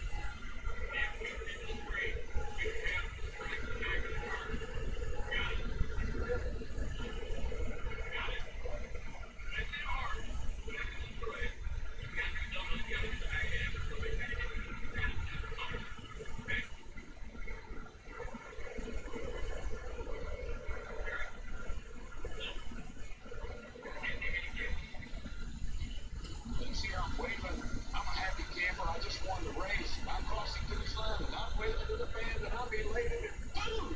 She goes all pieces. It just proved one thing. It's fair to be lucky and good. The first ever All-Star race until Darrell Walker picked up the victory. But the minute he picked up the victory, everybody knew that something fishy was going on. As Darrell Walker crossed the line and taking the win with all of the money, his engine just exploded. The rumor is Darrell Walker brought an illegal engine for this race, dropped the clutch in, and exploded the motor on purpose because he knew how illegal the engine was. Ultimately, NASCAR because the engine was already exploded. Not after it dulls it down color. Okay. Something to make it go so fast after every day. But this was not the first time that somebody intentionally blew an engine so fast in section. And this was none other than the most popular driver together on TV. During the 2006 Xfinity race at Daytona, he had one of the fastest cars I have ever seen in a speedway race.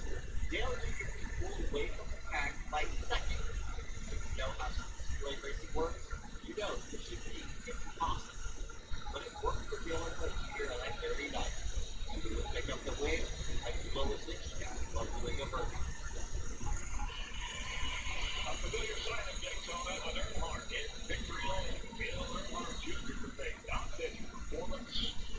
So dominating the burnout celebration from the track station. Arnold Darby and Mount Sucker started kind of like quit running, quit pulling, and it's kind of like we stuck back on the start base line. Not that place to be stuck.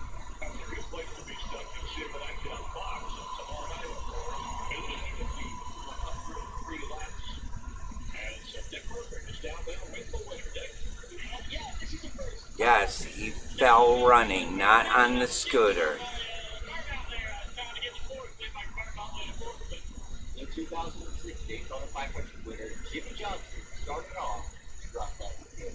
Jimmy Johnson, the 48 team, was going through inspection like they do every week. When they went through inspection, NASCAR found an illegal modified part for aerodynamic advantages. Jimmy Johnson's crew chief, Chad Knaus, was immediately suspended for 6 weeks and kicked out of the racetrack for the entire division. So this didn't slow down the 48 team as Jimmy Johnson still take home the victory. But this is definitely a detriment for the 48 team at the beginning of the season. The other controversy, the one that boiled over Sunday, was with Jimmy Johnson's qualifying run. The car was deemed by NASCAR to have an unapproved aerodynamic device. And Chad Knaus says they can't even at least a vacation through the Daytona 500. We won't be anywhere on the speedway grounds. Jimmy Johnson, the driver, just held a press conference to address the issue. They learned his head. And Mike, of course, it sounds like he wanted to sort of deflect a little of the criticism early on, or at least tell people where he stood. So he started with a little bit of an opening comment where he used the word damaging in terms of how this affects the Lowe's team. But he also talked about the fact that he was not aware there was anything going on with that particular mechanical change to the car. He says he encourages his crew chief and team to continue working within the gray areas to try to gain a competitive advantage. He's just a driver. Oh my God, Michael. Oh my God, Michael. Oh my God, Michael. So Jimmy needs to become a little bit more of that. In 2000, This is clear before. This is clear after. At all. And NASCAR was ready to hand out strict penalties. Alright, buddy. This is no clear. This is clear before. This is clear after. Jimmy Johnson modified the car and NASCAR found out DJ.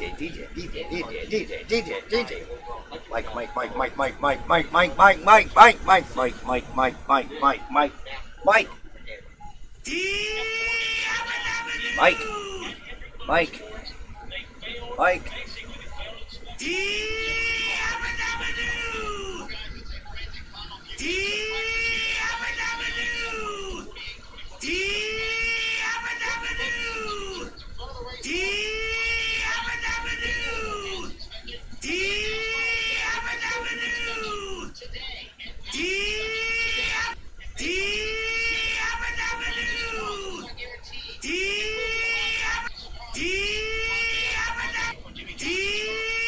D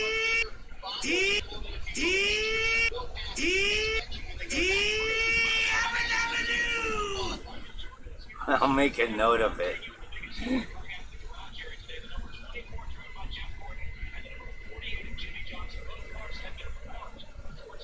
Mike got me repeating.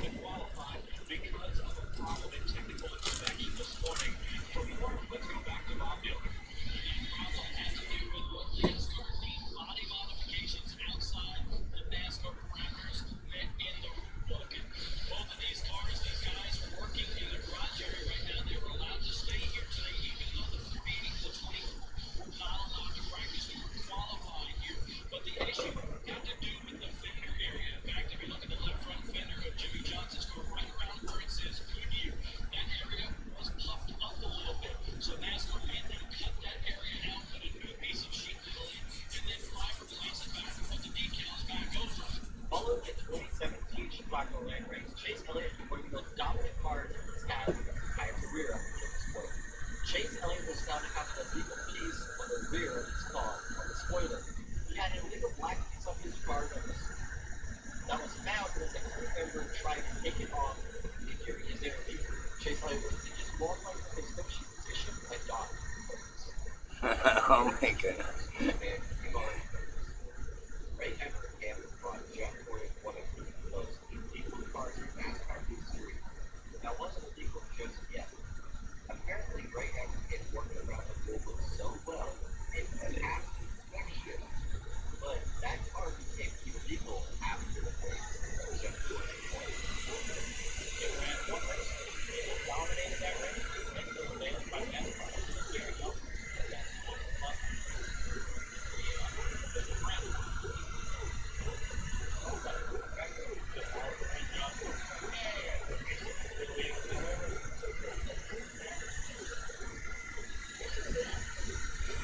Alright, one more.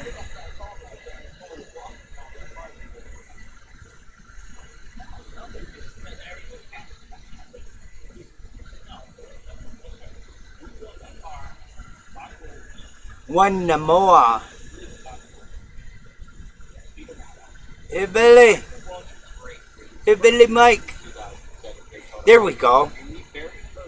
Hey Billy Mike. Hey Billy Mike. There we go. Hey Billy Mike. There we go. His ski was busted, and after the Daytona 500, he was in the negative in points already. This is extremely unfortunate for the entire fight. I give a guy a CNC machine, help him with bills, and one time he asked for money, don't have any. Now he's excluded me from their group. What the fuck?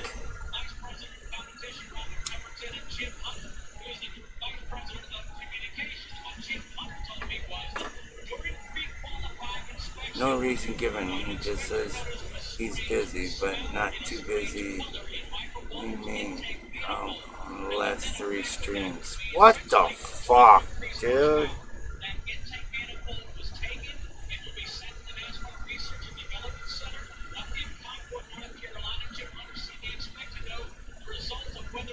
Don't worry, I haven't forgotten about a group stream.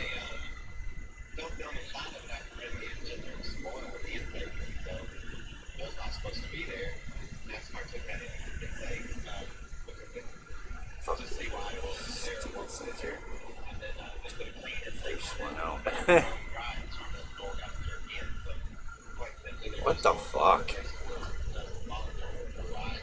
This entire finish was a huge mess, but it all started with the front quarter. So let's break it down. Marcus Sanford's good play from the corner, like caution, active caution already came out. Robbie Gordon would lose both positions on the racetrack because he could not maintain a speed. He was sent to about 7th place, where he was picked up after he was spun out. He did not listen to NASCAR and tried to restart in 2nd place. He would then go disqualified because he did not listen to NASCAR and black flag. Even after this, he still proceeded to stay on the racetrack and pick out race leader Marcus Sanford, and eventually crossed the finish line turn, even though he was disqualified. The win for Billy Kevin Hartman, even after Robbie Gordon was thrown out on the track,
Boogity, boogity, boogity!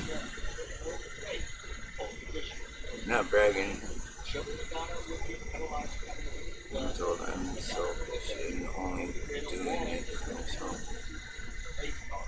What the fuck? He's gifting memberships to others too. What the fuck?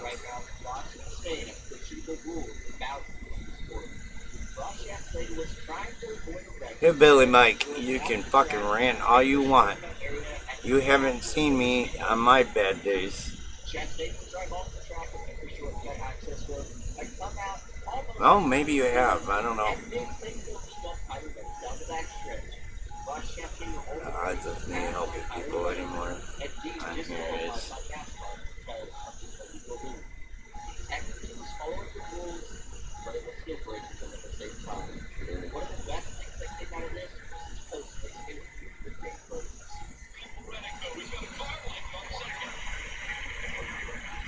Some people are just ungrateful. That's all, Hillbilly Mike.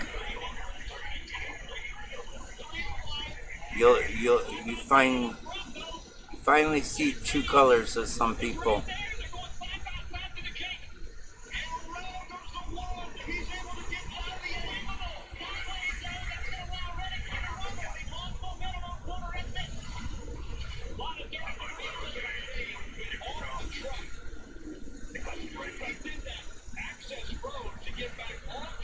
I did not. It's up at the top, dumbass.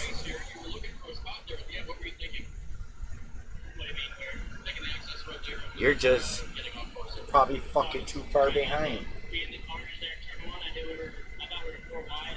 Okay. He wanted 24 wooden coasters and a set of slate toasters or coasters. Toasters. I'm tired.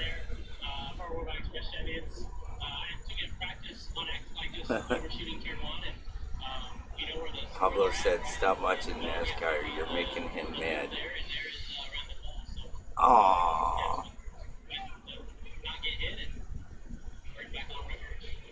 I'm watching a bunch of different shit about NASCAR.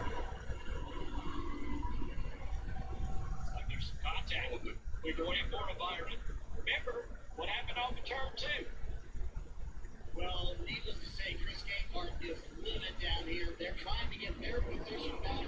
Denny Hamlin, even more mad than Chris Gabehart. Listen. I don't know how to replay it, but he's mad about what happened on the 2. You got tight underneath him and let it on. Alright, so Denny Hamlin clearly is upset. They've been listening to me all the way down the back straightaway, banging into each other. Denny is not happy. But now he has to be careful because he knows that all eyes are on him. William Byron since Denny Hamlin spinning in the grass between 2 in Texas. Hamlin and Byron were racing cars during the green flag race to get the stage, and Byron went lightning.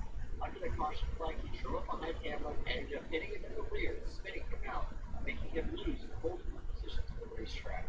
This is one of those dirtiest moves I've ever seen somebody do under the caution. Sometimes breaking the rules in NASCAR isn't even breaking a physical rule, but a morality rule. This is what Oscar Dillon did as he wrecked I got Cody and the coming. and then intentionally crashed Denny Hamlin and still picked up the victory. Austin Dillon's win would still stand in the record books, but it would not count towards the playoffs, as NASCAR deemed this was an illegal move on the racetrack and intentionally crashing 2 competitors that tried to right Denny Hamlin in the outside wall. He can't do it in 1 and 2. Logano looks back, he has a car like that. Joey Logano, the 3 and 4 for the final time. There's the contact.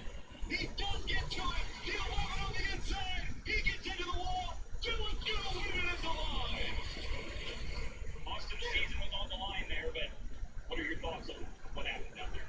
It's chicken shit. There's no doubt about it. He's more car like back. Not even close. Vinny Griggs still loving to go along with it.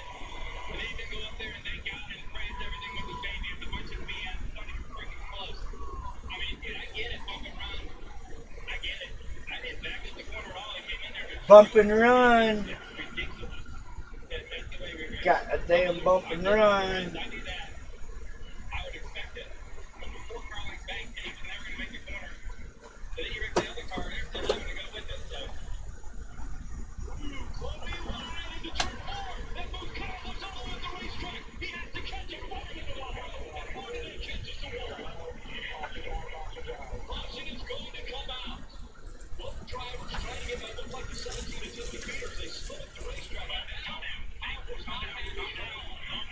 I'll try it tomorrow. I'm too fucking tired.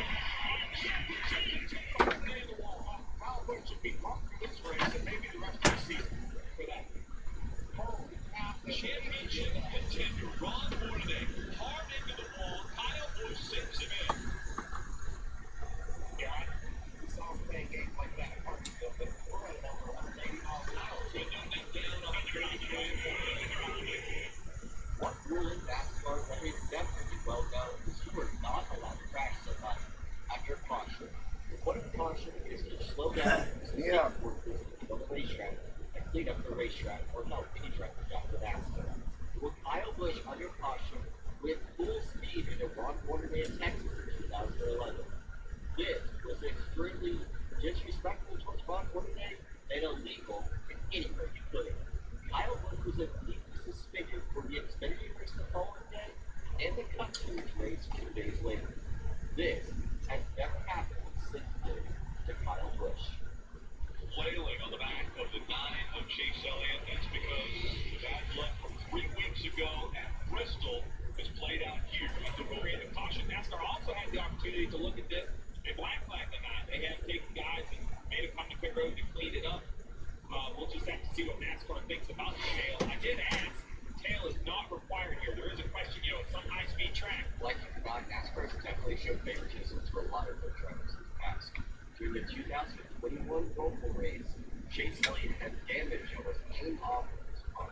The rule is if any damage or fingers that are hanging off your car will be black flagged and mandated to be brought down to pit road to either cut the metal off the car or repair it immediately. Chase Elliott had his entire rear fender hanging off of his car by a thread for multiple laps. NASCAR never called him into pit road to fix his damage, and he was never given the black flag like so many other drivers have in the past. Sterling Martin in the 2002 Daytona 500 had one of the funniest moments I've ever seen. It's definitely illegal what he did, but it still made some great TV and comment. Sterling Marlin had contacted Jeff Gordon would stop on the backstretch during the red flag.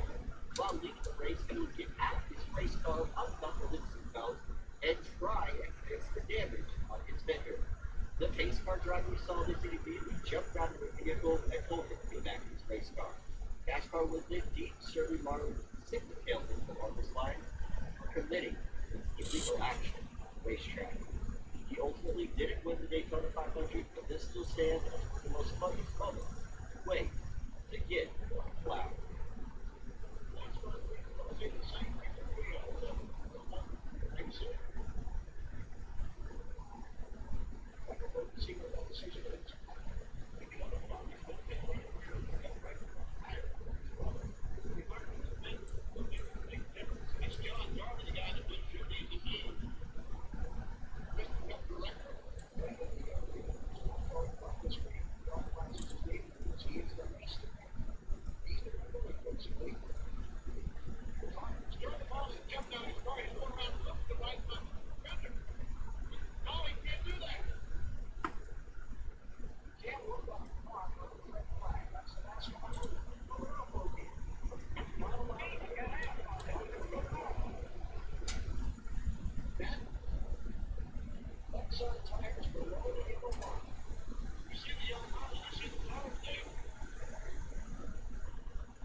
biggest bad boy of NASCAR on the corner. He ended up throwing something out of his race car in the 2006 Atlanta race. This caution would ensue a massive crash later on the restart, which ultimately led chasing the victims, taking out Mark Martin and Jeff Gordon in the process into the championship hopes. He even lied, but he continued to say he had no idea what on the race car. Driving now, the back of the hauler was coming down front of your seat. Pull back, we got a little more. Okay, very good. So, top 10 finish for you. Great night for you. We were looking at some debris possibility coming out of your car, roll bar cutting, anything like that going on? I thought we had a good running night. We broke again, made the race, and had a shot probably going to finish the 10th. So I'm pretty happy with the run we had tonight. And we're looking for, okay, well, we're showing it down here just so you can get a look at it. Can you guys run it back one more time because we didn't have it right in here? There you go. I'm messing up his hollow here. Robbie, there's your car. Let's see. Back it up one more time, guys. We just got Robbie get a good look at this. Keep going. Keep going back. Back. We just want you to take a look because we're trying to figure out.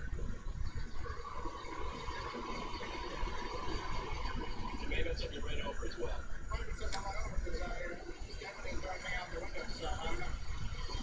Yeah, we appreciate it. Top 10 run for you tonight, though. Let's roll out. Check it out. I've been working on this a bunch. Yeah, how did you guys put Lucky Dog a couple times tonight? I mean, it was a great comeback for you guys. Yeah, we had a really good night. We lost, we had one bad pit stop.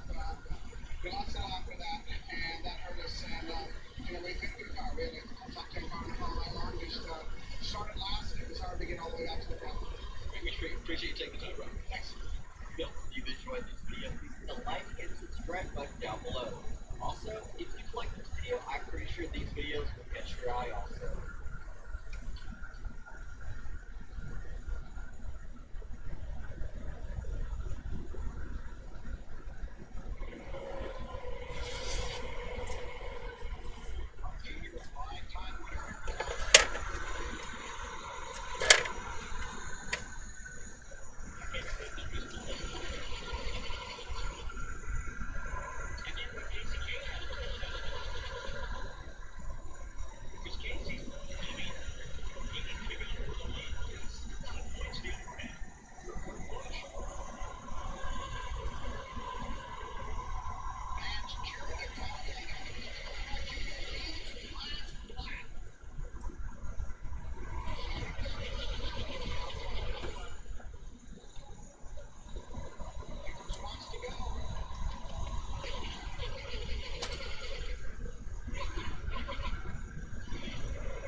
Fans, unfortunately, probably one of the most heartbreaking finishes of NASCAR Cup Series career. Coming down the backstretch, Brian Vickers tried to push teammate Jimmy Johnson. An accident in both Johnson and Jr. has split both out. The controversial part of this video is with NASCAR caution. There is actually no video footage out that I can find of this finish with the caution down the road. Still to this day, almost 20 years later, there is no footage of the exact time of caution on this road. Unfortunately for Kane and Kurt Lewis, it seemed like they didn't want to put up an argument and a discussion of when the caution came out there. They were going to do a side-by-side. The next shot they had was when he came. Those players that didn't matter at the right time to burnout in the ground. Probably one of the more idiotic people at this NASCAR officiate doing some two-way race or caution at the worst possible. Thankfully, it was in a dual race, and it wasn't for the Daytona 500 or another big race. But unfortunately for Eric Jones, 55 of the NASCAR first button was the call. Jump to the outside. Pusher the pusher. Cedric alone. That's Logano.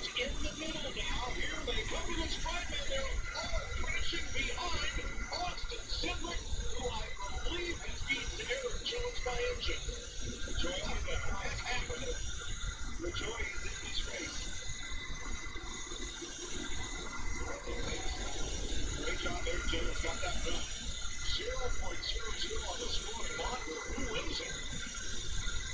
Too close to call. NASCAR with a high-speed camera at the start-finish line takes thousands of frames per second. They're going to have to sort this one out. I think we're sorted out. Yeah. It really comes down to Eric Jones making a move to the outside and Logano staying with his teammate Cedric. The caution light came out for the start-finish line. And that will determine the winner. What the fuck?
today's better. This is not much different. The only difference is the fact you get practice. But Joey was doing exactly what he had to do there in front of the ring. He had to try to block the one. It just didn't work out for him. And that much. That is Sadler, however, on the road for the Talladega. One of the day ones and the first day boys got the checkered flag.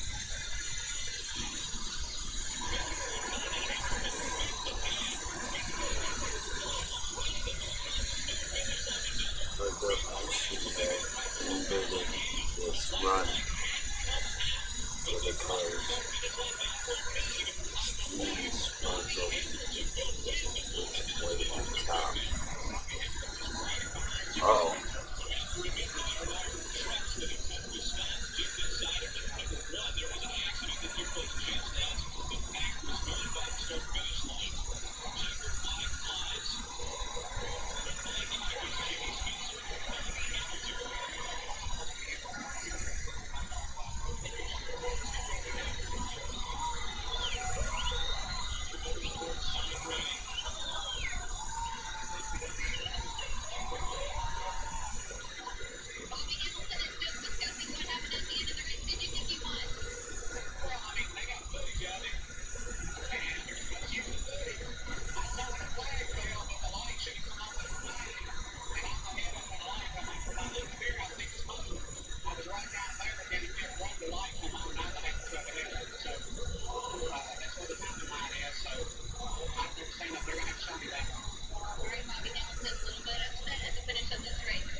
Alright, fuckers. I'm calling it.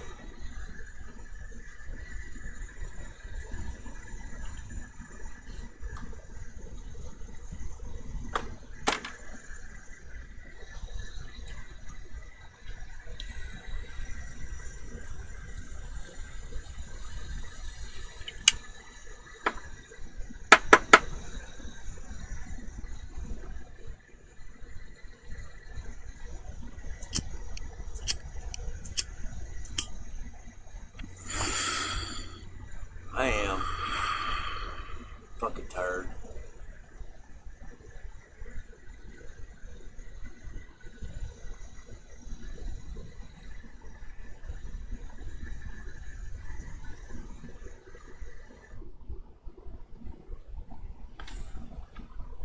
All right. Good night.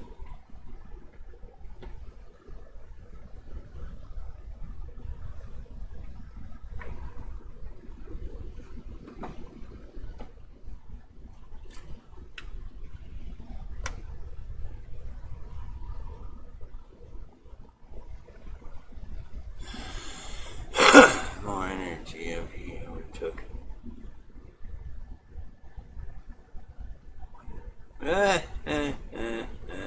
Fucking groovy. Okay, fuckers. I'll see you in the morning. Without the sheriffs waking me up.